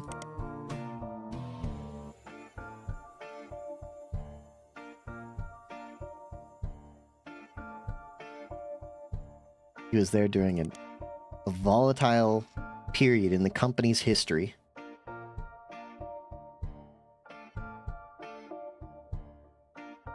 How about Patricia Hudson?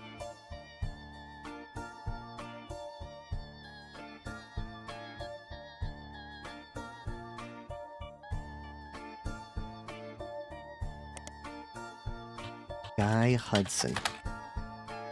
Okay. Fancy Flavors was an addition to the 5-piece product line for less than a year in 1979.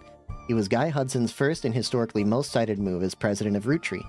In an attempt to cater more towards what he thought the average person wanted, Guy looked at his own wealth, which was often a source of envy for others, and decided to tap into the idea that if they added fancy flavors to 5 pieces, anyone could live like the wealthy. The philosophy led to a flavor in 5 pieces that was meant to mimic caviar. 5 pieces sold less that year than it had any other year except in some foreign markets. It was very quickly announced that caviar was meant to be a limited flavor and would go back to normal as soon as possible.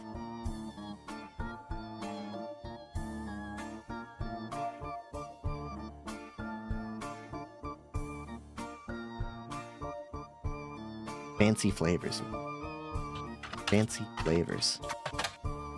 How about in the periodicals? Fancy flavors? Business Watch? No.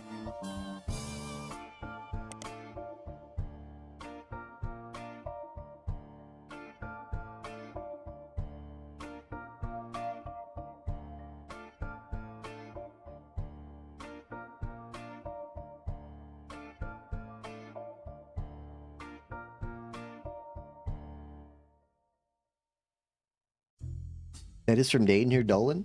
What is Danger Dolan?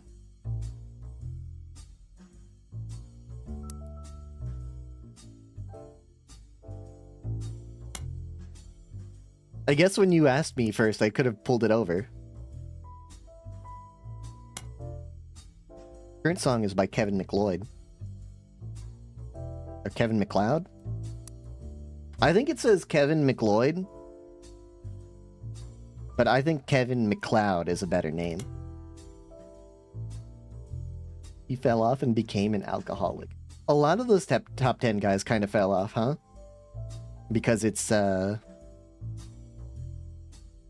kind of easy to make. You know who didn't fall off? Peanut Butter Gamer. He's still around. But the other Normal Boots guys, maybe not so much. Pro Jared and in the white supremacist one, Jontron.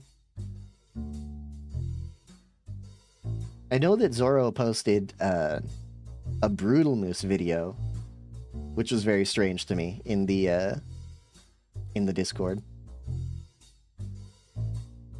I think he was part of Normal Boots as well.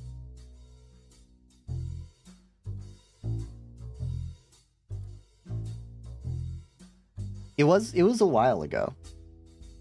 In like maybe when the Share Anything channel was first created. He posted like a Brutal Moose video about eating stuff, because that's what he mostly does. He records himself eating stuff, kind of like Nico Avocado. Nico Avocado. I don't know anything about that guy. Don't ask me about that guy. I know that he's a controversial figure. Put him in the thumbnail.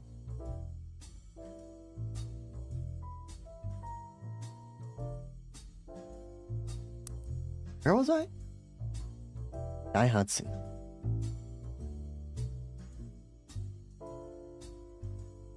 Maybe I need to look up Patricia Jones. Also, there's still two?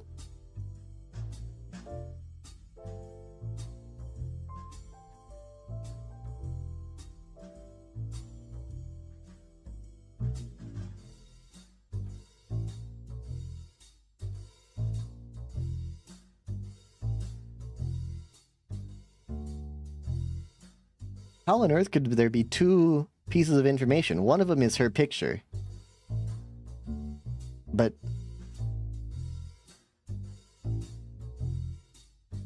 what is the second one?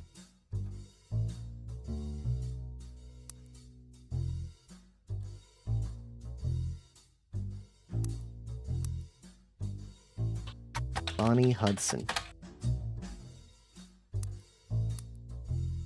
Periodicals. Bonnie Hudson. Butler County Times. Patricia... what's her name? Patricia Jones? Patricia Jones.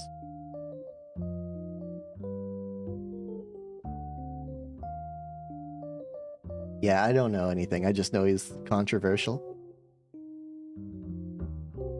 I can't speak to it. I don't know. Patricia Jones.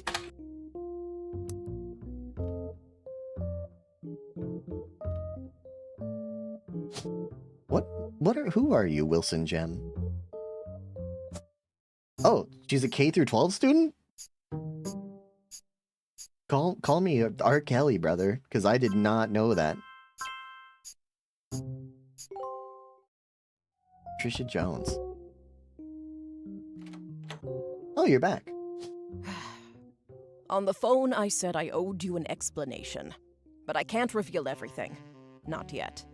I'm sure this all seems like deception for deception's sake, so I'll try to explain why.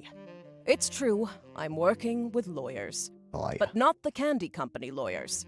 My publisher's lawyers.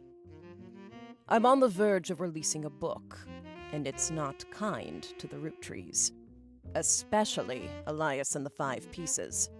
The truth often isn't. Because you're related to Sam, probably. But with the plane crash, the publisher is rightfully worried it'll look like I'm making things up to exploit a tragedy. So they're doing their due diligence. That's why you're here. To be sure there's enough evidence for an expert to unearth the whole story. If I tell you the whole story now, we can't prove that. I hope you understand. That said, I can say that the work you're doing is very personal to me. I know already. I've uncovered the secret of EC, the disowned child of the 5 Pieces. Disowned because it turns out he was gay. To my story, one spot on the tree is more important than the rest. You've likely noticed it. It's locked for now. I'll return one final time, after you fill it in. Also, there are fewer Roottrees left. In a sense, that makes it easier. Use process of elimination. It's also harder to verify when you're right. Oh. You'll need 4 blood relatives before they lock from here on out. No, it's so hard already. More evidence for you, but trust your intuition. If something has a high number, it's not a mistake. You're getting closer and closer to the truth. I look forward to seeing you soon. Miss, it's already getting really hard.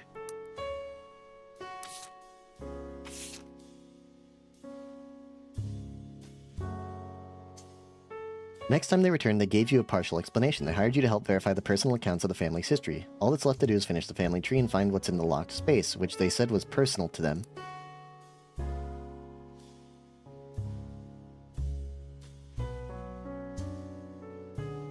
Okay, so they'll return after I filled in the entire family tree.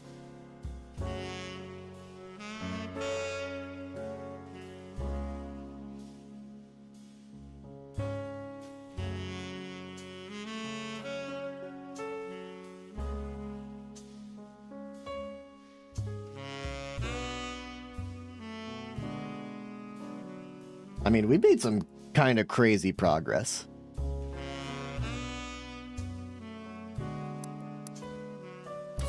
Hold on, do we have any free spirits? The next generation. Okay, so we know some of the people here. This...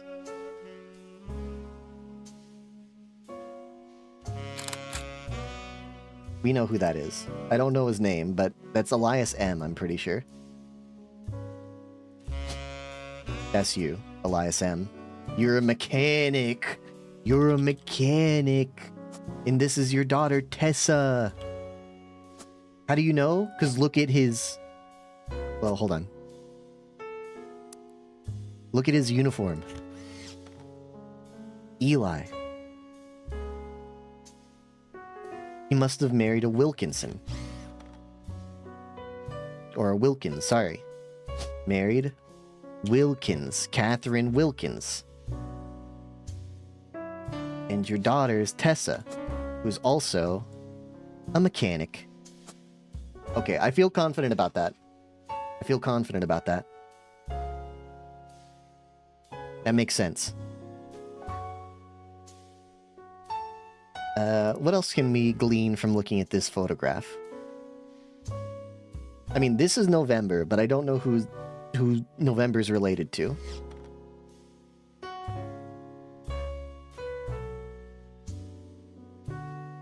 Two redheads, huh? We know who they are.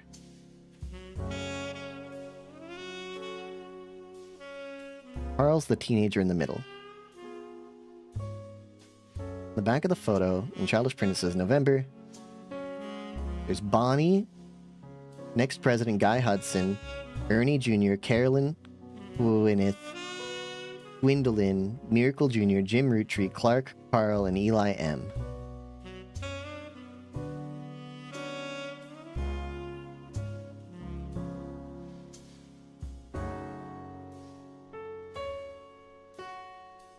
I think this must be Bonnie and Guy over here. Bonnie, Guy. Because they're redheads. Bonnie, Guy.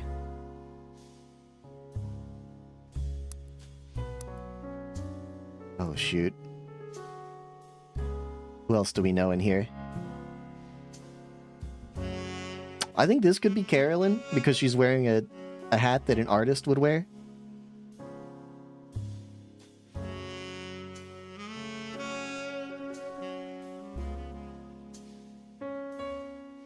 I can't tell from the water damage if these two are holding hands.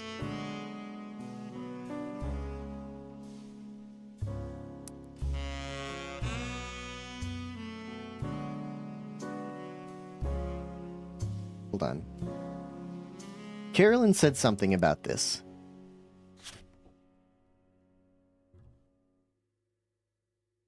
I remember Carolyn said something about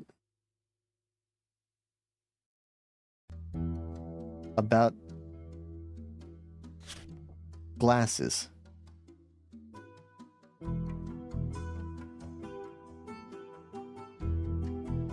But I don't remember what it was. Hold on. Let's check the history.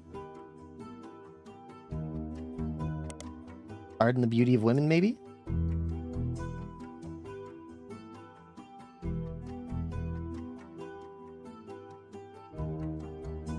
No. Maybe it was something in our evidence?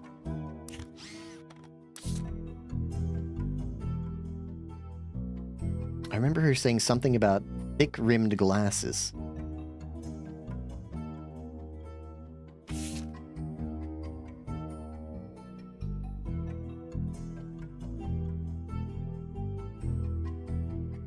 Maybe we could look up Atlantis Burden. That could be online. No. Maybe if we had like an art magazine, we could look it up.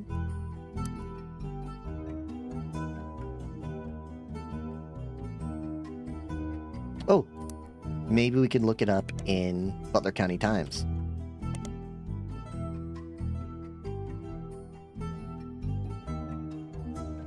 There's an image of Carolyn standing beside a large metal sculpture.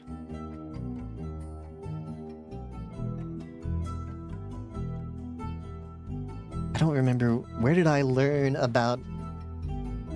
Remember that she was talking about the...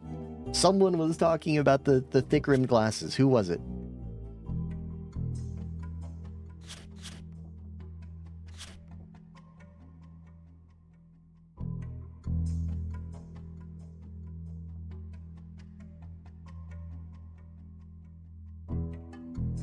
Okay.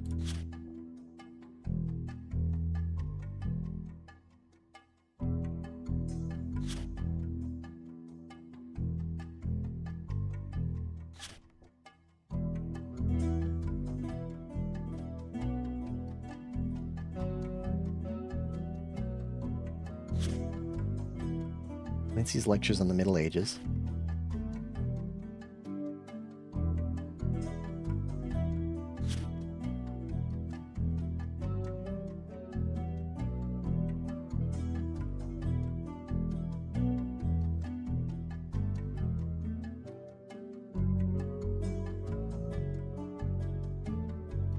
She doesn't have the thick glasses Patsy did, of course, but I guess that skips a generation. Her children have that covered. Okay. Sam's children have glasses.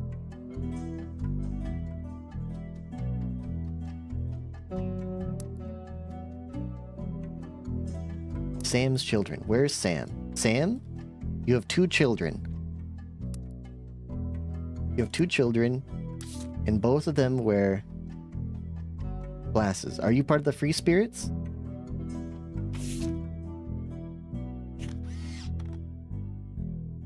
These are the 2 children. Who do I think is older? I mean, the guy is taller, right? Let's take a picture of these 2 and just put them in there and see. We can change them up later if we have to.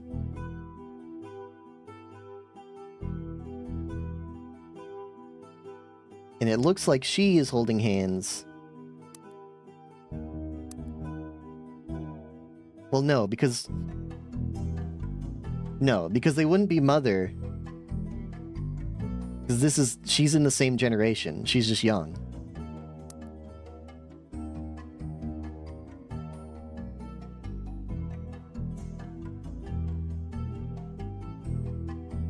There's only one person in here who we don't know. So this must be November, right? November Roottrees, daughter of Edward Roottrees, and you are a dancer, and your photograph is here. Let's go. I feel like that's right.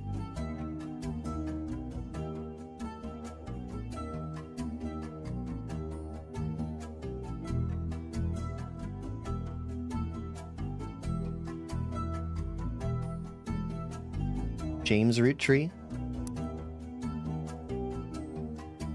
Who else is in this photograph? I think this could be James Roottrees because it looks like he's wearing like a bedazzled shirt. But this could also be James Roottrees because he's got a mustache. Who are you? Who are you?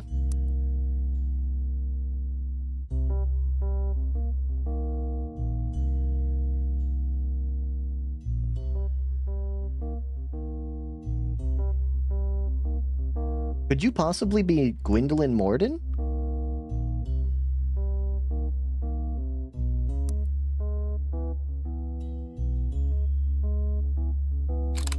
I'm gonna say that you're Gwendolyn Morden.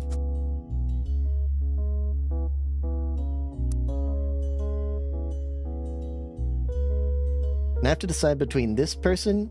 Oh wait, hold on, who's this? That's Carolyn. That's Carolyn Morden.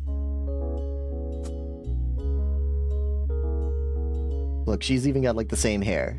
Just dyed a little bit.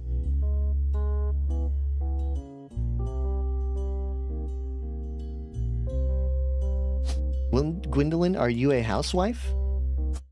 Yes. Okay. Good guess, Fox. Just every time you see a woman, point at her and say, "That's a housewife." You've gotten the hang of it. You're figuring it out. Good job. Also, don't forget to destroy this VOD. Oh, that's good. That's nice. We've almost filled out the entire Mordens. We've almost filled out the entire Mordens, dude. Look at this. Look at this.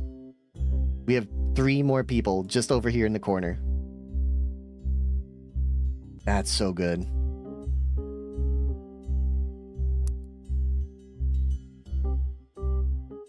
I know. I love puzzles. I love puzzles. I love these types of games. Thank you. Thank you. You too, Alrose. Thank you for a good job complimenting me. I need it. I require validation.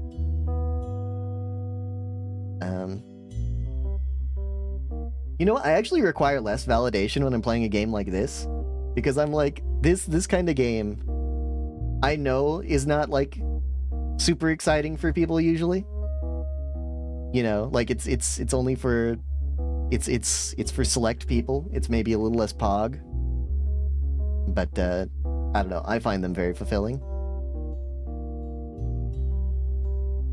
Hold on, let me take a look at our boys again for a second. I mean, he's bald as hell, bro.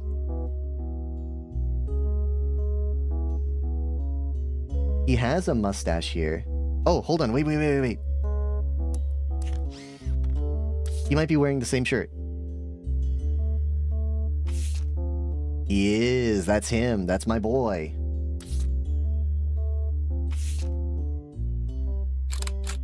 This guy and this guy. That's Jim. Which means the other one is Clark. Clark was kind of killing it in the 70s, dude. That's a sick-ass haircut. And mustache combination.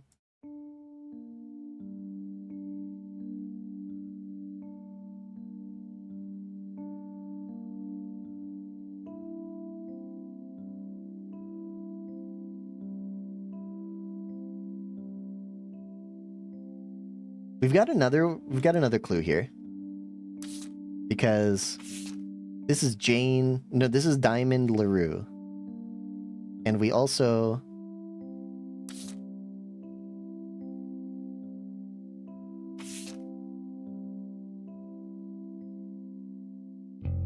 She's got a diamond in her forehead, or like a turquoise in her forehead, and piercings beneath her eyes.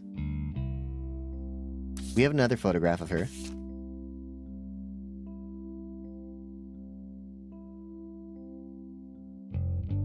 Their foreheads are covered.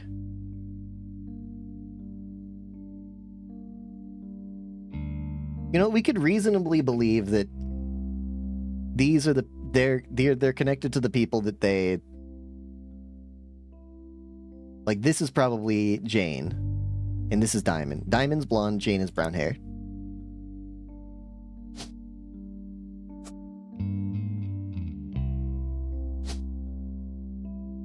Yeah, that makes sense. That the people they're laying next to are probably their wives.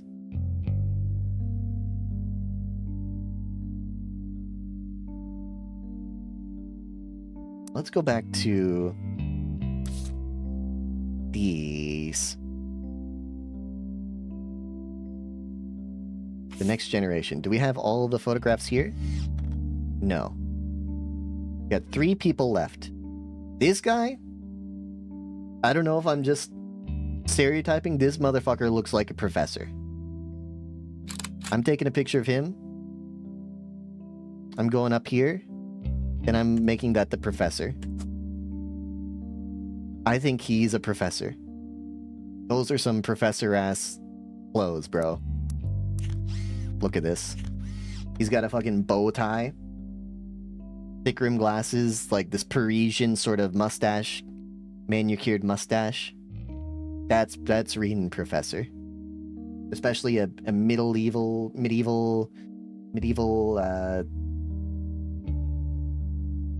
history professor. I don't know history. And then these 2 are younger. This must be the youngest guy. He looks young. That's the middle. That's you. That's you. He does kind of, well...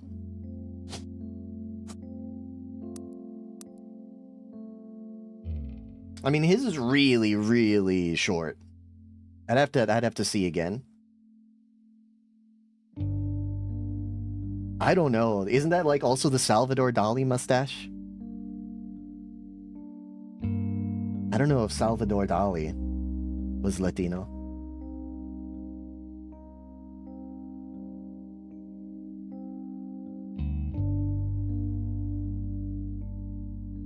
Do I know any of these other 2? Elias C. Edward. No, I don't.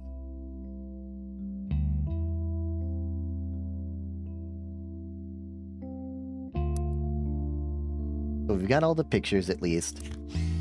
What else have we got?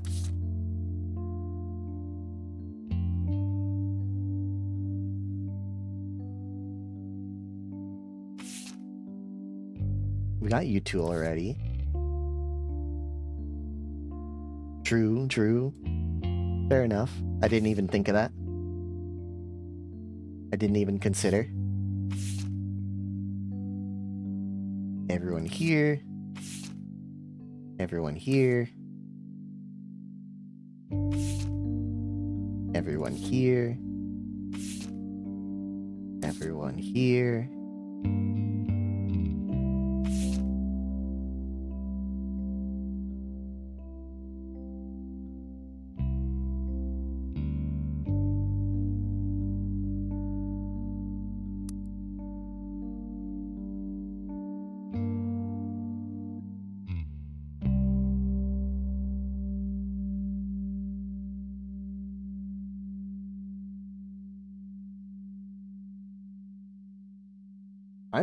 Oh my gosh, we've almost got everyone.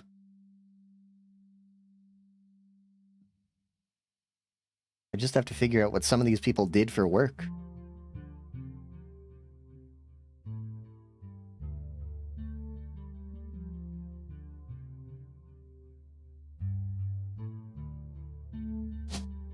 How many root trees do we have left?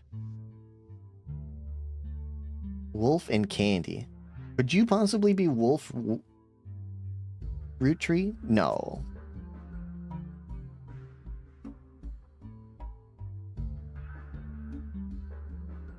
No, because Samantha would have lost her Root Tree name when she got married. Who do we have on the list?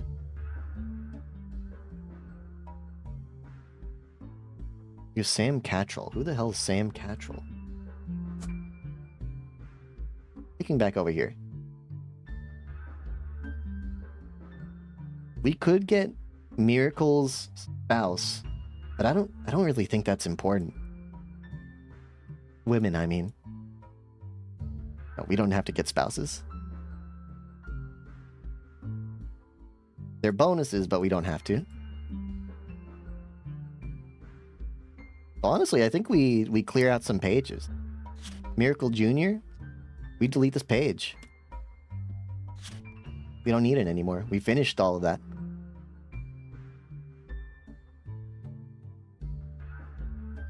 Ron? We get rid of all Ron. Delete. Give me some more pages, bro.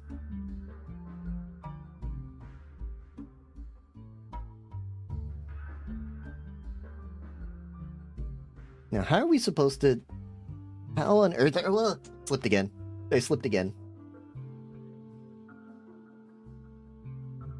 How are we supposed to get Root James children? How on earth are you supposed to figure that one out?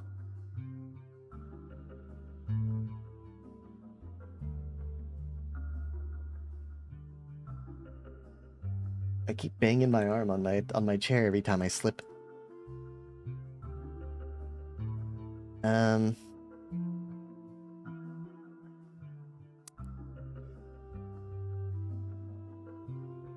We have a James.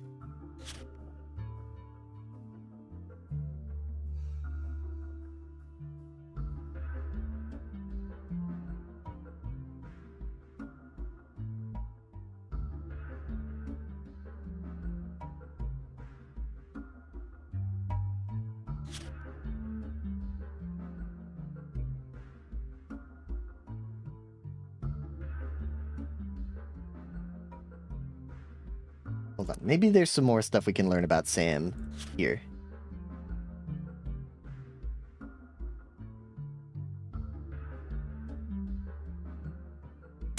Ah!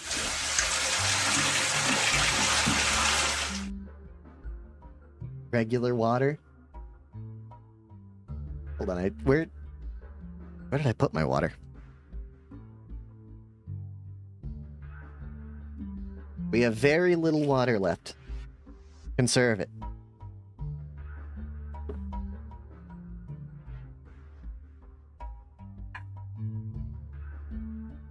We aren't going to survive much longer. Put me on a 3-day counter. I'm almost out of water. Slipped again.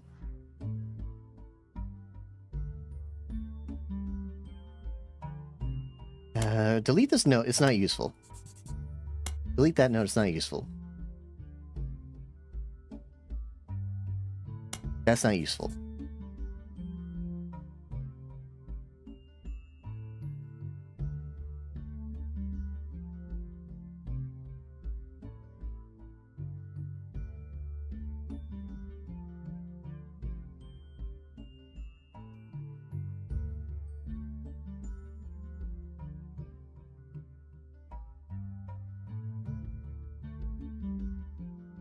Tricia, the daughter of a local steel mogul, and Eli Jr. harbored a secret romance at age 16. She became pregnant, and after the birth, her father refused to let her see Eli Jr. ever again.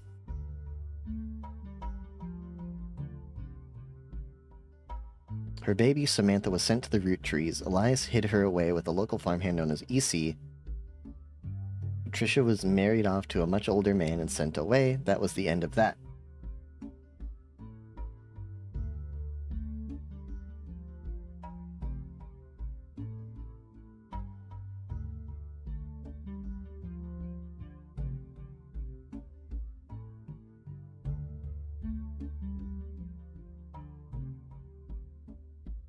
Patsy and Eli Jr. finally married. Elias decided Sam should have been a Roottree in the first place. How awful was it that such beauty was ripped from its rightful fate, and worse, sent to live in the possession of your brother's twisted twin?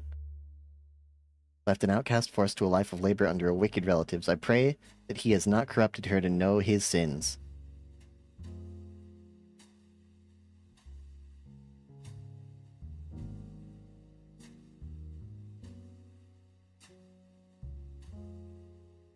Maybe if I look up vice president in the periodical. Periodical, Butler County Times. Vice president. No.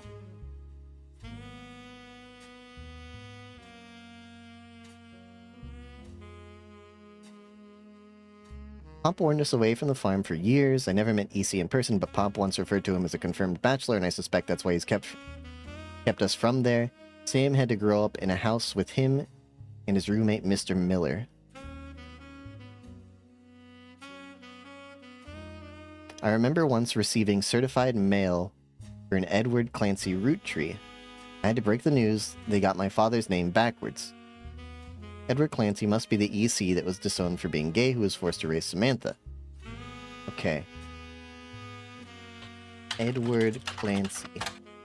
Edward Clancy fruit tree.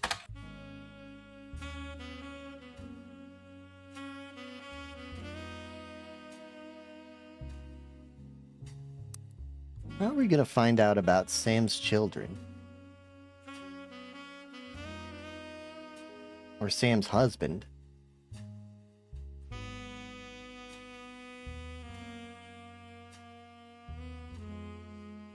I mean, that's the...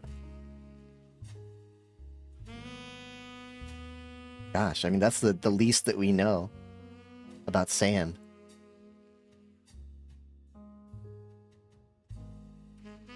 Maybe we need to do some research.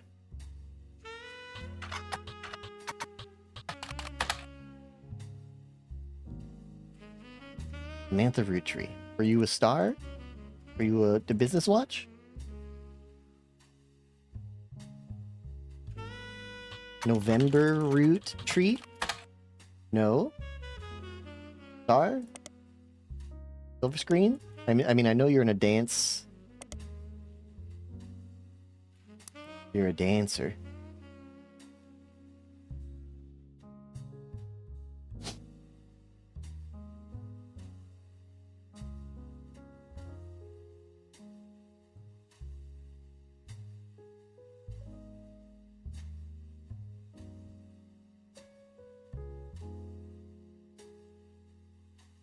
I'm thinking for a second.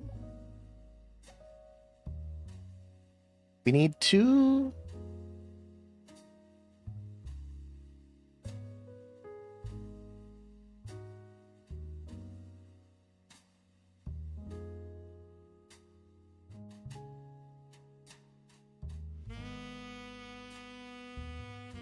Okay, we've got some Madsons.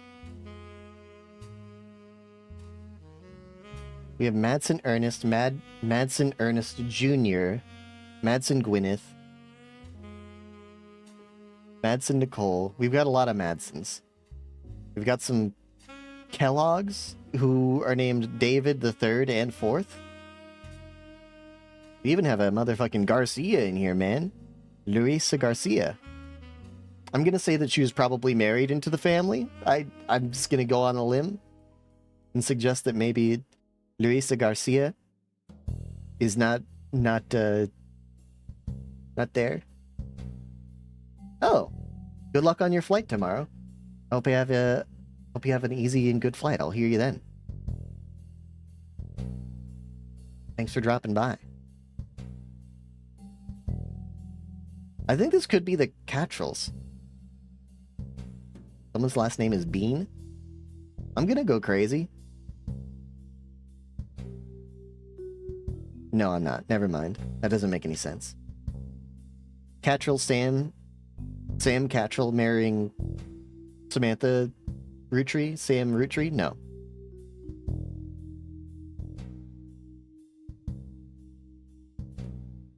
Could be David Kellogg. Because David Kellogg would name his son the 3rd.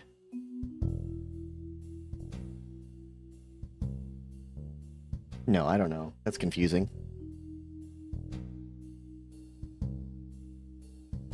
Madsen Ernest, Madison Ernest Jr., Madsen Gwyneth,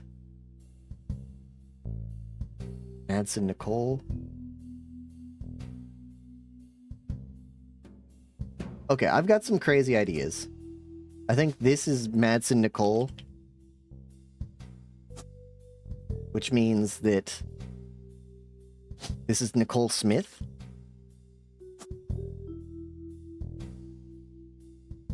I think this is Madsen Nicole. I think her father is Madsen Ernest Jr. I think his sister is Madsen Gwyneth. And I think that his father is Madsen Ernest.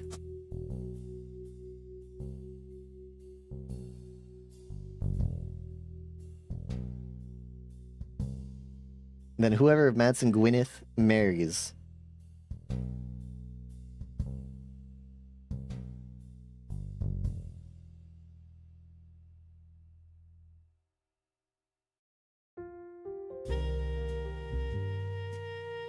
Okay, I've got an idea. Let's, I was gonna say, let's research this guy since he's a professor, but I don't think there's anything more we can learn about him. Spider search? Professor Roottrees? Clancy Edward Roottrees?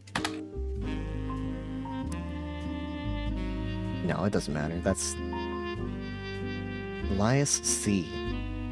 Roottrees Edward was a lawyer? A lawyer?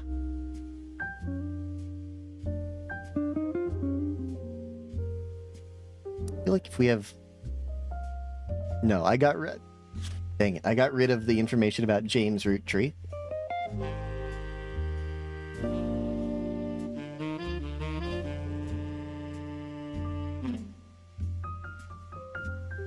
The Academy.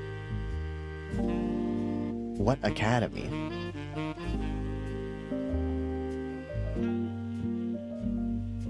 Let's do some research. Jim Roottrees.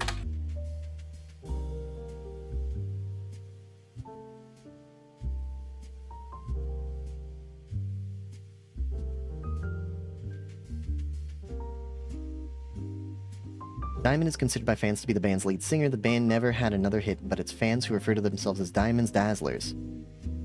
The rest of their music is more folksy and acoustic than one song they are known for. Jim and Diamond have continued to release music through the 80s and early 90s. Other albums you'll find mentioned are Cherry Tree and Sound of Laughter.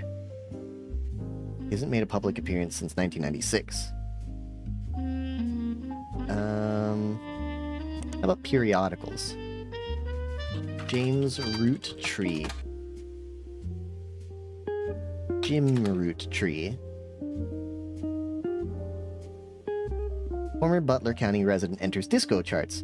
The article came out right as Rollin' On Down to the City was hitting peak popularity. It does mention that at the time, Jim and Diamond had a 2-year-old daughter and they named Candy. Okay. They had a 2-year-old daughter named Candy. Candy Roottrees, which means we have Wolf Roottrees. Okie dokie, okie dokie.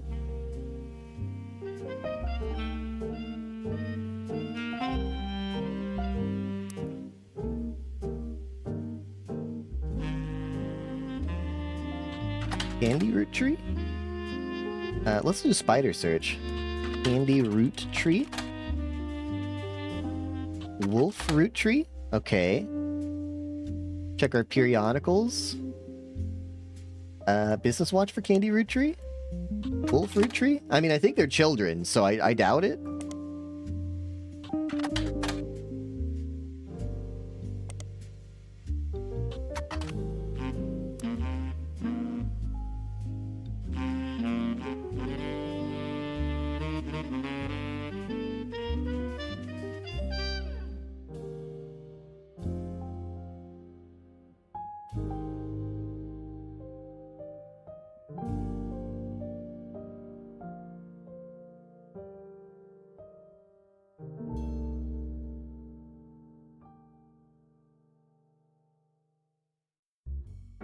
Roottrees Elias C. Could you be a musician as well? I'm just gonna go for a guess. Until we find out for sure. And these people are young. I'm gonna say they're students K through 12. And how on earth are we going to get pictures of these children? Sorry that I had to utter that.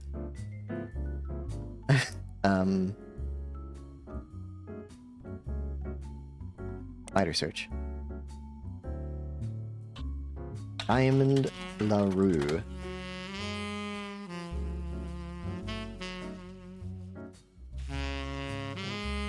Periodicals. Diamond LaRue. Music. The LaRue sisters got their start doing session work for the Great Uncle's record label. If you remember any songs from 1960, they were probably involved. Back then, they were credited as the Lucky LaRues. Now that he's passed, they've moved on to bigger and better ventures and are going by their full names. Lucky LaRue's. Jane Del Pacino is a wedding singer.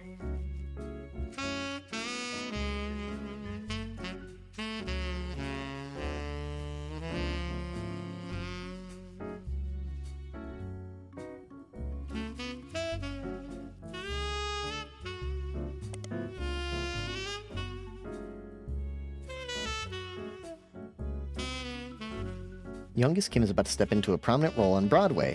Oh! Taking over for one of the children in Oliver. Kim LaRue. Okay. Silver screen? Kim LaRue? Scarlet? Kim LaRue? No? Kim LaRue? Come on, she's on Broadway. She's on Broadway. Okay, okay. We have 5 hints on rolling on down to the city?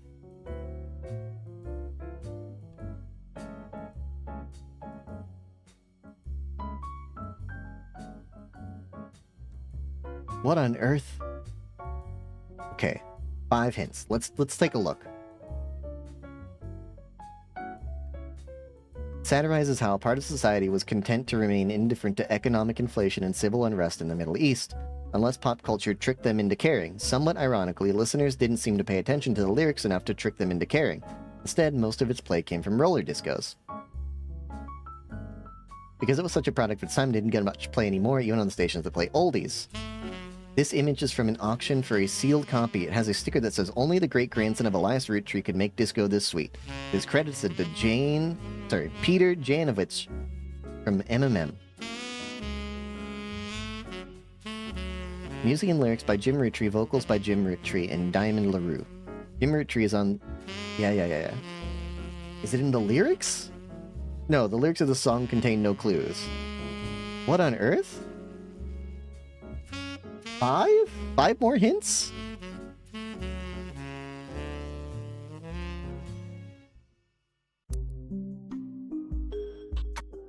Hold on. You know what? Roll one and down to the city. Let's spider search that.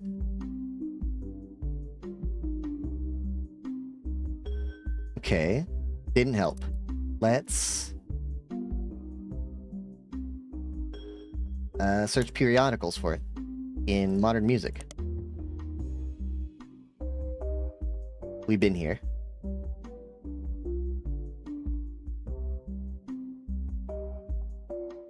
Diamond and I were in this band with my cousin and his ex. Clark never knew his father, so our grandpop insisted he spend time with my dad and me. As a result, Clark and I grew up like brothers. So the 4 of us had sort of a cutesy family band thing going on, not our finest hour. Regardless, when Diamond walked in on Clark in bed with her youngest sister, everything exploded.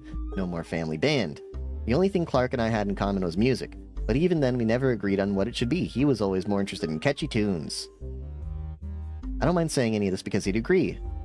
Started Bradford tunes, he's a much better jingle writer than songwriter. That's also how my father was connected to Roottree. All of his old ad campaigns. Okay, he's an advertiser. Elias C., you were not a musician, you were an advertiser.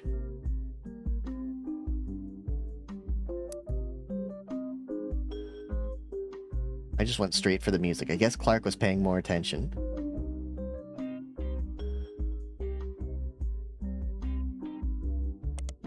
Cool. Sorry, I haven't seen a desktop like this in a while. Just clean. Nothing open. What else could I possibly learn from rolling on down to the city? Come on. Search periodicals. Butler County Times? Scarlet? Silver Screen? Modern Music Monthly? We already looked up. Business Watch? Business Watch. James Roottree. Jim Roottree.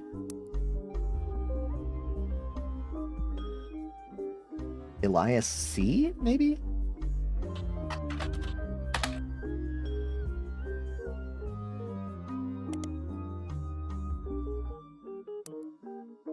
I don't know. I don't know. Stop telling me there's 5 hints here. I don't believe you.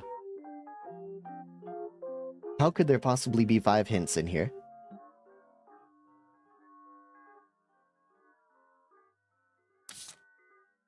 I think they're lying to me.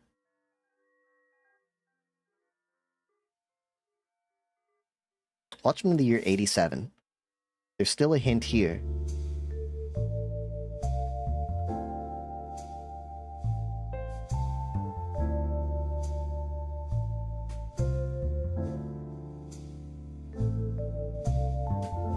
Carl Roottrees was voted Watchman of the Year in 1987.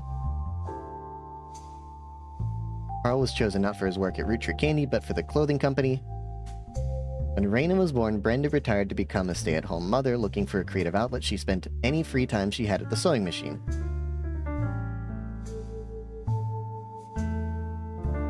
Raina's new clothes were a hit with other parents, including Carl's cousin Jim Roottree, a notable singer who had a young daughter around the same age as Raina. In 1982, Brenda's patterns were being copied by other brands. Seeing the demand, Carl and his second cousin Ernie Jr.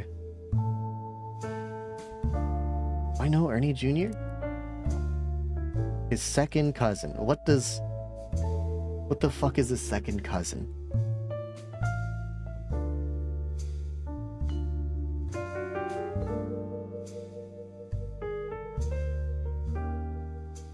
Brother, what the hell is a second cousin?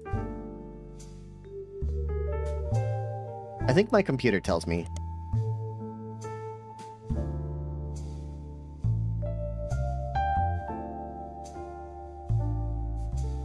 Maybe not.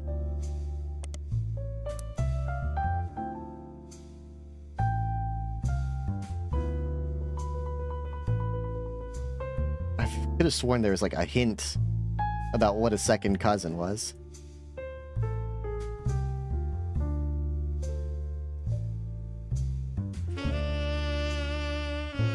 I'm looking for Ernie. Any Ernies?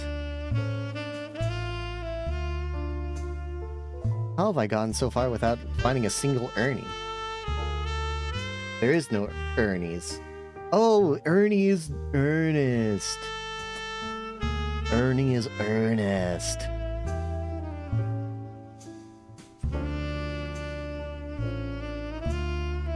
Second cousin? Is this your second cousin? Who's second cousin? I forgot already. Carl and his second cousin Ernie Jr., who had just become president of Roottree.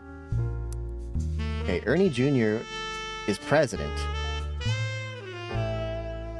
Fourth president.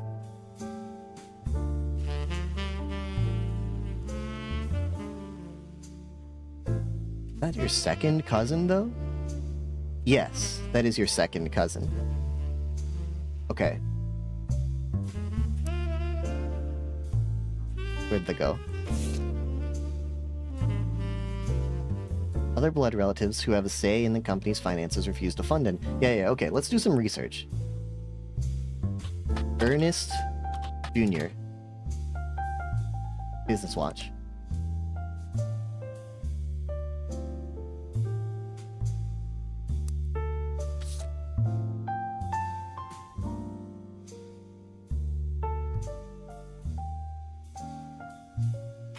There's still 2 hints on the 5 pieces ad.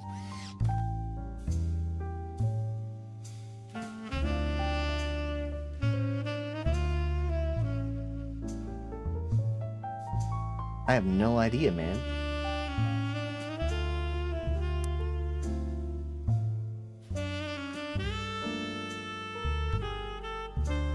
Am I right that Ernest is the second president, third president, fourth president, fifth president? Yeah.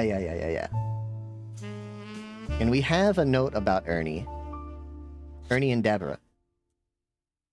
Ernie and I had to stay strong, especially for Nicole's sake. Who is Nicole? Okay, this is Debbie. Deborah. This is Deborah Bean. And this is Nicole Madsen. Okay.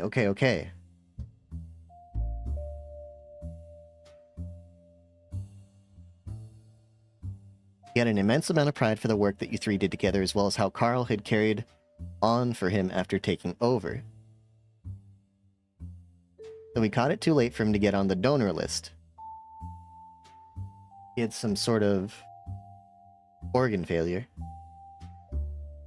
Ernie Madsen Jr. stepped down. Was he poisoned? I don't think so.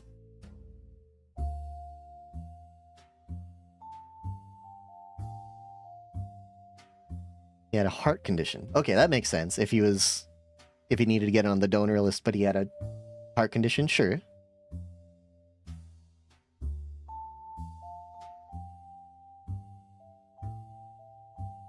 He never appeared in the Butler County Times. I mean, I think that we have everything we need to know about Ernest Jr. The only thing we need to know about is his daughter. But I'm not sure how we're going to learn about that.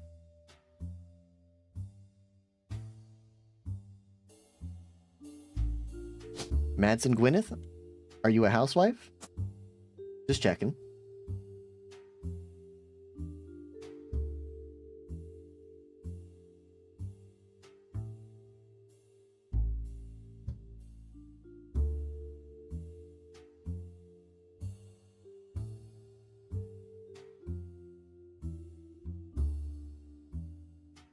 Nicole, are you student K through 12, perhaps?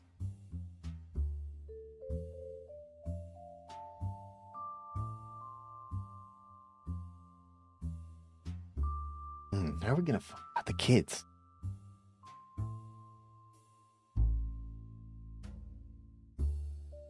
How about we look up some of the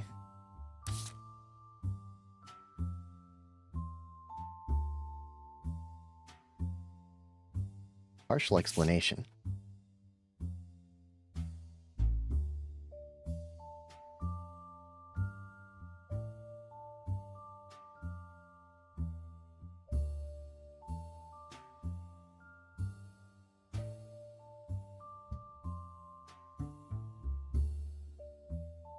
WRTD radio.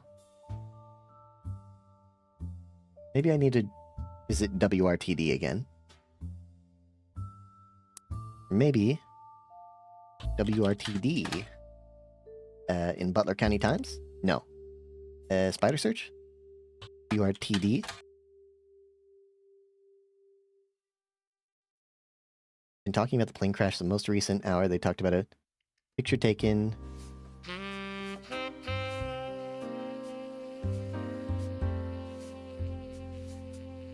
Okay, no, this is nothing. WRTD radio? I mean, R might stand for radio. I don't know how there could be 6. Intuition. Clark. As I write this addendum, Clark's gotten married again. Again? Oh, yeah.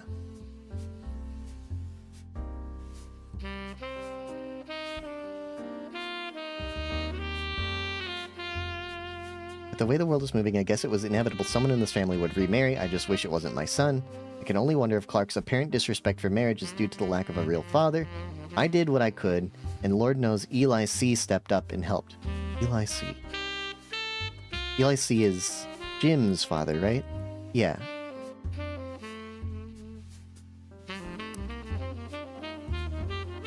More than I can say for Clancy or Edward. Eli C. practically raised Clark and Jim as brothers whenever he could. Eli's marriage seems fine, and Jim's marriage seems solid as a rock. But who knows what causes these things? I suspect that he's marrying Jane to keep her from running out of the band. Without her, he'd be the third wheel, and I imagine they wouldn't last as long as a trio. But still, I don't think a marriage on such a shaky foundation like that can last, and Lord knows I was right last time.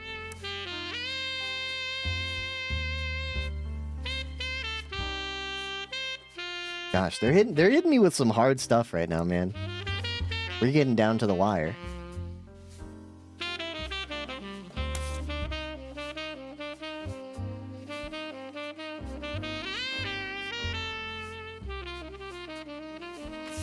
Clark from 1964? Clark's getting married. Far too young.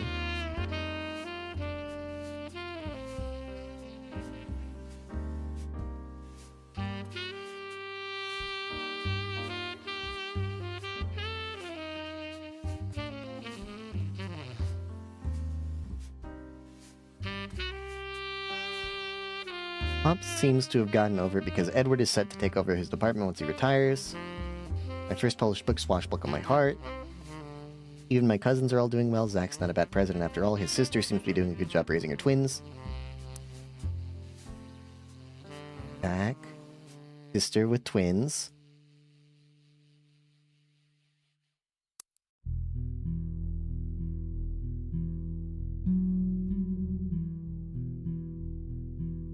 I don't know. The evidence they're telling me, my intuition tells me there's stuff here. I slipped again. But,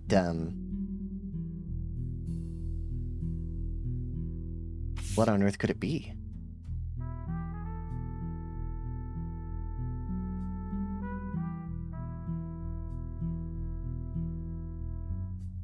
Okay. None of the 5 pieces stepped up. Company should stay with our branch of the family. Instead, it ended up going to Zach. He's the firstborn son of the 5-piece.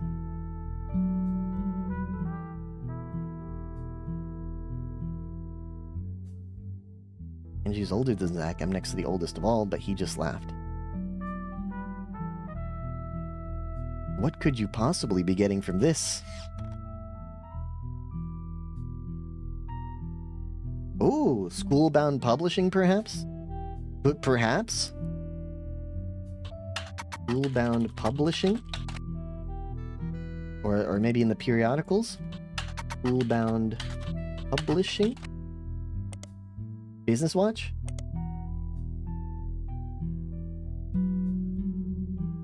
Dang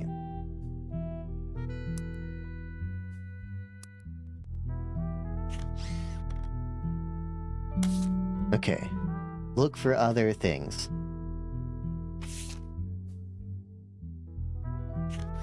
Close up. Nothing. How about...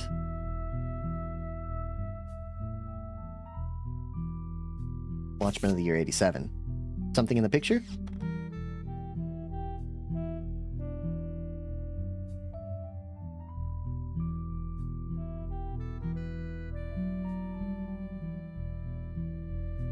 WOTY issue.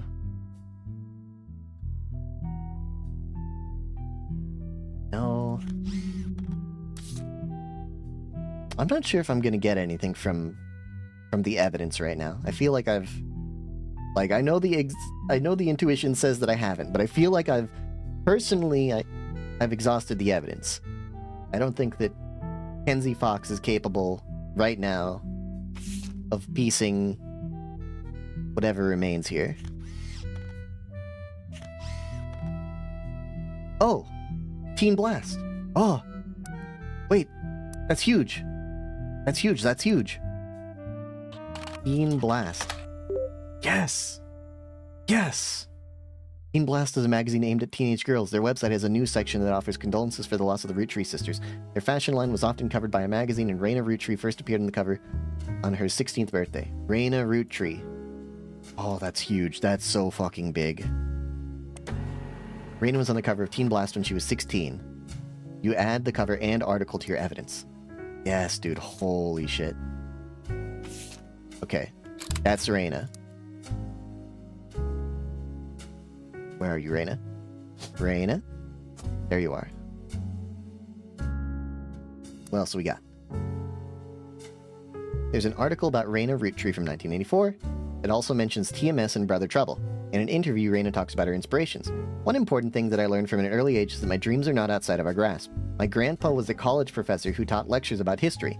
He always told me that history was full of people from famous families who wasted their fame and fortune by taking it for granted. Instead, he told me I should go out and use my name to accomplish something. I think he may have practiced that lecture a lot because I have other people in my family that have also made their Roottree name famous for things besides candy. His older sister even wrote a book that some of my friends tell me they had to read in school. I took his advice, and now I work with my mom designing clothing. I help decide what colors and patterns I want to model, then she designs the clothes with a team of amazing men and women. Although my grandpa passed away earlier this year, Grandma Laura tells me he was really proud of what we've managed to accomplish. Grandma Laura. Grandma Laura? Laura. Laura. Carlson Laura. Okay. Big. I mean, I guess it could also be her mom's mom, but I don't think they would include that in the game. I think that'd be too confusing. What do we got in this picture? I don't know if he's interested. Win a trip to the set of a new movie. Candy Girl gets serious about her inspiration and aspirations. Who cares? Who wants to read about this? Who's paying to read about this? Ridiculous. But TMS. We can go here, Teen Blast, TMS. Tommy Mark Sheridan appeared on the cover of Teen Blast a record 38 times, including 3 back-to-back months during the height of Brother Trouble. In the issues he wasn't on the cover, he was still mentioned quite often. You read every word of every article, and besides the fact that he was married to Raina, only one thing seems relevant. A gossip section from 1996 about 8 months before their marriage is called Is TMS Dating a Root Tree? It says, at a recent autograph signing, TMS told a Teen Blast reporter that he met a girl at a party in Malibu. Apparently, the cast of Brother Trouble gets together at Penelope's house once a year, and this time, TMS found love. The mega hottie had this to say. She's incredible. She came to the party to meet me specifically, and I'm glad she did. She said she had a crush on me when she was younger. I told her I have a crush on her from her posters now. Oh. When our Teen Blast reporter asked who the lucky girl was, TMS refused to spill, but we did some digging. One of the creators of Brother Trouble, Ron, married Penelope, who plays TMS's mom on the show. And get this, Ron is a distant relative of the Roottrees sisters. Okay, that's nothing that we didn't know. Who was the other... David Christensen. I don't remember. I wonder if the other Roottrees might have been in Teen Blast. Harley Roottree? Or Rose Roottree?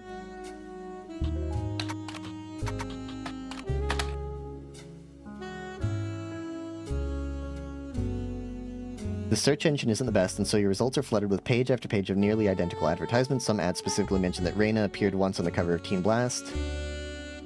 Riley and Rose, on the other hand, seem to be mentioned by name less than their older sister. Riley? Okay, no. That's okay. Brother Trouble. Hold on, we've, Brother Trouble. DCB. Dustin Christopher Baker. Okay. Dustin Christopher Baker. DCB was TMS co-star. Their mother was played by Penelope Tessa Green. Dustin Christopher Baker was in quite a few Teen Blast gossip columns, but is not related to the Roottrees as far as you can tell. Okay. Maybe Penelope Tessa Green? Penelope's character was not really who teenage girls cared about. As a result, there's very little gossip surrounding her. That's fair. Yes, that's fair.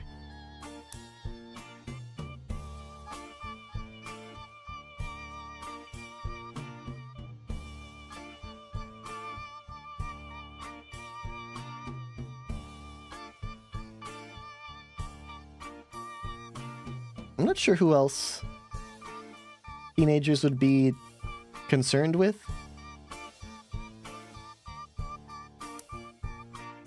Let's try Candy Root Tree. About 5 pieces. One of them was already in my evidence. Okay.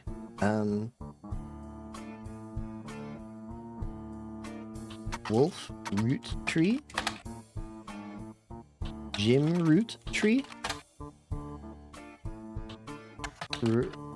Rain root tree?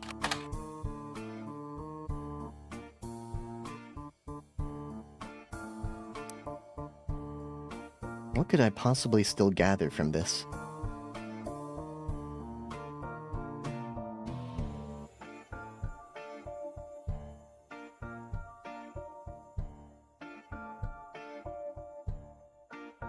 History's famous people.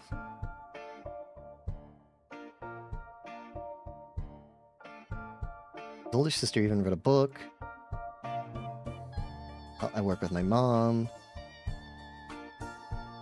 Maybe if we look up...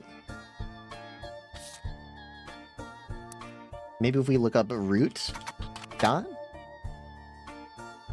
Some of them mention Brenda, but more often than not, her daughters are mentioned. You find a small bit of an ad from many years back that says, be sure to look for an upcoming article about Reina's inspirations for root clothing. Brenda White? Carl Roottrees? Okay.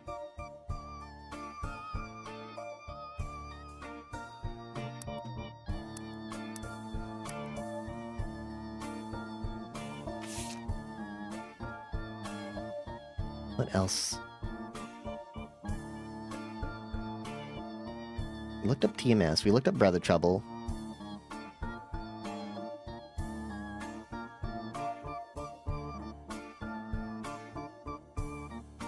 No, I don't know. Maybe Teen Blast is... I mean, I know it's not exhausted because it says 1 here, but for now, let's consider it exhausted. I mean, I don't think that they would talk about anyone else here?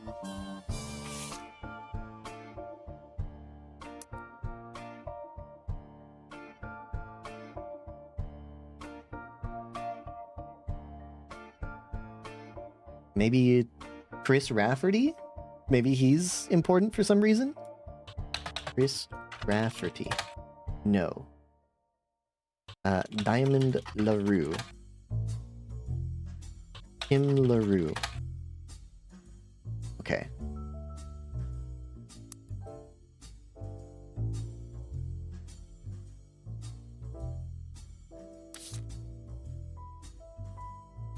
Where to next? What are we looking for? We need to learn more about the Madsons. Let's look up Ernest Madsen. Probably not in Teen Blast.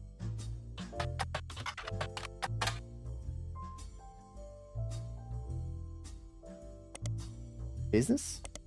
Okay. Article from 1982 announces that Ernest Madsen Jr. is taking over the day-to-day operations of Roottrees after the previous president died unexpectedly. Little is known about Ernest, but sources close to the family who have asked to remain anonymous have made it clear that he is more than qualified. There are rumors that Ernest had originally trained to succeed Zach, but had been passed up for unspecified reasons. Business Watch also managed to get a quote from the company's publicist. The last 4 years at Roottrees have been rough. In an attempt to keep our products relevant to the modern audiences, some of our decisions have had unintended consequences, from the fancy flavors misstep to the batter up bar. We've taken a bit of a tumble in the public eye, but Mr. Madsen is committed to getting back to business. Back to basics. Batter up bar. What's that? Batter up bar. The failed candy bar released by the Roottrees Company. Launched with great fanfare in 1980, it was meant to evoke the classic combination of pancakes and maple syrup. The name came from the fact that its recipe used a creamy imitation of pancake batter as its filling. The packaging had baseball imagery. Consumers loved the taste, and candy launched to stellar reviews, but after a little less than a month on the shelf, it was discovered that the filling of unopened bars began to separate and developed an off-putting texture described as powdery chunks floating in oily goop. This odd consistency made it the punchline of late-night jokes for a week, solidifying its reputation as a failure. Maybe... Batter Up Bar? Maybe in Teen Blast? Did the girlies want to care about Batter Up Bar? No? Boulder County Times, Batter Up Bar? Teen Blast. Fancy flavors? No?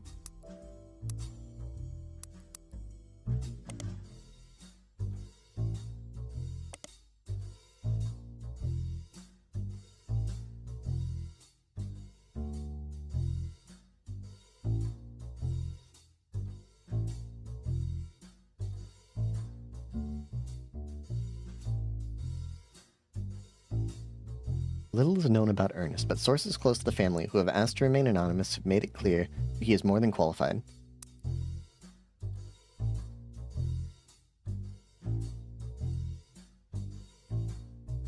Oh, jeez. How about look him up online? Ernest Madsen?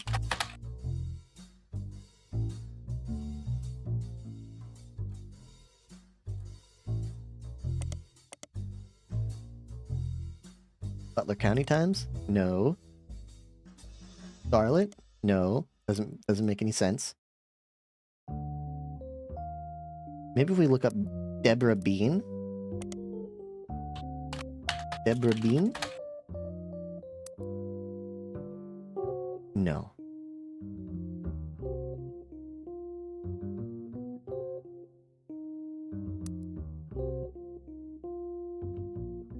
Did we get everything from the vote? Yes.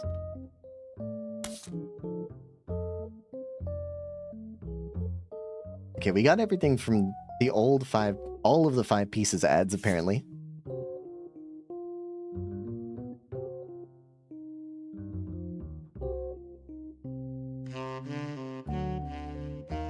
Should I look up some of the names of the 5 pieces, like Cool Chocolate and Bad Blue Raspberry? Bad Blue Raspberry. Maybe Raspberry, it doesn't have an H in it?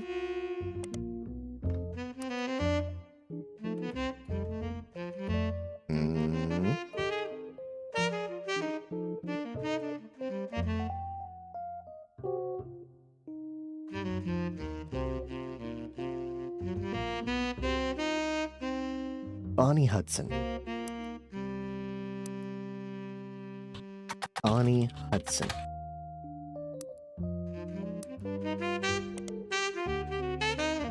Team Blast? Bonnie Hudson. Business Watch? Butler County Times? Okay, what about her father? Christopher Hudson.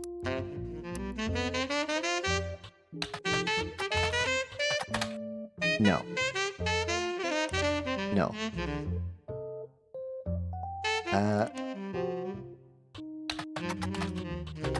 Christopher Hudson? What? How are we going to learn about your children? How are we going to figure that out, Bonnie?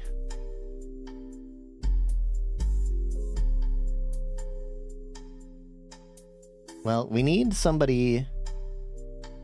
We need a new family.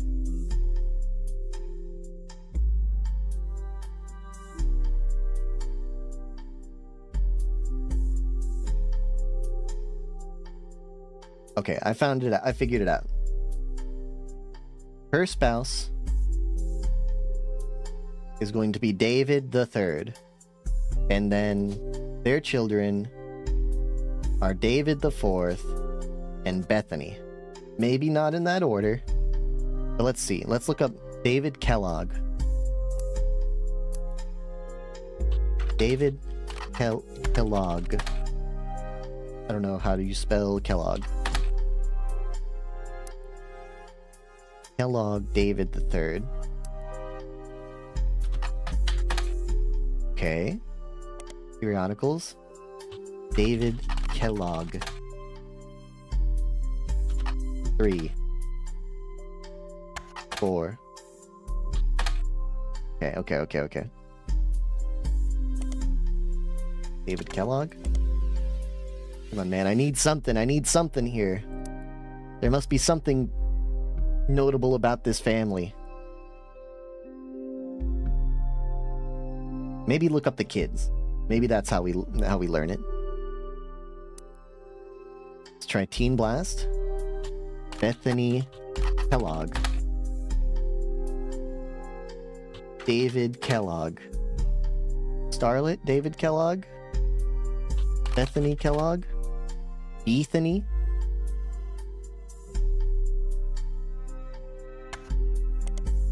Oh, okay.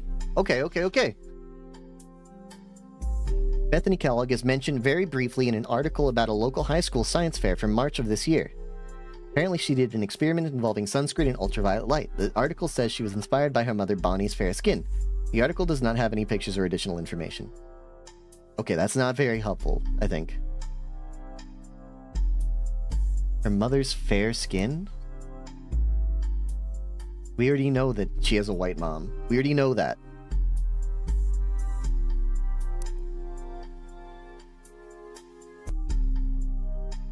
High school science fair. Sunscreen and ultraviolet light. She was inspired by her mother Bonnie's fair skin. I mean, I guess it's supposed to tell us that she's Bonnie's child, but we already knew that.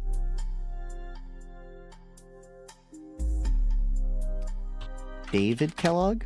No. Okay. So she, you know what? That means she's student K through 12. And maybe so was her brother.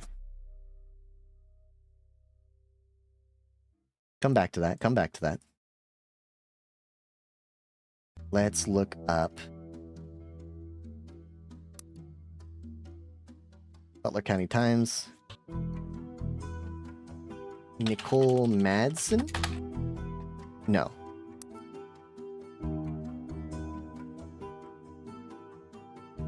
Gwyneth Madsen?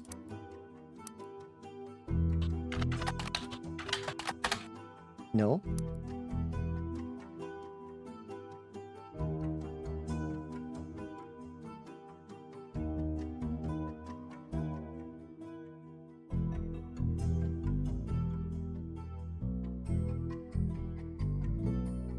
Okay, we can figure out who this is, though, because they have to have the same last name. So it must be Cattrall Stephanie and Cattrall Sam. And let's see, if he has a picture, that means he must be online, right? Cattrall Sam. How do you spell his name? Cattrall Sam. Gotcha. Cattrall Sam. Or Sam Cattrall. No? Periodicals? Sam Cattrall. Huh? He's got a picture. He's got to be something. He's someone. He's a person. He's got some sort of relevance. He has a photograph. Okay, maybe their daughter? Maybe their daughter is relevant somehow? Stephanie?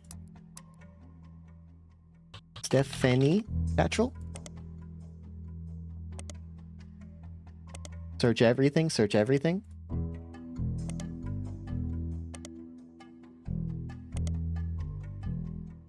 Stephanie? Come on, man. I know that you're someone. You're someone. You have a picture. You have a photograph.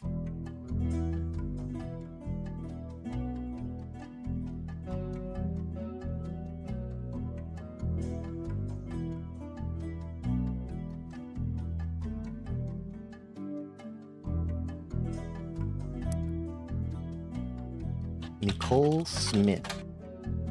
Nothing. Nicole Smith. I don't expect her to be in Business Watch. I don't expect her to be in Teen Blast. Butler County? No.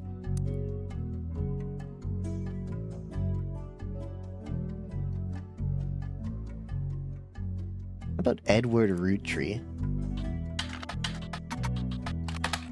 No. He was a lawyer, so he probably wouldn't be in Teen Blast if I had to guess.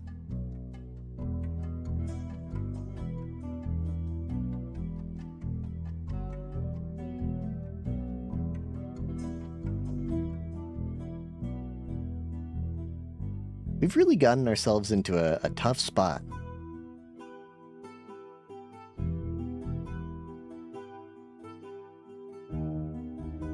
Maybe Chris Rafferty is a businessman like his father?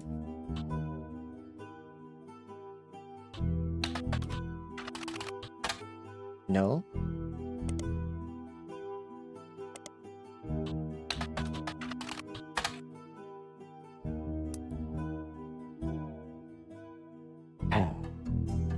Whoever he's married to is significant enough to have a photograph.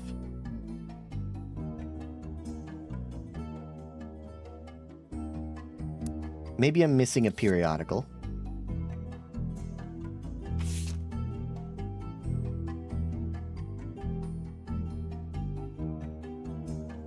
Let's look up Peter Janowitz. Maybe there's something we missed.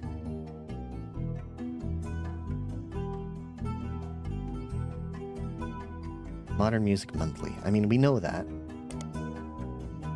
Modern Music Monthly. Well, hold on. How do I... Peter Janowitz. Peter Janowitz. There's periodicals, Modern Music Monthly.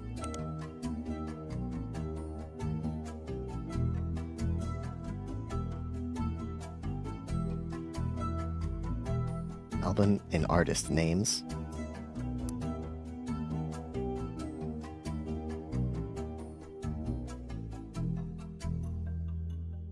Okay, I've got a weird one. Elias Roottrees, even though he's not a musician. Maybe the Roottrees... Maybe their children turned into musicians.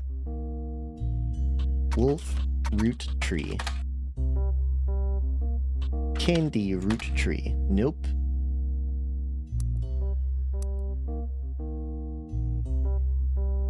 I wonder if... How about a spider search for Candy Roottrees?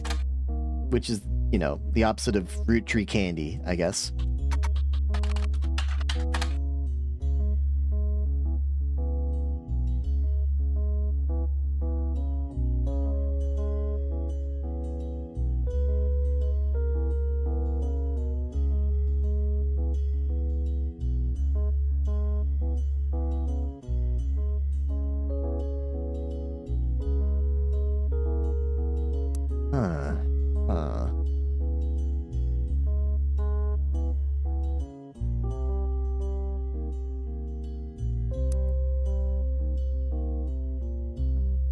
You think there could be a Butler County high school?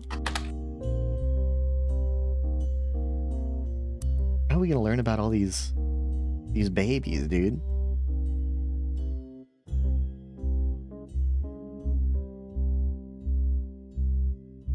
Something's not right here, apparently.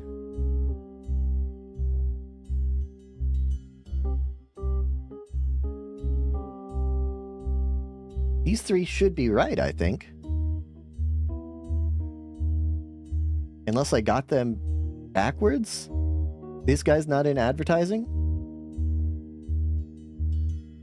Maybe the guy that looks like a professor is actually...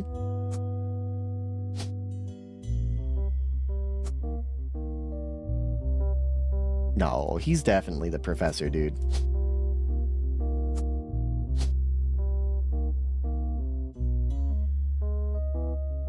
Maybe these two are mixed up?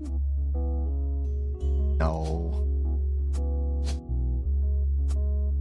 Lawyer, advertising, professor. How is it not right? Maybe whoever else I've got is wrong? Ernest Madsen Jr. is the 4th president. That's right, bro. That's right.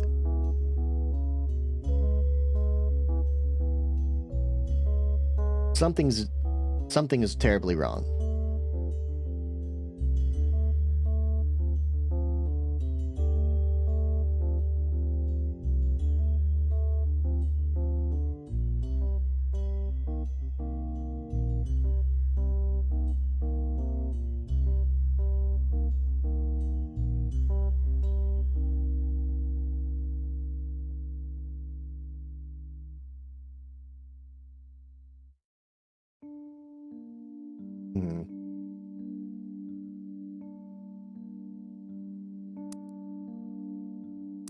Where did I learn about the teen blast? Wherever I learned about that, I feel like I need to learn... There must be like another periodical I'm missing. And I need some sort of hint.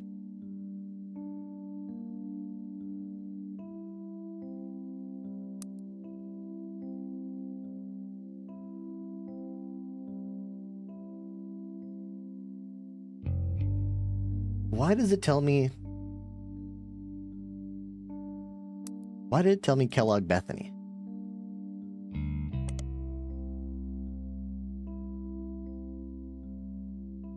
She did an experiment involving sunscreen and ultraviolet light. The article says she was inspired by her mother Bonnie's fair skin. The article does not have any pictures or additional information.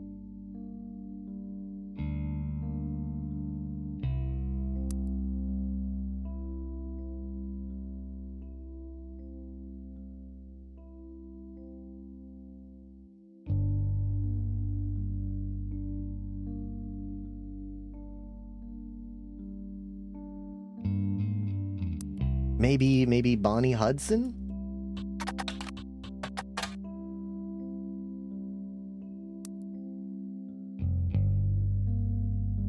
Bonnie Kellogg?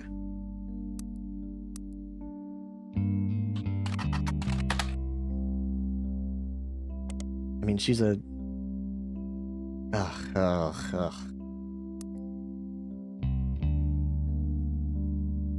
Maybe if I look up Bonnie Kellogg in Spider Search? You hate to be that, by the way. You open up your... Well, it's gone now, but you open up your Spider Search, and it's the thing that's still typed in there is, Butler County High School. Yikes. Oh, jeez.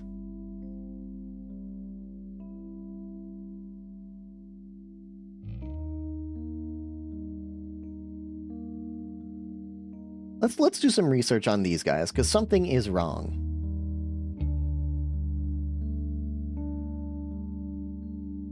Something is incorrect.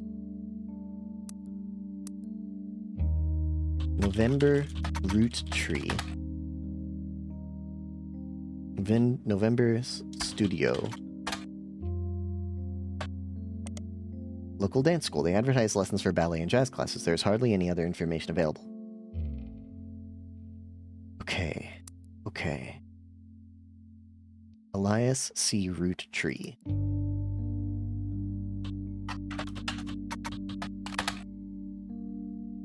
Periodicals. Elias C. Root Tree. Business Watch?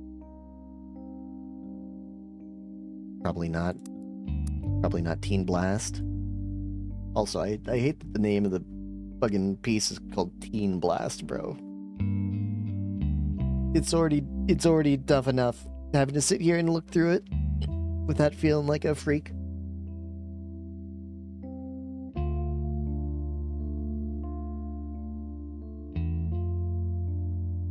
Maybe Professor Roottrees?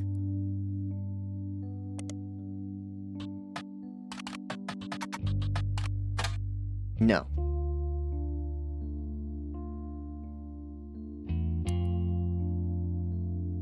Laura Carlson?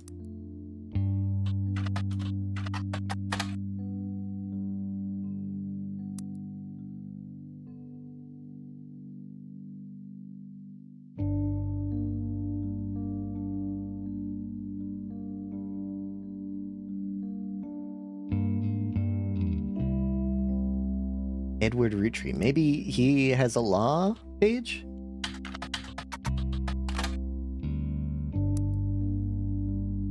Oh no, man.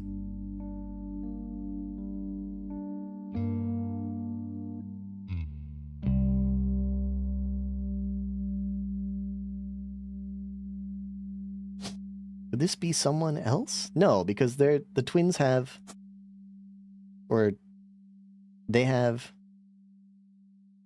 I guess they're not twins, but they have glasses. That's right.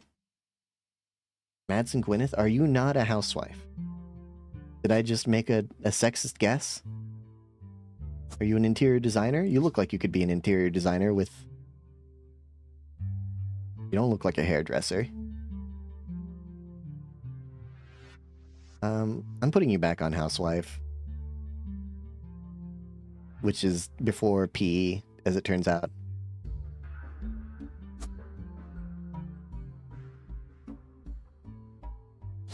saying you are a child. Rafferty Chris, I was gonna say K through 12, but probably not. He is married. He's married to... Ooh, there's a few.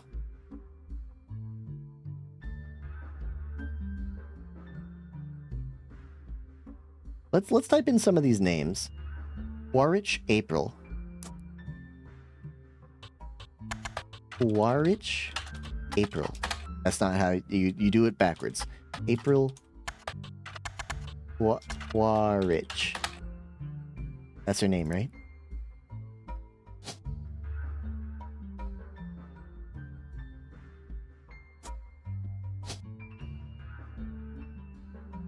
Luisa Garcia? Wait. Luisa Garcia. Luisa Garcia. No. How about in Butler County Times? Luisa Garcia. She got any businesses? She a musician? Perhaps in the movies? Any gossip? Is she a teenager? I hope not, given the fact that she's married to someone here. What else have we got? Joan Monroe. Joan Monroe. You a businesswoman? Musician? Movie star? Of course you're not. I would have heard of you. Web search? Joan Monroe. No. VOD watchers skip the next 3 years of the VOD? Oh, jeez.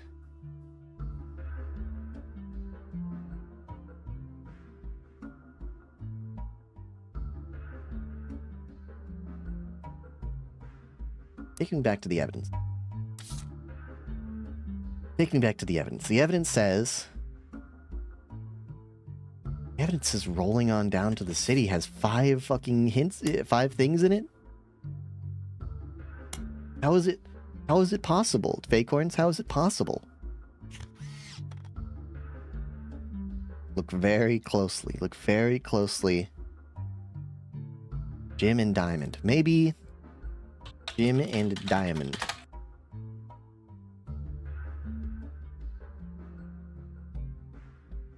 No, we already... Well, hold on. Let's look up Cherry Tree in the periodicals for modern music.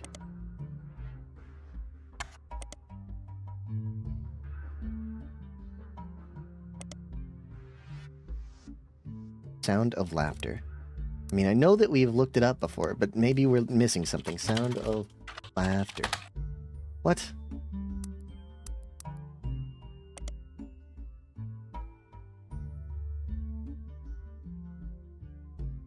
Sound of laughter. Spider search.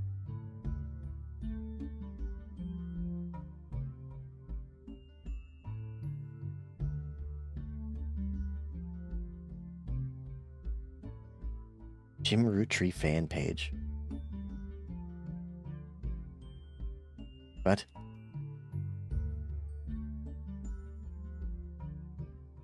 Cherry Tree? Maybe we look up Cherry Tree in Spider Search?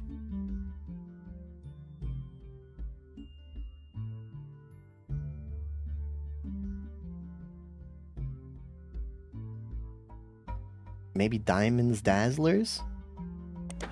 Ah, okay. Diamonds Dazzlers is the name of the official fan club for Jim and Diamond. You find a forum post called Cool Things You Got in the Mail on a random forum about video games. One reply mentions that Jim and Diamond still send out a Christmas card every year to Diamonds Dazzlers, accompanied by some pictures as well as some history about the fan club. Apparently, even though it is no longer available to join, Jim and Diamond still honor it themselves personally. There's a fierce debate in the subsequent post about whether that's cool or pathetic. Amongst the pictures of Christmas cards from over the years, only one is relevant. The card from 1996 included pictures of Jim and Diamond's young son Wolf, as well as a note about his daughter's band, the Floozies. That picture's been added to your evidence. Yo! Huge.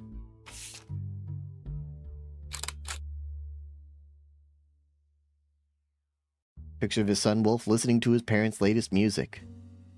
He seems younger, so I'm actually swapping these. Oh wait, no, it is already that. There's Wolf. Let's go. Let's fucking go. Let's fucking go.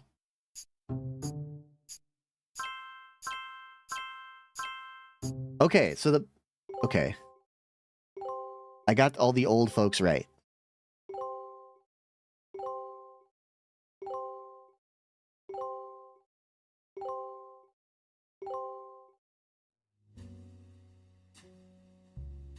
Okay, which means... How could this be wrong?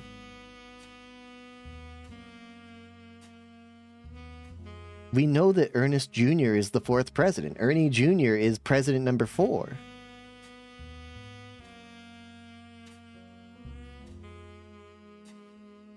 He's the president after Guy. Oh, do I have them? I have them in the wrong spot. I have them in the wrong spot. Madsen Ernest Jr. And then this is... I forgot her name already. What's her fucking... Madsen Gwyneth. Okay. And you are president 4th. And you are housewife. And you know what? I might even change your pictures. There. This is Bean Deborah.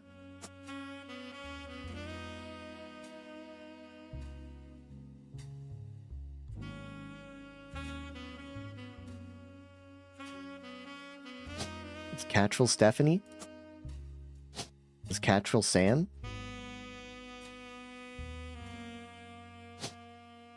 You are Madsen Nicole. Okay. Okay. That doesn't solve it, but it does get us a little bit closer. We learned something. The floozies. Let's look up the floozies online. The Floozies are an all-female punk band operating out of New York City. They're mentioned in passing in an online review from earlier this year. They're the opening act for a band the reviewer actually came to see.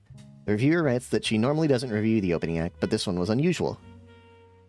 She described the music as loud, fast, and repetitive, and not in a good way. The trio was extremely cagey about their identities. The reviewer asked the venue who they were, and she was told they were rumored to be the children of other famous musicians and didn't want that to be why they became popular. Fuck that. If I had a famous musician parent, I'd say, like, yo, get me a record deal. What the hell? The reviewer also mentioned that for an underground and unknown band with absolutely no following, their equipment was all extremely expensive. Not only were they selling CDs, but they only cost $1. They were probably losing a fortune. The reviewer said though she bought a copy, she would be unlikely to ever listen to any of it again, except maybe Beef Baby, the 7th track. There is no picture of the Floozies performing live, but the cover from the CD they were selling, Conquistadore, has been added to your evidence. Okay, we have a...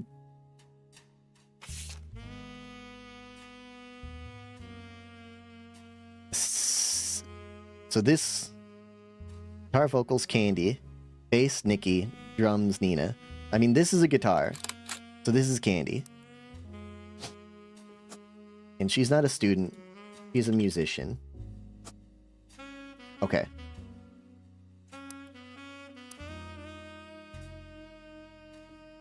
Conquistadore. We look that up? Maybe in the periodicals? The Floozies. Conquistadore.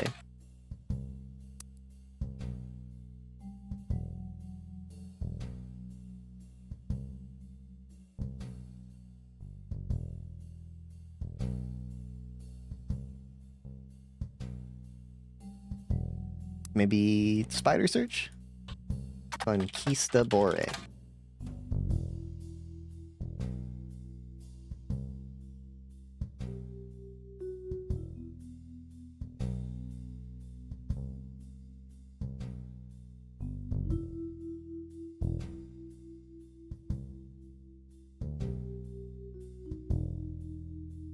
Beef baby?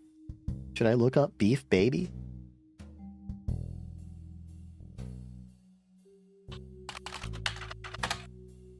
It's a song about the floozies.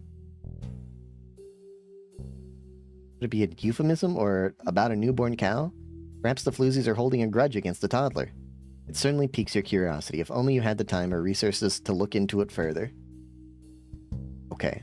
Do I actually need to know anything about this? No. We already know all that.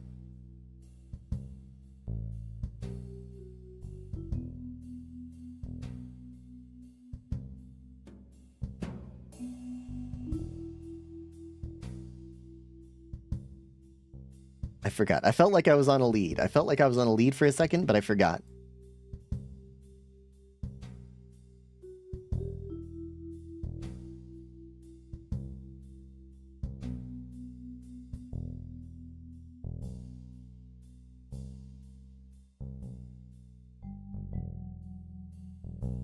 Nicole Madsen.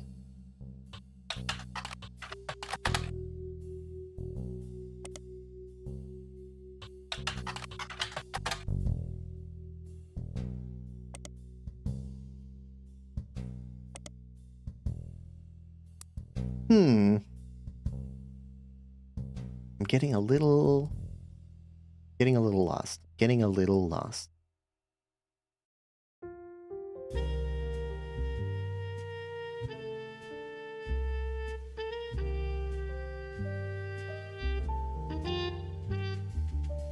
I mean, we got...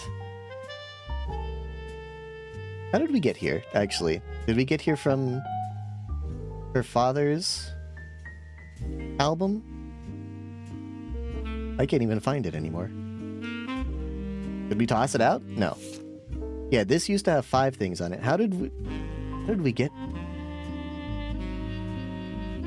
Whatever. Let's look at what still has clues. Sam has 2 clues. Clearly, I did not know her true family history when I wrote this. I didn't even know Sam was a root tree. All of my doubts were ill-founded. She's a fine woman. Had she the chance to grow up with us, Sam might have been the sister figure Gwyn never was. Ernie and the kids are lucky to have her. Ernie and the kids. Ernie, Sam, and Ernie. Where are you, Sam? Sam and Ernie. Okay.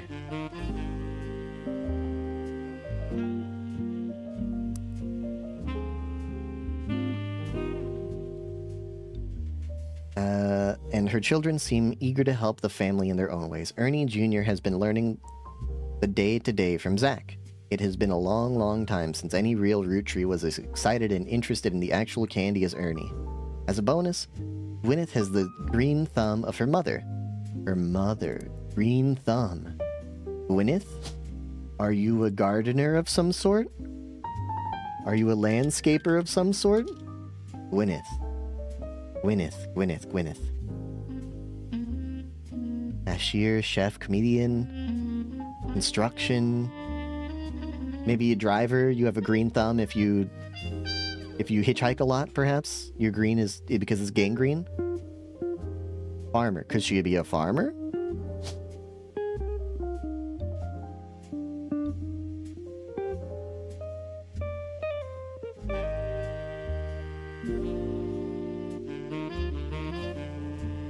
I don't see anything else there. It said she's the green thumb of her mother and her adopted grandfather. What the fuck is her adopted grandfather?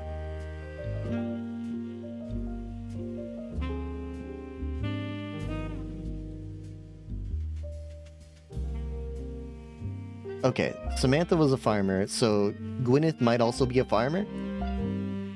If she has the same green thumb? And her adopted grandfather. Oh, adopted grandfather is EC, the gay one. Okay. I'm most ashamed of is not figuring it all out myself. Sam's a spitting image of Patsy with her jet black and green eyes. She doesn't have the thick glasses Patsy did, of course, but I guess that skips a generation. Her children have that covered. Yes. Sam's children both have glasses.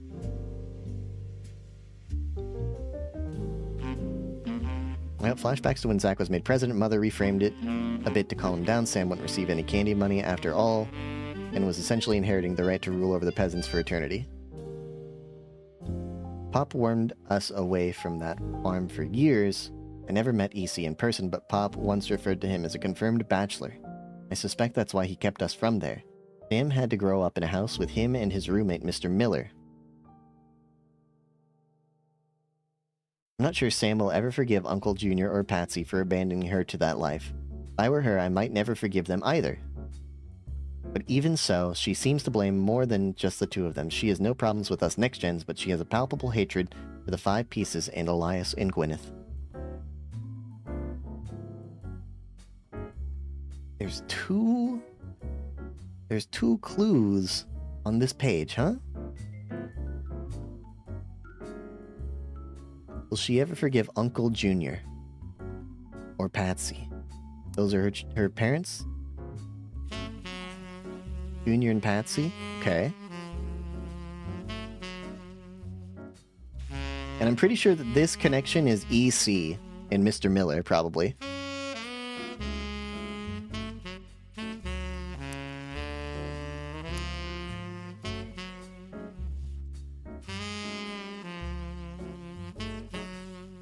She seems to blame more than just the two of them. She has no problems with us next-gens, but she has a palpable hatred for the Five Pieces and Elias and Gwyneth.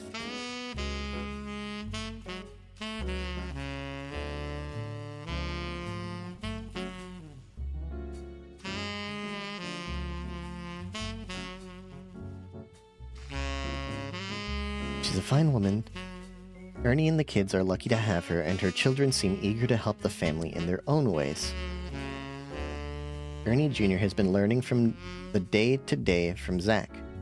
It's been a long, long time since any real root tree was as excited and interested in the actual candy as Ernie. As a bonus, Gwyneth has the green thumb of her mother.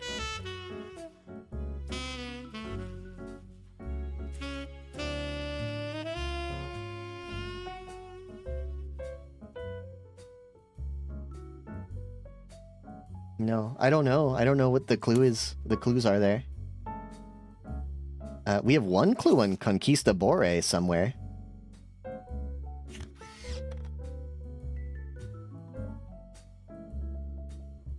I don't know if it counts as a clue, her face. I'm gonna assume it counts her clue as a face. Or her face as a clue. And since we haven't locked in, it won't tell us. Watchman of the Year.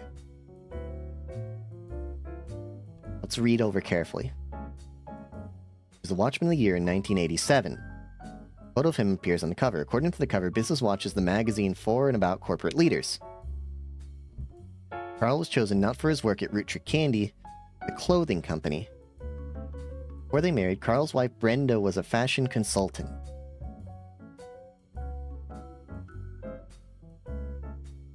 Maybe that's something. Maybe we need to look up Brenda. Brenda Roottrees. Business Watch? Butler County?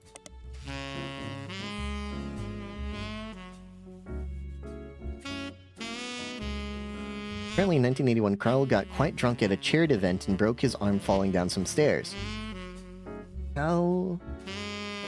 1981 charity event.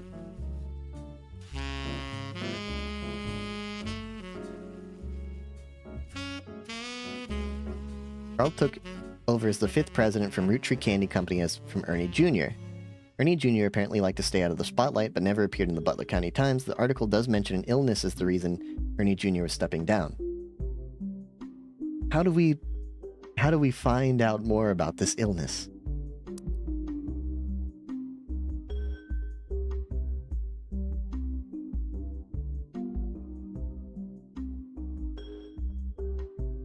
You know, I think it's possible that we have 3 down. 1, 2, I think those 2 are correct. And I think Roottrees Candy's correct. Candy Roottrees. Which means we just need to get a 4th person to lock in. Oh, but the lock-ins are gonna be so freaking hard, man. We're looking for Rafferty, Chris. It's all the youngest generation. This fucking sucks, bro.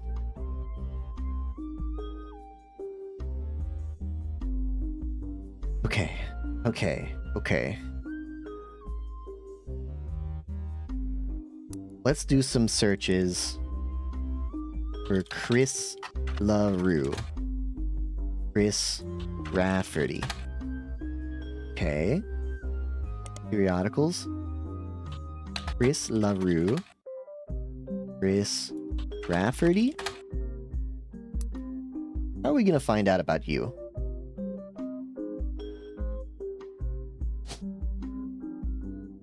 Who is that? Hold on. This must be you.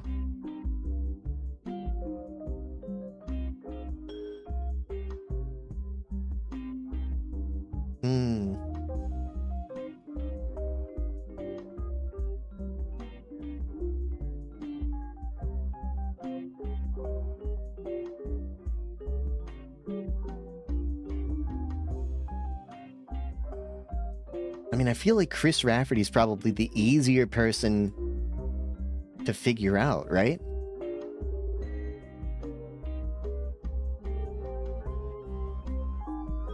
Because he's not super young, he's married.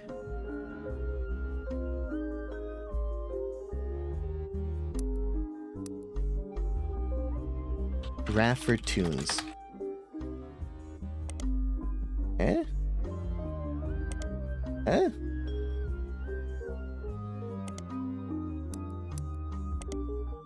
Raffertunes?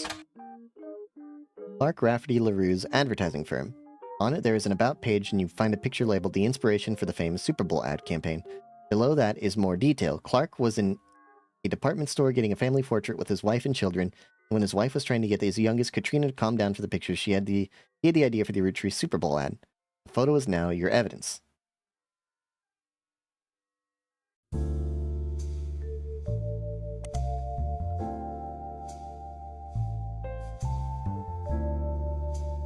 What about Clark Rafferty LaRue? Clark Rafferty LaRue? Search? Business? No. Butler County? No. Modern music? No. Okay. How are we gonna find out about the Raffertys, man?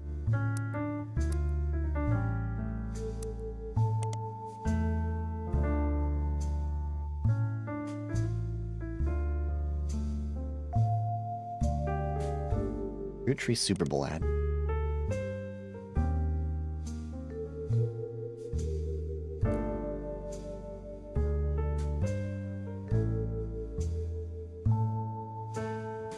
Need the rest.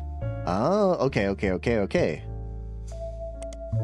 This is a famous jingle for the Roottrees Maple Crisps, originating from the Super Bowl commercial. The jingle goes, "When you're surrounded by madness and mayhem, reach for the best. There's enough there to share, but let's face it, you need the rest." Need the rest. Do that in search periodicals. Modern music. No. Okay. Team Blast. Oh.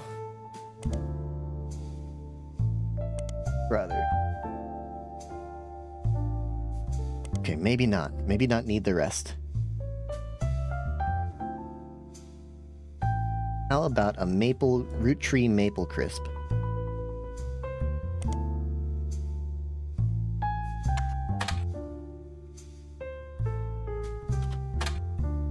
Okay. No.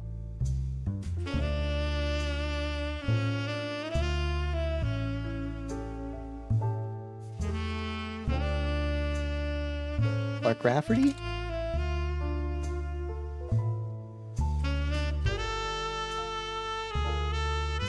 These times?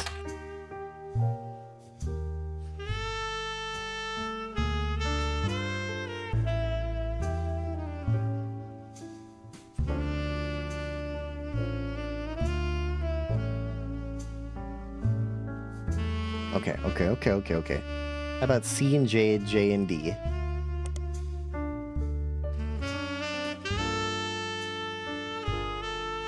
No. C and J, J and D periodicals?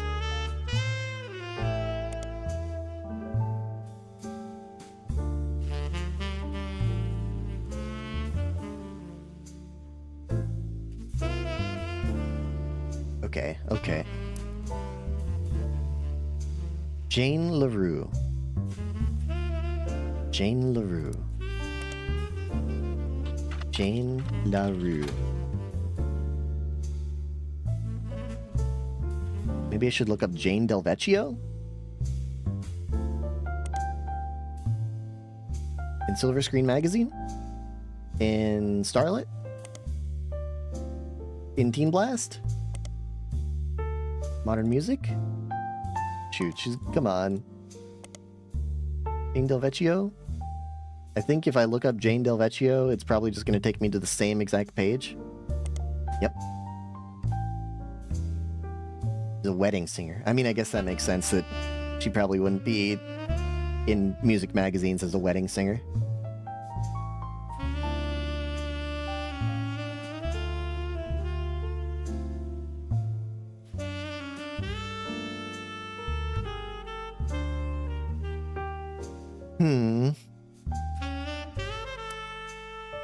Chris Rafferty. How am I gonna find out about you, Chris? Your mother's Jane LaRue, your father is Rafferty Clark.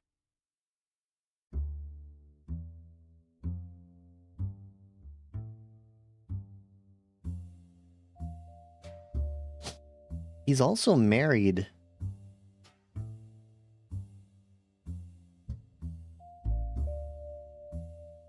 He's also married to someone notable. Or maybe he's notable for some reason that I haven't been able to figure out yet.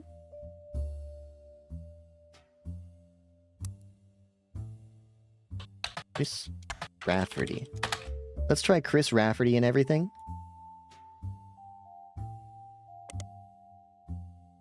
Chris Rafferty. Search everything.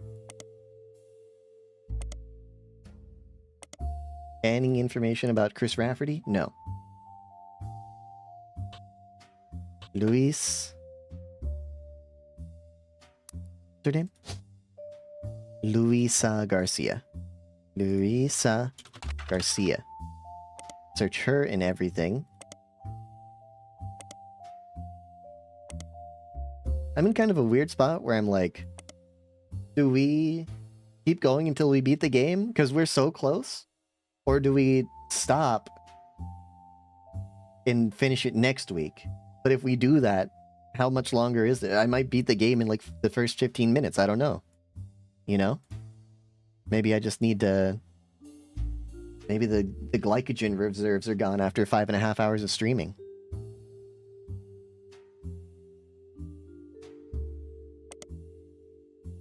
Luisa Garcia. Surely, there's got to be...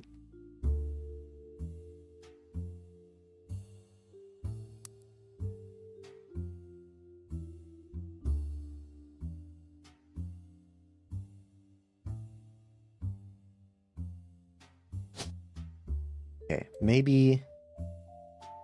Joan Monroe. Search again for Joan Monroe.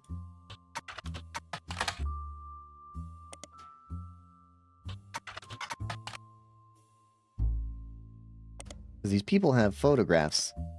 They must be relevant somehow. Relevant enough to have photographs? No? Our last one is Quaritch April. April Quaritch. Q-U-A-R Quaritch. Okay. April Quaritch.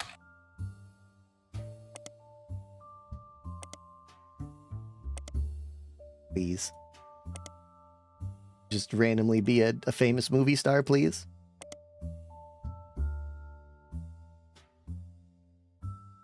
April Quaritch.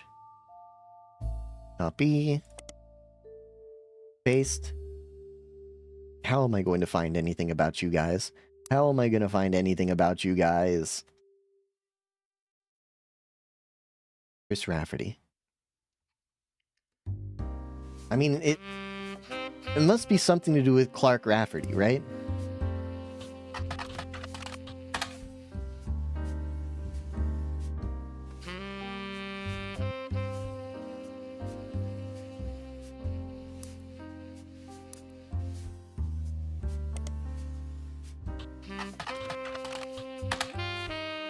Like... I don't know. How did I learn so much about Clark Rafferty and his children in the first place? How did I learn about... Is it because I learned about Kim LaRue?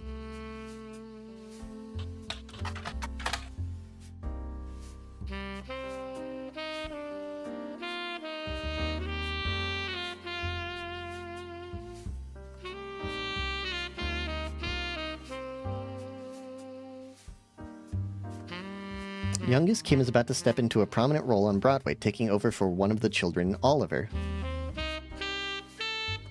Lucky LaRue's indeed. Kim LaRue? Kim LaRue Broadway? How did I find this picture of their... Okay, go to our evidence for a second. Where did that picture come from? Oh, this is the Super Bowl ad campaign. Yeah.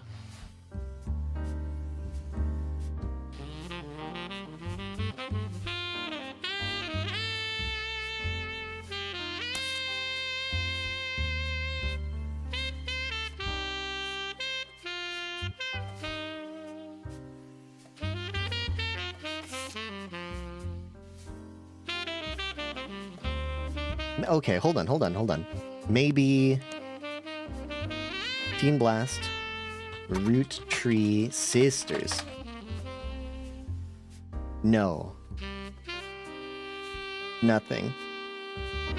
Okay, back to evidence.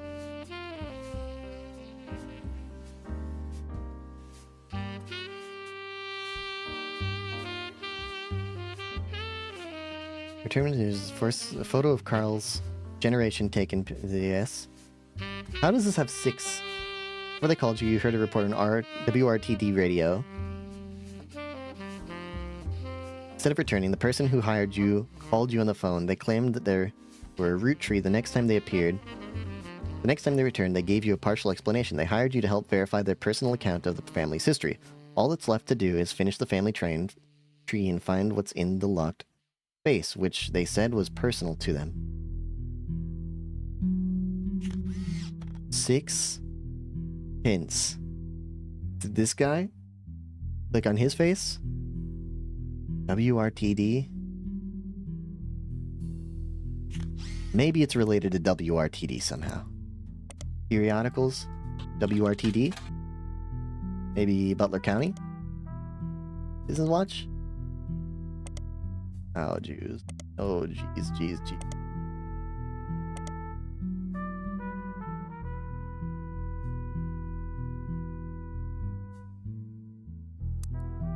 What? What could possibly be relevant 6 times in this?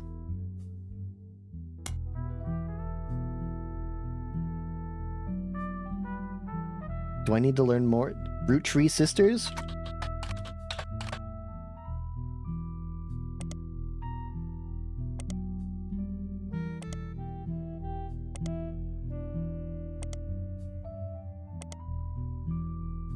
Spider Search Roottrees Sisters? Maybe there's something I don't know because I searched it so long ago. It was like the first thing we looked up. An unofficial Roottree fan site seemingly curated by a teenager. It's neon pink with purple text and hard to read until you highlight the words. The young webmaster writes, Raina is the most famous because she's the oldest and got married to TMS, but Riley is the smart one. Rose is a middle child like me. Why is Riley smart? You might think they are rich just because they are models, but their dad is also the president of the candy company, and their mom, Brenda, is a fashion designer. They do the modeling for her brand Root. I eat Roottree candy all the time. I try to dress in plaid Root clothes like Riley does in most of the posters. Someday, I want to get my ears pierced like Rose. The website's author continues to talk about her own life and what she likes about the Root fashion lines, but none of it is relevant. Okay, hold on. She says Riley is the smart one. Maybe we need to learn more about Riley Roottree.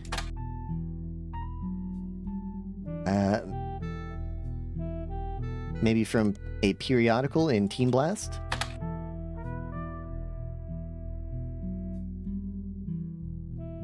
No. Is she smart? Is she noted in somewhere else? Do we have access to like a scientific journal somewhere?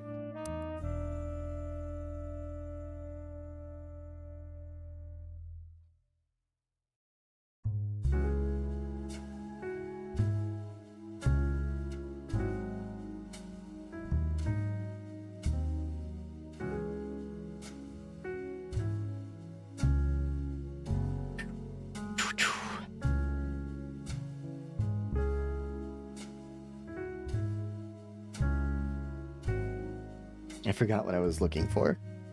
Right, I remember. I was trying to figure out why there's 6 here.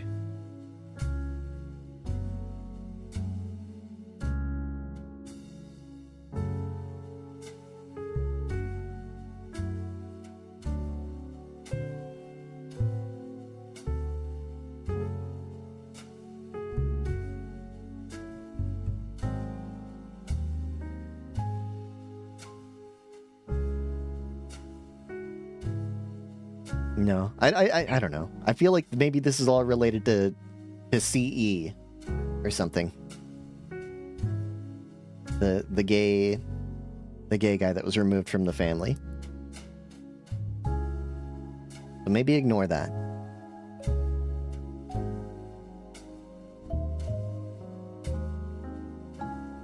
Kind of messed up that we still have. Oops.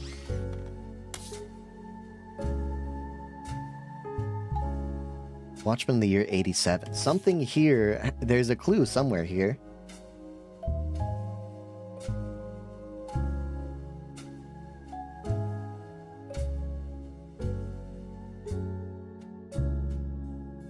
Carl's wife Brenda was a fashion consultant. Brenda White. Brenda Roottree. Brenda White.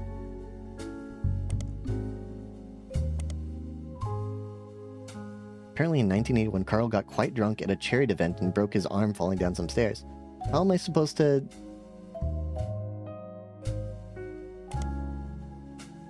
...1981 charity? No. That's not how search engines work. I have to know the name of the charity, but I don't think I do. I don't think I do.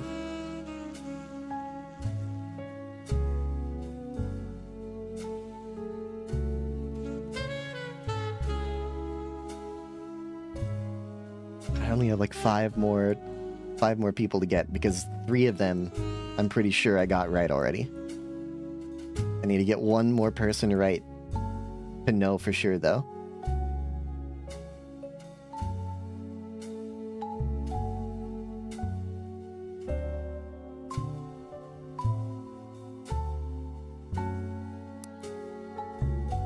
And Patrol.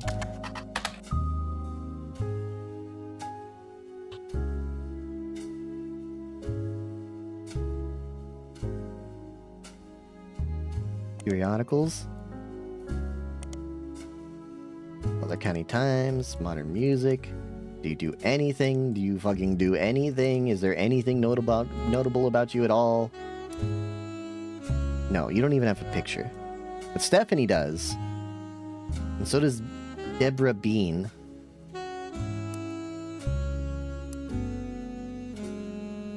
Stefani Cattrall. There must be a reason why there's a picture of Stephanie.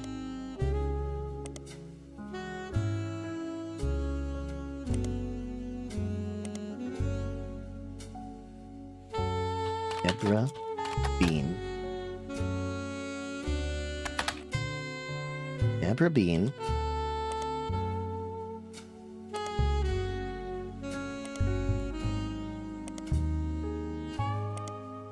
I might be cooked. I might be cooked. Would I, this late in the game, press the hints button?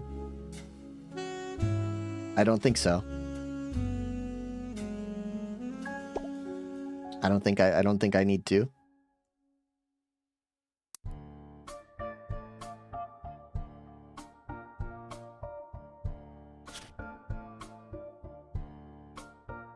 Butler Summer Theater. Butler Summer Theater performs plays and musicals during the summer. Makes sense. As it is not summer currently, their website is a thank you message. Thank you for making our 1998 season such a success. Stay tuned for announcements. The website lists the credits of a musical, which seems to be the final show they performed last season. There's a cast list, but none of the names seem relevant. Below the cast, it lists the crew, and two things stand out. Posters and additional set design elements by Jones Graphic Print, and choreography by November Studios.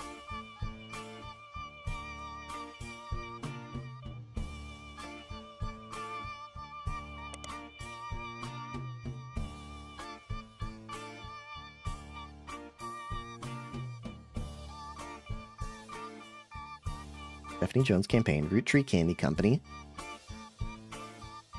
Butler County Holiday Light,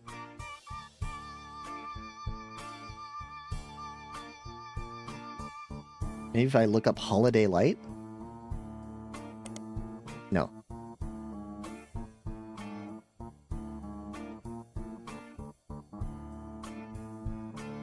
Butler County School District. Could this be what I need?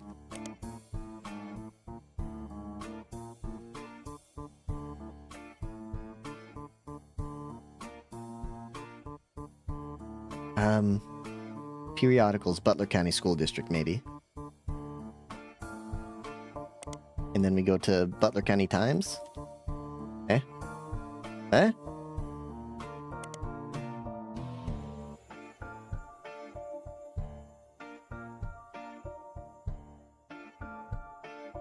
Sometimes I feel like it doesn't grab my copy-paste.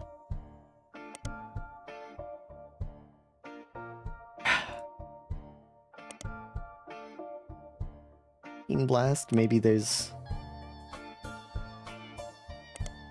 It would be really nice if I had access to the Butler County School District. Regardless, forget what that... Don't think about it that way, okay?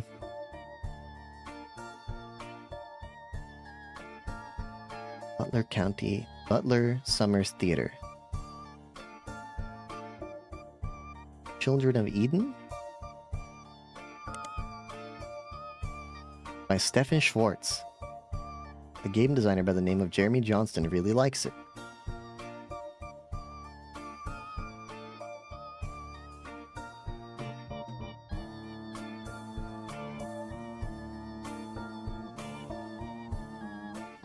You search for whoever's performing Children of Eden.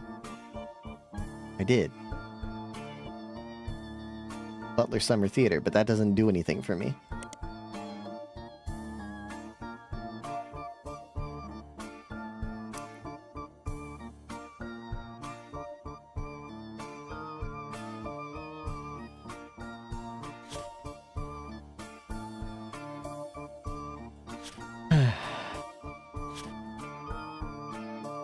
You know what? Let's talk to the rubber duck. If we don't click this at least once, we'll never know how it works. Wow, that conspiracy site had a lot going on. I only noticed one thing that might be useful. Conspiracy site? What the hell are you talking about? Conspiracy site. Root, tree, curse.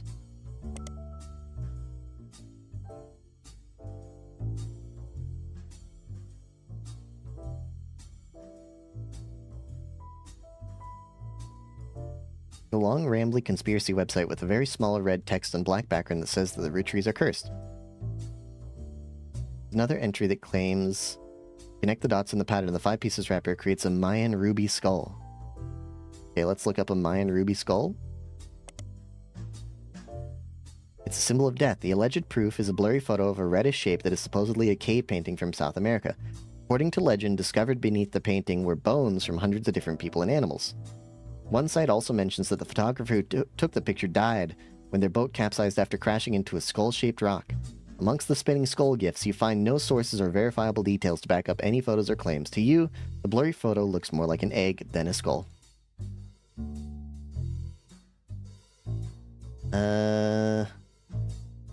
Post before that is a link to a site that talks about how Earth has... Okay, that's the time cube.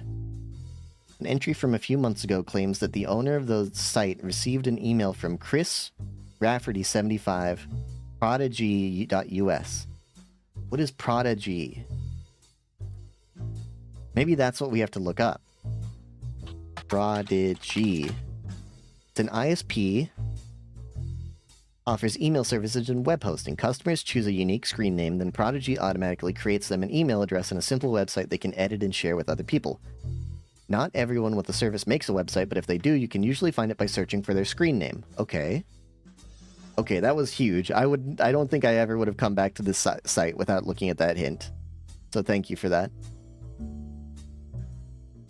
Okay. You find a simple page called The Art of Rafferty, copyright 1997. On Prodigy that lists the author's email address as Chris Raff. Below a bunch of GIFs that say under construction, there are a few art pieces. The first is a painting, captioned Me and My Fiancée Lulu. Okay, so that is probably Luis. This is Chris and Luis.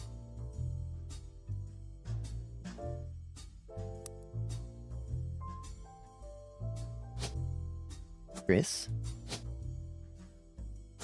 and Luis. Luisa. And you are an artist. Okay, I must have messed something up, because that's...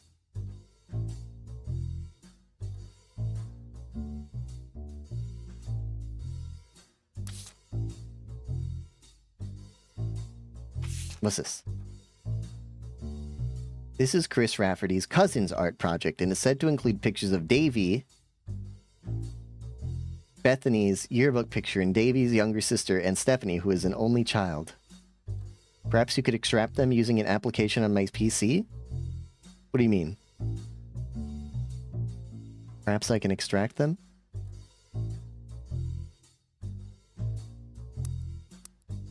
Oh, all of a sudden I have Pixpop. Zoom with your mouse wheel or click restore the photo.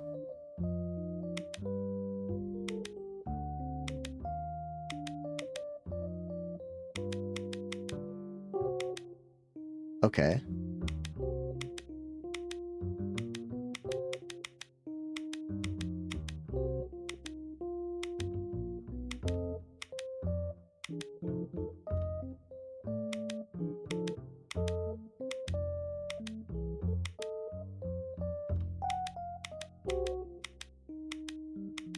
Okay, okay. Tough. It's like trying to figure out how to put the square in the square hole. Oh, we're crazy with it. We're crazy with it. Oh. Oh, yes. Cho mai?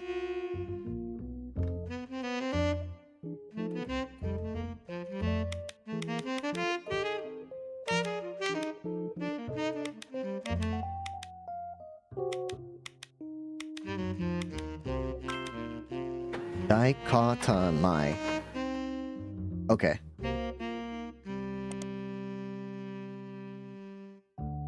Hold on. I need to see that again. Davy, who swims for Yukon. Bethany's yearbook picture. So that's Bethany's yearbook picture. So we have Bethany.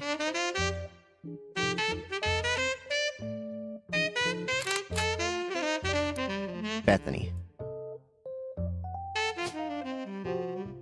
Boom. Yes.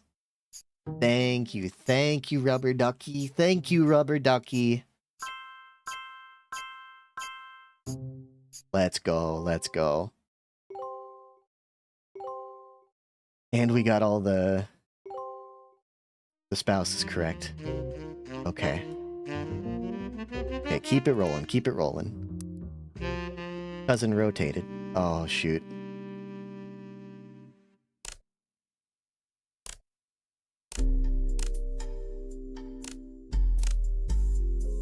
Oh, he's crazy. He's fucking crazy. Middle school? So this person is just a K through 12.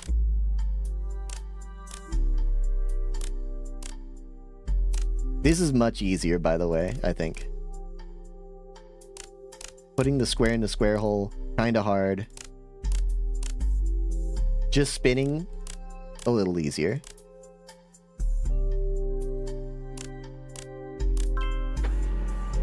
Look at that. Look at that. He can recognize patterns. Look at that. Incredible. So this is an only child, if I recall correctly. But what?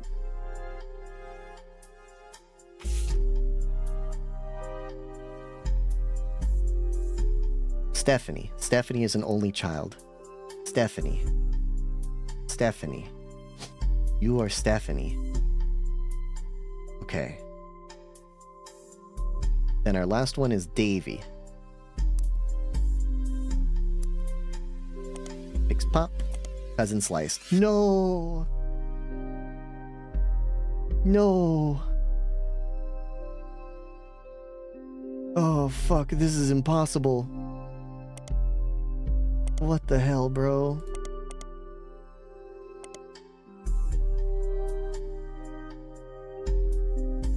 What the fuck?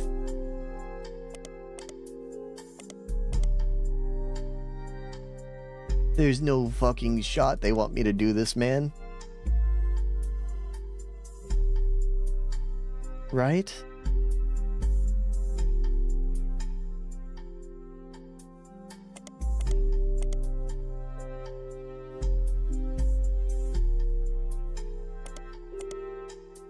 No. This is horrible.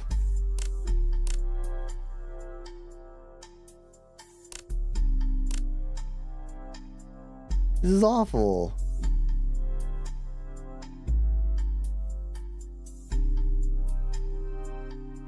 Straight up, I don't know how to do this. I don't know how to do this.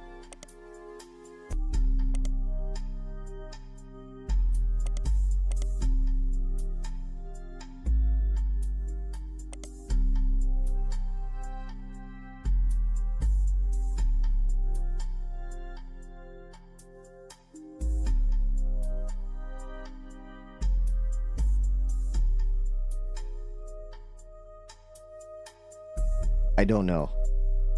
Ah, I do. I figured it out. Watch this. Now.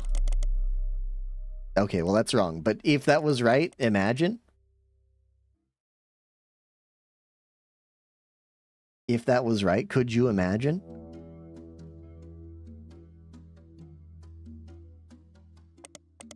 Okay, look at this.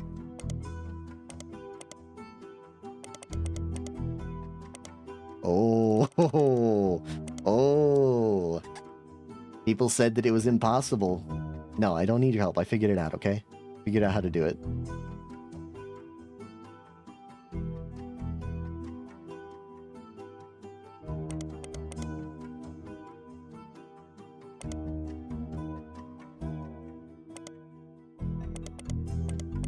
I think I figured out how to do it. This goes right here, I think. So if we lower this, then raise this. Yeah. Okay. This shoulder? Is this here?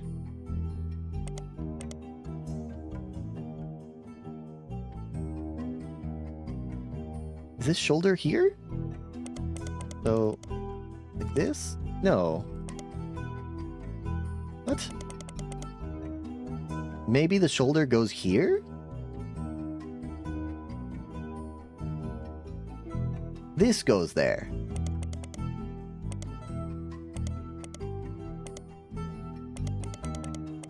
Okay.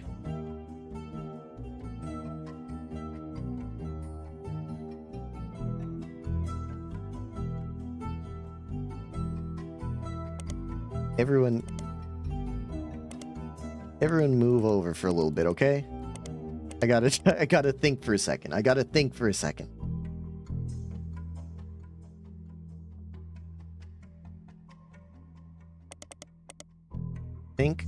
this might go here. And then beneath it,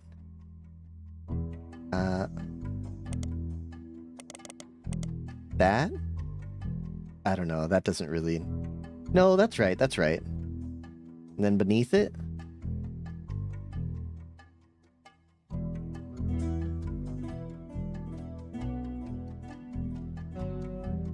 Beneath it, it must be this. And then... that. Okay. There we go. And now... we the best. Printing cousin.swim.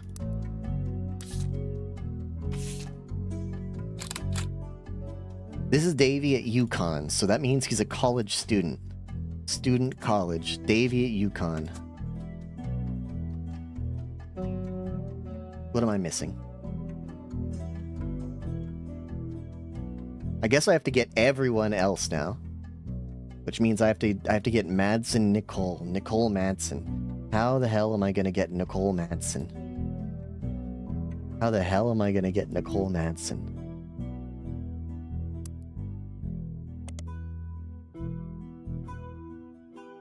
Okay, me and my fiancée Lulu, a painting I did for the first year of college that I plan to give to her when we get married in May. Go Tardens! There's an odd collage called Cousins, which seems to be made up of 3 scrambled images. The accompanying artist statement says we had to create a piece of art about our family. I asked as many of my extended family of cousins for their pictures as I could, even some I've never met. Only a few of them got back to me, and my teacher said I wasn't allowed to use pictures of Raina, Riley, or Rose, so I had to get creative and use only my third cousins. This includes Davey, in Bethany's yearbook pictures, and Stephanie. Chris's artwork has been added to your evidence, but the cousins photo will need to be unscrambled before you can use them. You've downloaded a new application, Pixpop, to edit the photos. Okay, okay. Rubber Ducky. Clark Rafferty only has one child left to place. It's his oldest. Clark Rafferty. Yeah, I already did it, Rubber Ducky. Rubber Ducky, you don't know that yet, but I did it, okay? You saw someone earlier whose last name was Rafferty. He had a website and everything. Yeah, I know. I put him in there, okay? I just haven't locked him in yet. Be the searcher for his result. I did. He's an artist. I did it already. Rubber Ducky. Rubber Ducky doesn't know, dude. Rubber Ducky doesn't understand.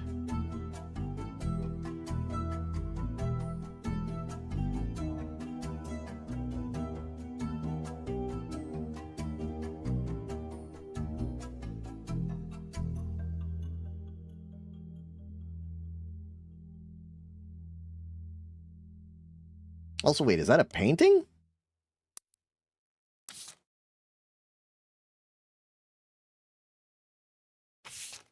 Me and Lulu? He's actually an incredible painter. Very lifelike.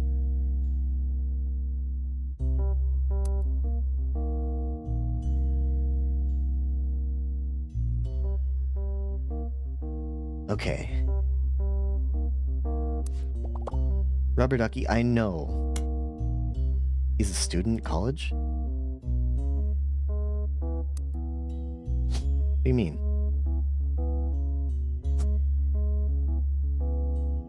Okay, Rubber Ducky, will you stop talking to me about him now? Ernest Madsen Jr.'s only child should be easy to fill in if you look back over your evidence. Really?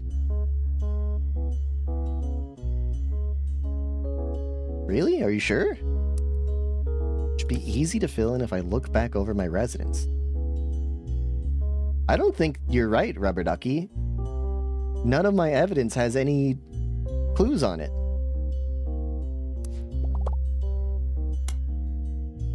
Kiva Candle?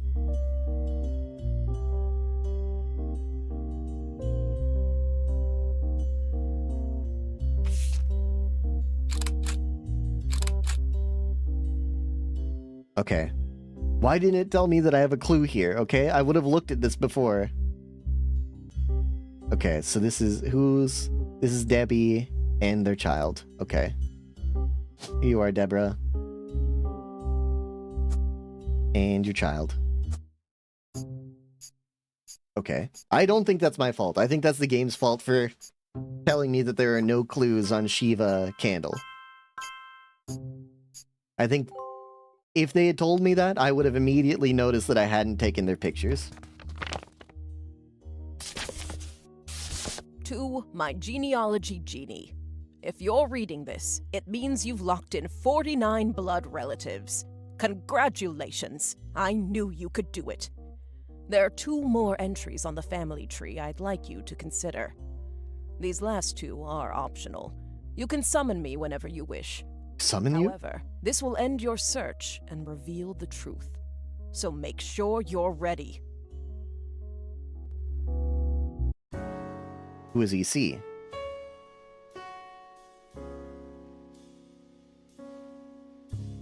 These last 2 are optional, so... and won't lock in until you say, I'm ready. You can summon me whenever you wish, however, we'll end your search. This is something Miller. Miller something. And this is Edward...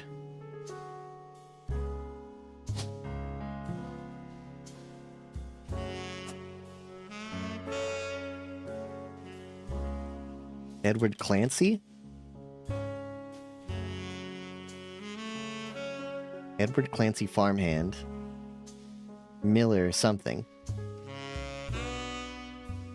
How do we find Edward Clancy, though? Edward Clancy. I mean, we just need a picture of him, right? Do we have a picture of him that I just haven't looked at? EC is for egg cream. CE is for cinnamon extract. Could he really be Edward Clancy? Okay, look for photographs. For faces we haven't clicked.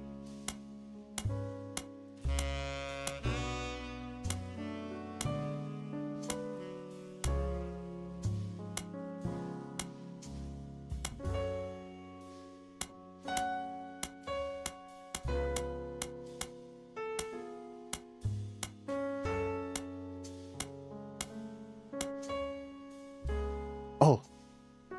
Oh. Lauren's diary contains... Okay.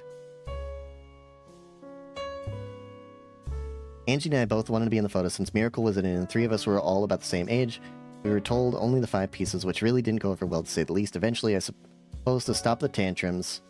They posed us in front of the camera with Mr. Morden, who was there with Aunt Gwendolyn. Found out years later that they never even took a second photo.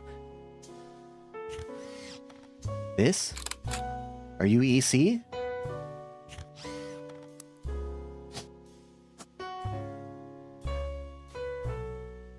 But how do I find out the name of your spouse?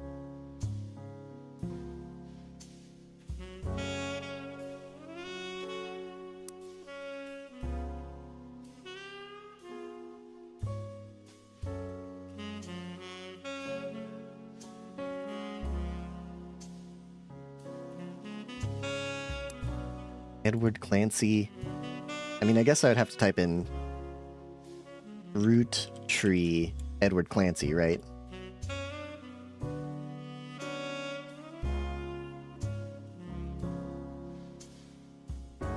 Miller. How do I find out Miller's last name?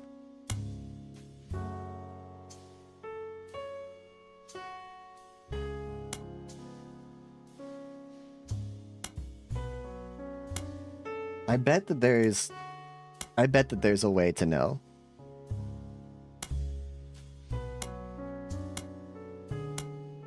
But unfortunately, I don't think that...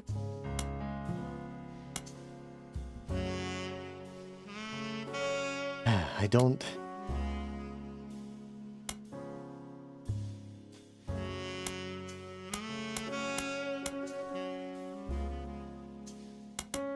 Okay, maybe... Sam.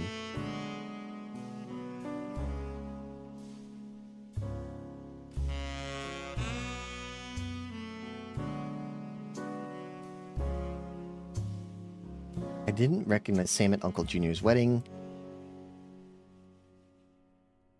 The reception, when I asked who Sam was, she shushed me and said it was complicated.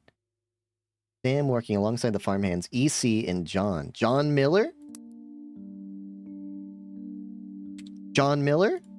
I'm ready. Yes.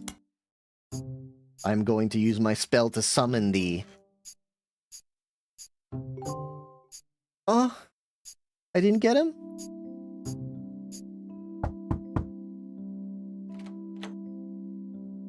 So, you thought EC was Edward Clancy Roottree, and his partner was John Miller?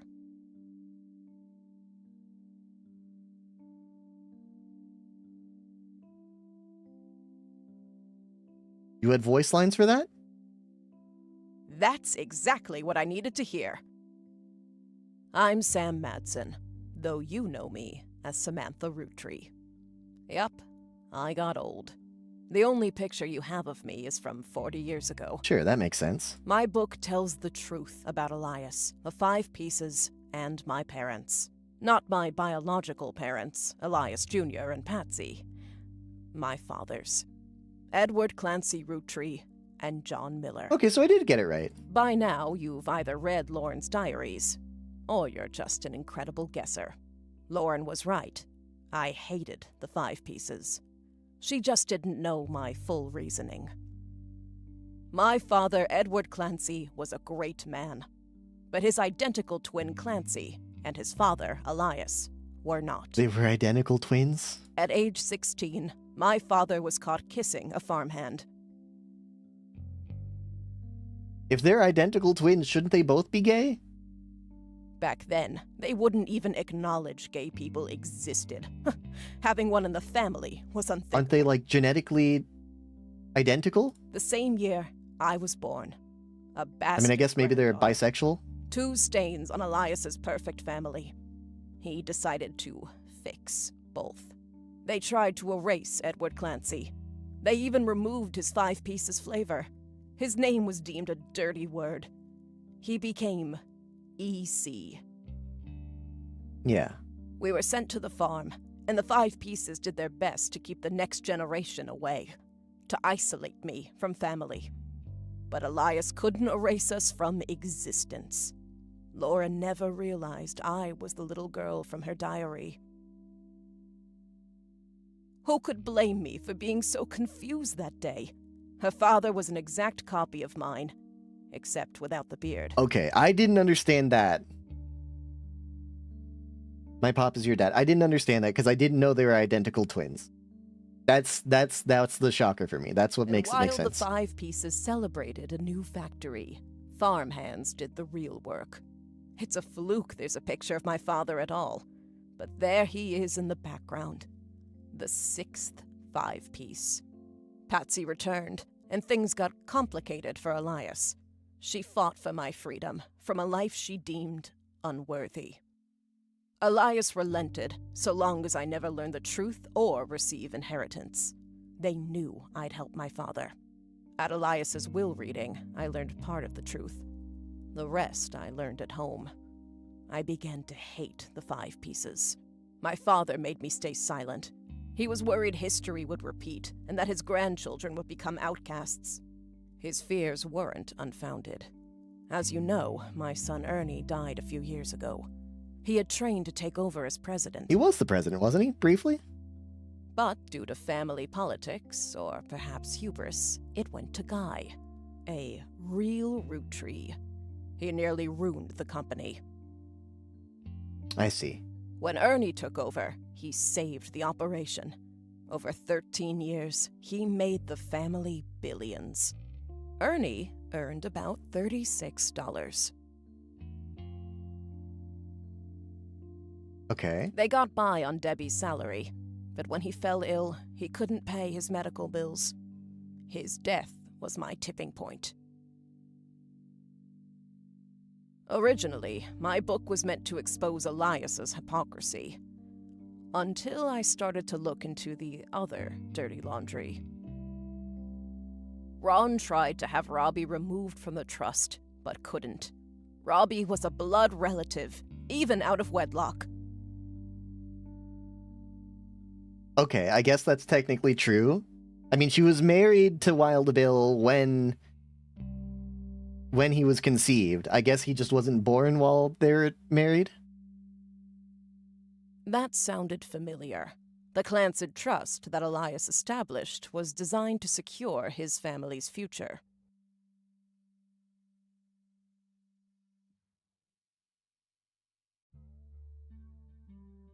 His entire family's future.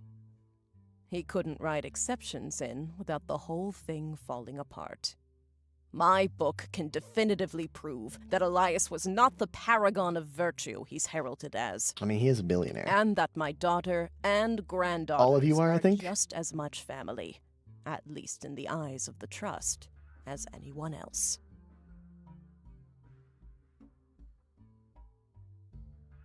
The Clancid Trust will secure their future. They can decide what to do with their shares. But I'm old, and I'm not in it for the money.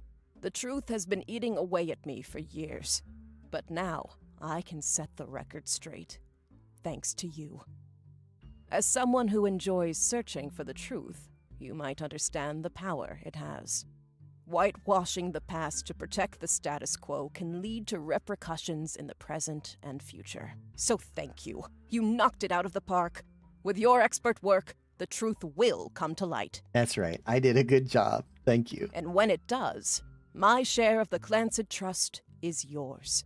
Like I said at the beginning, set for life. Are you allowed to do that? Are you allowed to just... Looking at the family tree on your wall, now with my father's, everything finally feels complete. Unless a whole lot more root trees somehow appear from thin air. This is the last time I'll come knocking. Thanks again, and so long. Unless there's some DLC made for this video game, this is the last I'll come knocking.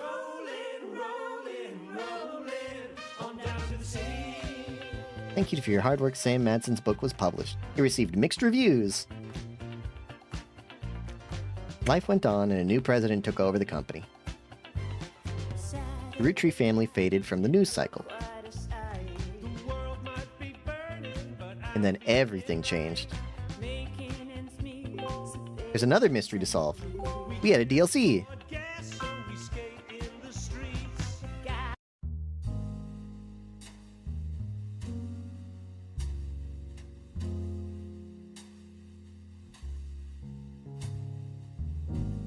I heard, by the way, that Roottrees Mania is kind of annoying. Also, I don't think I have the DLC.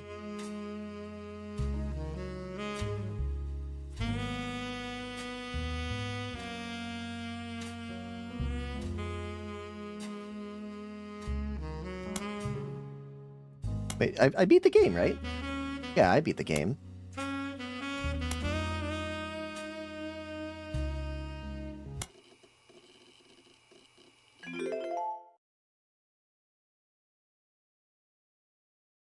I just want to see the setup.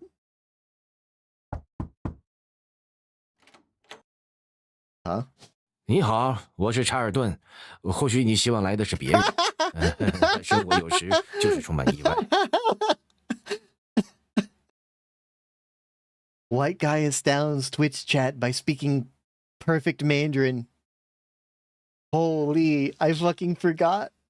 Because the main game was all in English, I forgot that the DLC... I guess it's not DLC, I guess it's free DLC? Fuck, I forgot that I had set it to Mandarin and it just never changed for some reason. Hi, I'm Clark, probably not who you expected to be knocking, but life's funny sometimes. 你藏得不错，我们费了好一番功夫才找到你。Took us a while to track you down. 过去1年发生了太多事，很多事情都闹到了公众面前。不过幕后同样在暗流涌动。我从没想过要当总裁，我不擅长应对压力，再加上我母亲身体也越来越差了。啊，抱歉，我有点跑题了。我不是来博取同情的，我来这里是因为萨姆的书引发的连锁反应之一。现在鉴于克兰西信托协定，公开承诺会惠及所有鲁特里，无论他们和我们有什么过往，一大批潜在的堂表亲都冒了出来。你可能在时事新闻的封面上见过那个人，那对我们来说简直是场灾难。然后米拉克又把一切都拐到了自己身上。长话短说，就是突然冒出一大堆潜在的堂表亲，萨姆正在帮助其中一些人，但他处理这事的方式并不怎么合适，他还不接家里任何人的电话。我通过一个共同的朋友无意中向他透露，说我发现了你，还上门拜访，这确实有点操控意味。不过我希望他会主动联系你，你可以告诉他我是站在他那边的。与此同时，如果你愿意，我可以和你分享我们的文件。如果萨姆联系你，请转交给他，我真心希望他能意识到我是他的盟友。请尽管自行研究，听说你挺喜欢这类事情，毕竟人各有所好嘛。Okay. Sorry, it just dawned on me again, the white boy is speaking perfect Mandarin at me.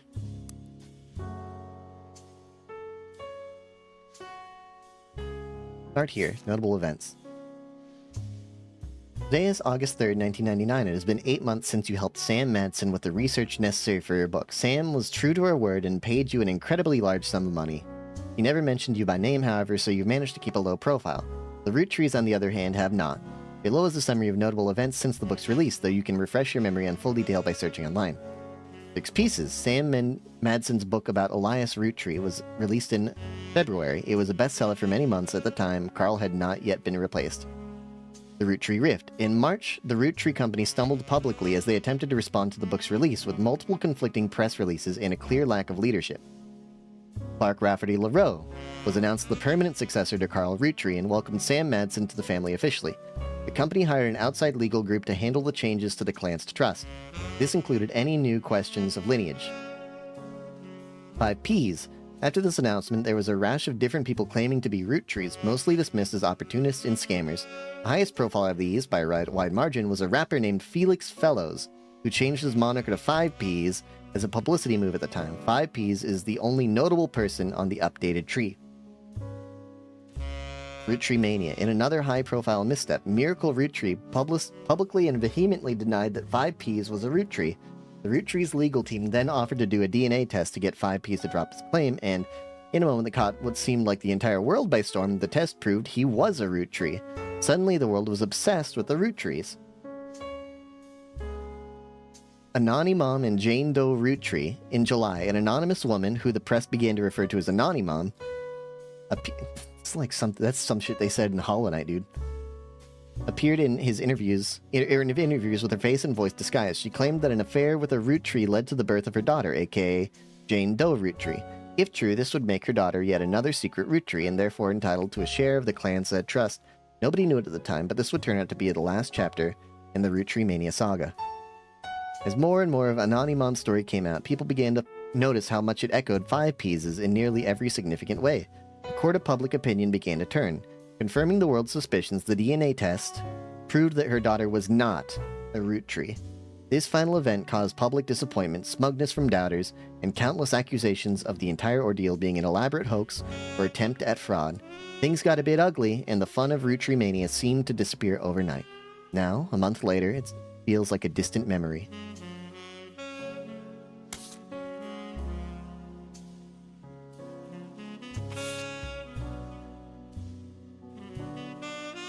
The current president of the Tabooth of You. I mean, there's no clues on this one. Do I actually have to... Okay, I don't know. Maybe I should read it.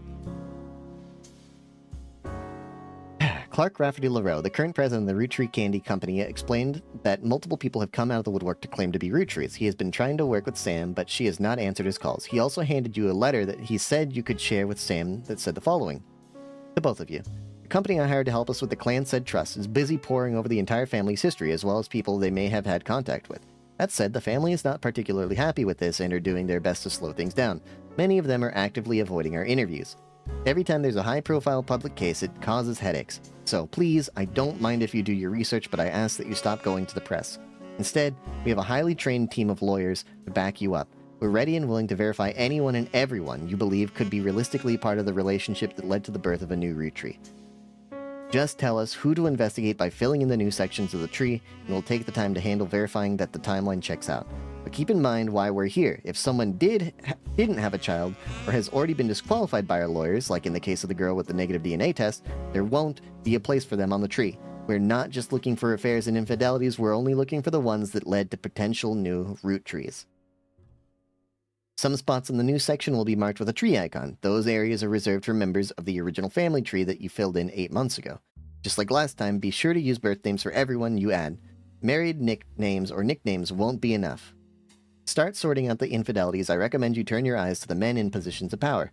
I'd love to say that's only because it would have been a lot harder for the women to hide 9 months of pregnancy and birth without the family noticing, but I can't.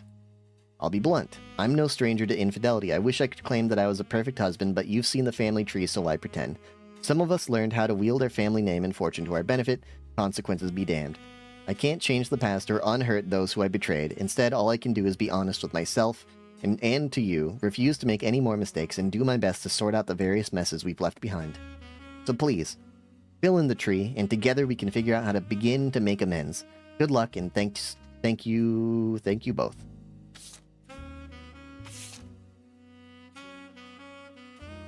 Okay. Previously on the Roottrees Are Dead. I thought it might be a video. This is a new investigation with a new focus. After many months of the newfound interest in the root trees, it is recommended that you try to catch up with some of what happened since last time. Some web searches may yield new or different results, and some books and magazines from your previous investigation may be relevant to your new one. It's also a much more widespread search. The list of first and last names you can choose from will contain red herrings. Not all of them will be used. Below is a reminder of some of the most notable beats of your initial dive into the root tree family. Any searches that do not lead to new information still function as they did during your first investigation. They say for my convenience. I don't know if that's for my convenience. That might make it harder. The Root Tree Candy Company was founded by Elias and Gwyneth many years ago. The entire family has a financial reliance on the health of that. The company most of the action took place around Butler County, Pennsylvania, where the company was initially located. Elias, Carl, and Raina were on the cover of magazines. Other notable root trees such as Lauren Root Tree, Miracle Root Tree, Jim Root Tree had physical media such as record albums, books, and movies associated with them. Lauren's 2 diaries were probably the most useful resources overall, mentioning many of their relatives directly. The 5 pieces, Elias's children, could be identified based on the initials of the original candy flavors. There are 5 presidents of the Root Tree Company. Many were featured in periodicals. Stephanie Jones and Brian Jones were featured in campaign posters and led to Carolyn Morden's art book, which enabled you to fill out more of the tree. Many of the younger root trees were found by following a complex rabbit hole through a conspiracy site that led to finding a searchable web address for Chris Rafferty. November Root Tree was a really difficult to place. Her occupation could only be found via Brian Jones' company website. Okay, I mean, I guess I was lucky that I found that website. Ronald and his brother Robert Root Tree go by Ron and Robbie. Both worked on a TV show called Brother Trouble, until Robbie embezzled money and fled to Paris. Ron unsuccessfully tried to have Robbie removed from the clan said trust. Sam and her father were cryptically mentioned in a book about historical letters. There are also a few dead ends and a few red herrings. Aloysius Herring Root Tree, who claimed he was a root tree but was not. Is that Red Root Tree? Family Man, a book about Elias Root Tree, turned out to be propaganda and not useful. Lauren's other books, historical romance novels, were not very useful on their own. Carolyn Morden's sculptures were not useful. Okay.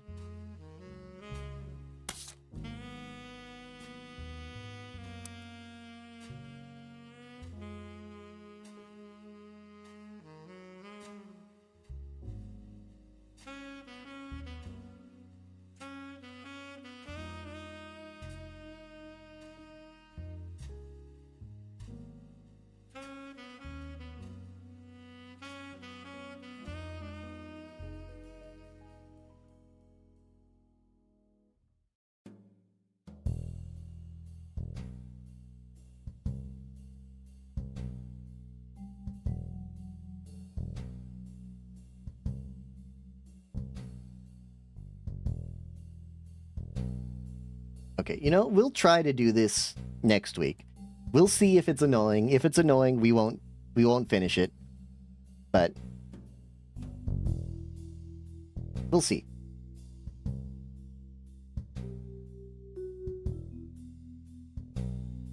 Okay. So then, that means, for now, it's goodbye. I'd like to thank everyone for joining us this evening, including the VOD watchers. We love you.